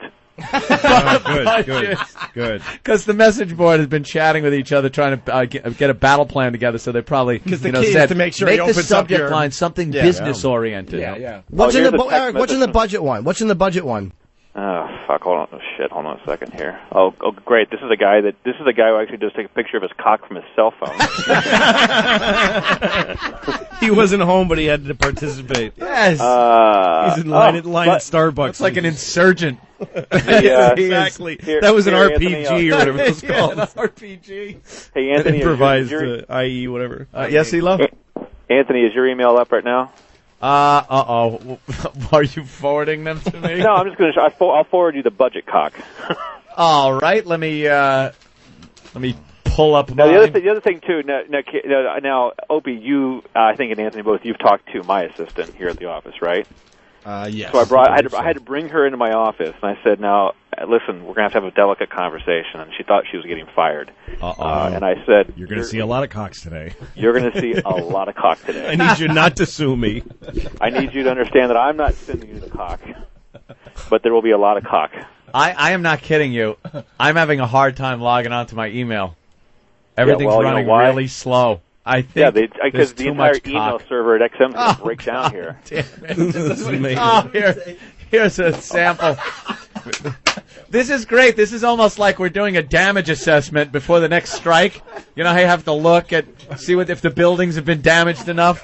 Yes, that is a fine hit. That's a smart cock. That is smart. All right, Anthony, I send you the one. This is a more cock one coming your way. More cock. Yeah, and there's some very interesting ones. Actually, very creative. All right. No, it hasn't come through yet. Your cock hasn't come through yet. More black cock. Here we go. And God damn. This guy's bent over. He's shoved all of his hardware back between his legs, so it's just his balls are resting on his asshole. Oh, is that wonderful? Here's one. Urgent. Urgent. Is it? What is it? Oh, I'm sure he's sending urgent? it over. I'll tell you what urgent. Urgent. Hold on, let me open it up again. I think my computer's going to crash. Now, the other thing great about this is, nice. It's a guy with a giant rod that's not nice. You won't like it, Jimmy. It's not groomed, and he's squirting some sort of KY juice on this thing. Okay, urgent, fine. Well, now that goes to Anthony Cumia. Okay, forward. We have to do a little diplomacy here. This is what Nixon did to get the Vietnamese to the right. table. Bombed the shit out of Cambodia with cocks. That's right. And then Vietnam came to the... Can I just take a phone call real fast, though, before you go Great. with the This is plan? going to be oral. Is this oral cock now? Greg in Oregon. Greg, you're on with Elo. Hey, Elo, I was wondering if you were enjoying the Battle of the Bulge. Battle of the Bulge. Boring. Punching out, boys. Elo boring. Oh, God. Boring. We have a very diverse audience, or they're getting pictures from certain websites. 'Cause there's a gentleman looks like he might perhaps be into hip hop music when he's not looping up. Okay, now they're getting good. Yeah, why? I need a door to a caddy. That was my old email to you. I love how Elo's got his own sound effects for his own phone call. Okay, now this one, by the way, I'm going to give in the cock. Oh, I think it just screws something up here. Son of a bitch! I just screwed it. Hold on. You better not have sent that off. He hit forward, and it went to the boss. Yeah, Hugh. Oops. This one is good. From T Frolics at Antiop.com. Again, of course, that email box has probably sent one email, and it was to me. Subject line: Bob Edwards contract dispute. That's pretty. Wow, that's clever. That's the best one. This one just in. Ethel listening. This is a nice one. Letter from Mom. New one just in. Reference inquiry and urgent attention required. Any emails from Oprah yet? No, but I'm sure they'll be coming shortly. Oh yeah. How many are there total so far? I've got let's see. It's hard. I got to get at. I've got since I've been on the phone, I've gotten 90 new emails. So that's probably not counting when I was. What was great is I was actually in a very senior level meeting because I got to get ready for this call here in a few minutes, and I'm looking at my BlackBerry, and by the way, I know I've got to get out of this meeting to call you guys, and I looked down, and I had 2 unopened messages, and it went to 112, and it was cock, and I'm like, you knew it. You right. missed your deadline. I had Carlisi calling me like a madman, leaving me messages. Please forward every picture to me. Every picture forward to me. I'll name the people who there are pictures of. I recognized them. I'll help you out. You better call. I mean, I didn't know any good way to stand up at this meeting. Listen, I got to go. I got to take a call about cock, so I couldn't. Anyway. Did you do any discussion? Have any discussions about our Box O Cocks contest? I did have a lot of discussion. I talked with legal counsel, 2 different legal attorneys here, and got all the answers, of which none of them are going to like. Well, all we want to know, is there any way we are going to be able to do this a Box O Cocks, maybe with a different theme somehow? What did the lawyers tell you? It will. Keep sending cocks. That's right. We aren't ready for the bargaining table yet. After O&A live. And I don't know if you could hang up on your boss nowadays either. It's After Opie and Anthony live, and I'm Sam Roberts. Garrett's still hanging out. E-Rock's still here. Everybody's around, except, of course, for the talent. Although I did see Jim walking around. Of course, Louis C.K. was in studio that day. We were talking to Eric Logan and kind of trying to put forth that as much as he's put up on a pedestal now, in hindsight, there were some days where Opie and Anthony didn't necessarily agree with everything he had to say. E-Rock, do you think we should go to this call? It's been on hold for a long time. Just a quick check-in. Fine. Okay. Bobo. Yeah, that's right. I'm here. Okay, now tell me this, Bobo. When did you call the show? I don't even remember when I did, what time I did. I lost track of the time. Was it towards the end of the show or the beginning? Maybe somewhere second hour. No. It was somewhere in the 7 o'clock hour. Early in the 7 o'clock or late? Somewhere early in the 7 o'clock hour. That's what I thought. What time did you... Well, you call, and the guys didn't even talk about this on the air. I don't know if they knew, but I will tell the audience. You called our office phone at 5:45 this morning. Yeah. What time did you wake up? Oh, I woke up at 5:50.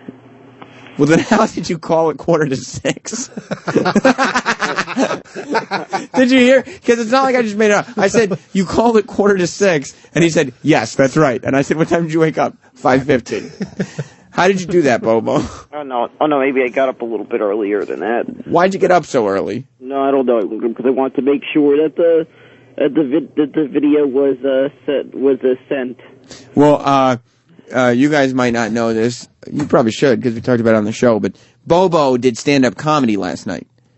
That's right, Garrett. Ooh. He did stand-up comedy. Heather Height, who's one of our, she's one of our listeners, but she's also somebody who's helped out the show many a time. She's been in here a bunch of times. If you're a hardcore, you'll definitely know who she is, and if you're not, now you know who she is. So either way, it doesn't matter.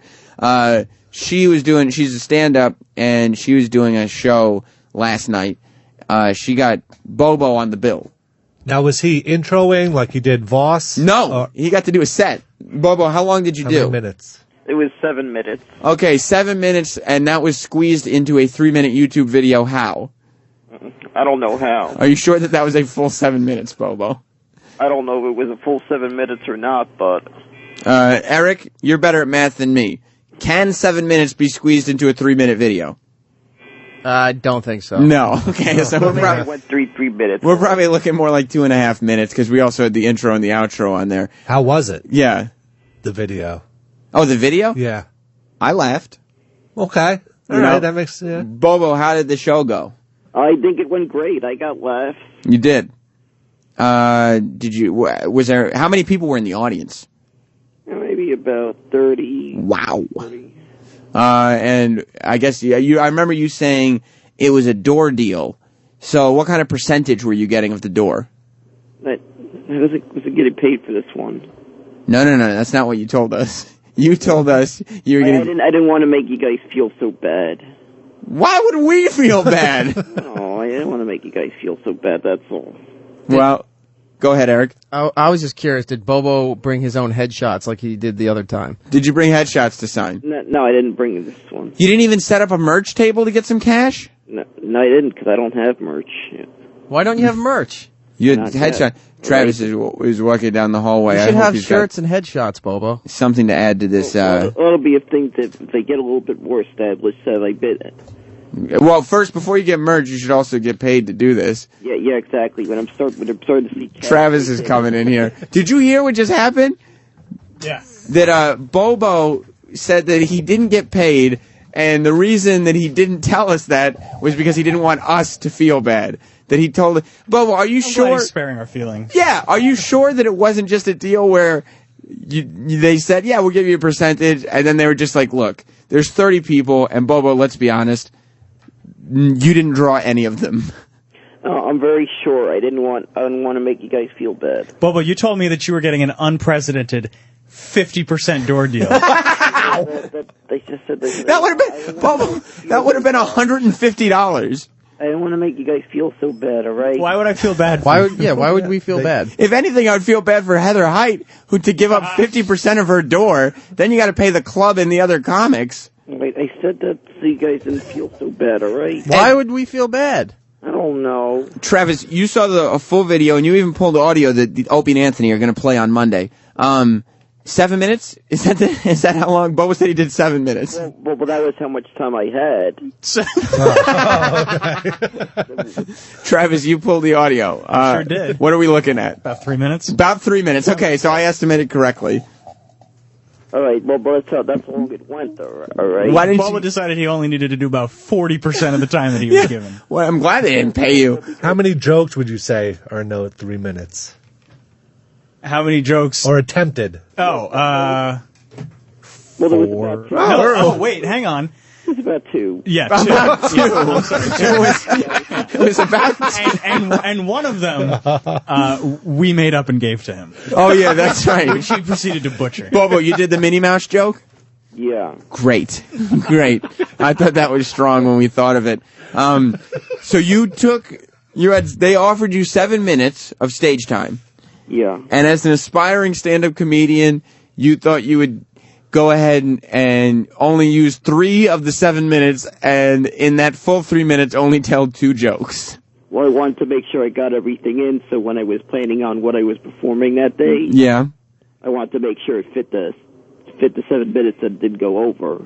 Okay, well, did you go ahead and do the material on your own, maybe even in front of a mirror, and then look at a watch and say 7 minutes hasn't passed, or is that sort of falling into the math is not your strong suit category? No, that wasn't it. It's just I didn't time how long it was, all right? I just wanted to make sure it didn't go over. I think he's saving it for the special. That makes sense, too. You don't want to blow it all in one shot, especially knowing this is going to be broadcast, but you feel good about your material. Yeah. You feel good about what you did. Yeah. You think this is the start of the next phase in Bobo? Yes, exactly. Travis, what were your thoughts afterwards? I thought he killed. Okay, because like you, I laughed. Okay, good. Is Troy leaving? Oh, I was going to tell Troy what Bobo just told us, but he's walking back. I guess he had to record the Boneyard with Norton. Well, Bobo, I'm glad. In even bigger news, your epic production piece, BoboCop, finally debuted today. How did you feel about it? You were waiting on hold while it was played, as you were for most of Opie and Anthony and after Opie and Anthony. Yeah, I did hear it, and I enjoyed it. I thought it turned out great. All right, well, I'm going to go ahead and put you on hold. Is that cool? We're going to get right back to you? All right. Okay, put you on hold. Sam, remember the story when I told you about people telling us that Bobo, like at F.H. Riley's, would go around and talk to people saying, I'm the famous Bobo? Yes. Do you think he's going to do that now with BoboCop? He does that anyway. Yeah. I mean, I'll never forget the time that he came to us and said, you know, I'm really starting to become famous from the show. The other day I got recognized by my neighbors. And he's waiting on hold right now. He doesn't understand. He doesn't see what we're laughing at here. He says, no, you don't understand. It's not a joke. My neighbors really did recognize me. So take that for what it's worth. Does he ever tell you guys the fantasies he has of, like, I'm going to go to a Phillies game and all the Philly fans are going to know me and hate me and it's going to be a whole stadium. Did he tell you that? Yes. He has all these fantasies that are really weird. Like, now, would you consider these fantasies or delusions of grandeur? I would go with the second one. Okay, yes. yeah. Garrett, I asked him earlier about the headshots. One time he was trying to do this stand-up thing. He got off the stage, picked up a pile of his own printed out headshots and started handing them out to the audience while the next comedian was on stage. Uh-oh. Steve Sterniolo's walking down the hall. I wonder whose head he's going to rip off today. The man beast, Steve Sterniolo. Oh, he just pointed in here, and he's going to keep walking. Maybe did you hear him, Travis, yesterday destroying E-Rock? Yesterday. I was curious. Maybe he would be able to get Bobo's stuff on. He does work for Raw Dog. We're going to look into that, but I wanted to give BoboCop another play. Yes. Because, I mean, Derek and Danny worked very hard on it. And, Garrett, you haven't heard it. No. Listen for the celebrity voice. Wasn't he your teacher? RoboCop was, yes, in Syracuse. No, Garrett, this is the next generation, sort of a 2011 type of thing. This is BoboCop. What we have here is the best of both worlds. The fastest reflexes modern technology has to offer, onboard memory, and 30 years of human experience and interaction. BoboCop, what are your prime directives? To serve the public trust, protect the innocent, uphold the law, and to jerk off in a toilet, alright? Part man, part robot. Complete imbecile. Alive or dead? Dead or alive? What am I supposed to say? Hey, fuck you, you metallic mongoloid. Eat a bowl of dicks. Will he be able to recall his past memories? Don't you remember? Bobo, it's you. What's me? You, Bobo. It's you. Who is? Holy fuck, Bobo! You! It's you! Bobo, it's you. I think I'm in a weak signal area. K-9 units, please respond. We have a 16-3 in progress. Alright, let's go, Mr. Mamoonigan. BoboCop! Who is he? What is he? I suck. The dumbest, most annoying person on the planet is now a law-enforcing cyborg. BoboCop, any special message for the kids at home? Believe me, alright. You gotta wear a condom when you go to sleep, because you don't want to jizz in your pants when you're... BoboCop? Sorry. I mean, stay out of trouble. BoboCop.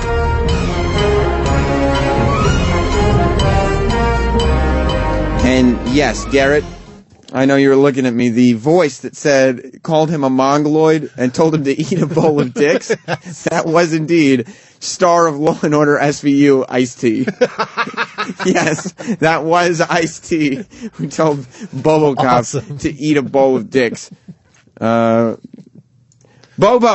Oh, he's still on hold. He's probably answering. Yeah! Bobo! Yeah. Do you hear that again? Yeah, I hear it. How impressed were you that Ice-T now knows who you are? Or I'm impressed. Are you surprised, though? Not really, right? No, not surprised. Right, I'm impressed. I had a feeling that was eventually going to happen. You should... Wait. What did you say, Bobo? I had a feeling eventually there'd be an A-lister or two who would know who I am. Why? Bobo, why would an A-lister or two know who you are? Well, things go well, that's what would happen. Do you think they'll know you more for your comedy career or your radio career? I don't know. I have a feeling maybe from a comedy. He's very diverse. But I have a feeling that there might be people that would know me from Opie and Anthony. Wow. I'm going to put you on hold again, all right? Wait, Bobo. Oh, wait, no, don't stay on hold. Bobo, you should follow Ice-T on Twitter. No, I'm still on. Who are you talking to, Bobo? That was my mom. Okay. Eric, tell him what it is, because it's getting to be too much, Bobo. Bobo, I can feel it. I can feel it when it happens. Sometimes I let it happen. Right now, I'm not You should going follow Ice-T on Twitter and ask him to get you on an episode of SVU. Now that he knows who you are. Say, All right, I'll do that. This is the famous comedian Bobo from BoboCop. All right. All right, stay on hold. Thanks, buddy. Bobo's back on hold. There was also, Garrett, I wanted to play this while we still had him. Do we have, this is quick. Yeah. Have you heard the Good Boy Phone, Naughty Boy Phone song that Jim's been singing? The Drew Boogie one? Well, yeah, Drew Boogie turned it into something. Yes. We took it to the next level. Really? You ever heard of the band Godsmack? Yeah, rings a bell. Yeah. You know lead singer, Sully? Yeah. I'm not kidding.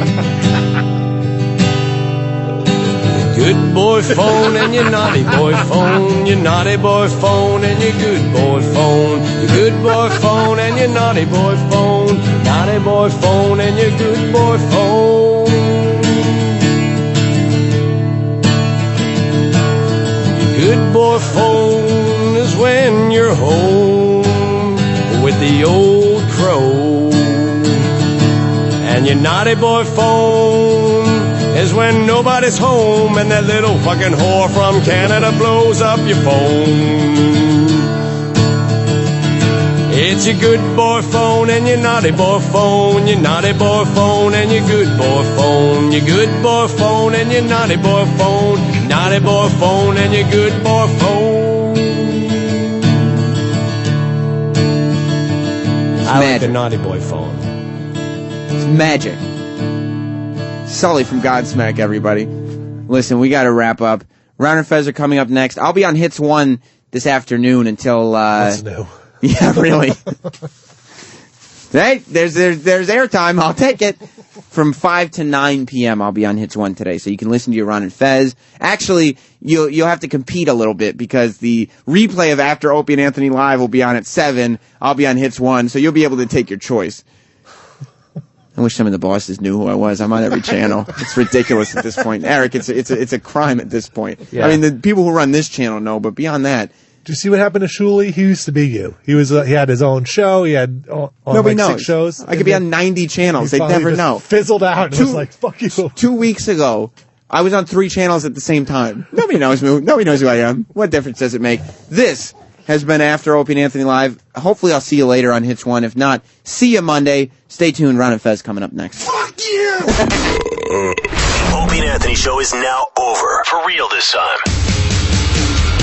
Check out the O&A show on Facebook at facebook.com/Opie and Anthony. And catch Opie and Anthony live Monday through Friday from 6 to 10 a.m. Eastern. Ron and Fez are next. Hey! On The Virus.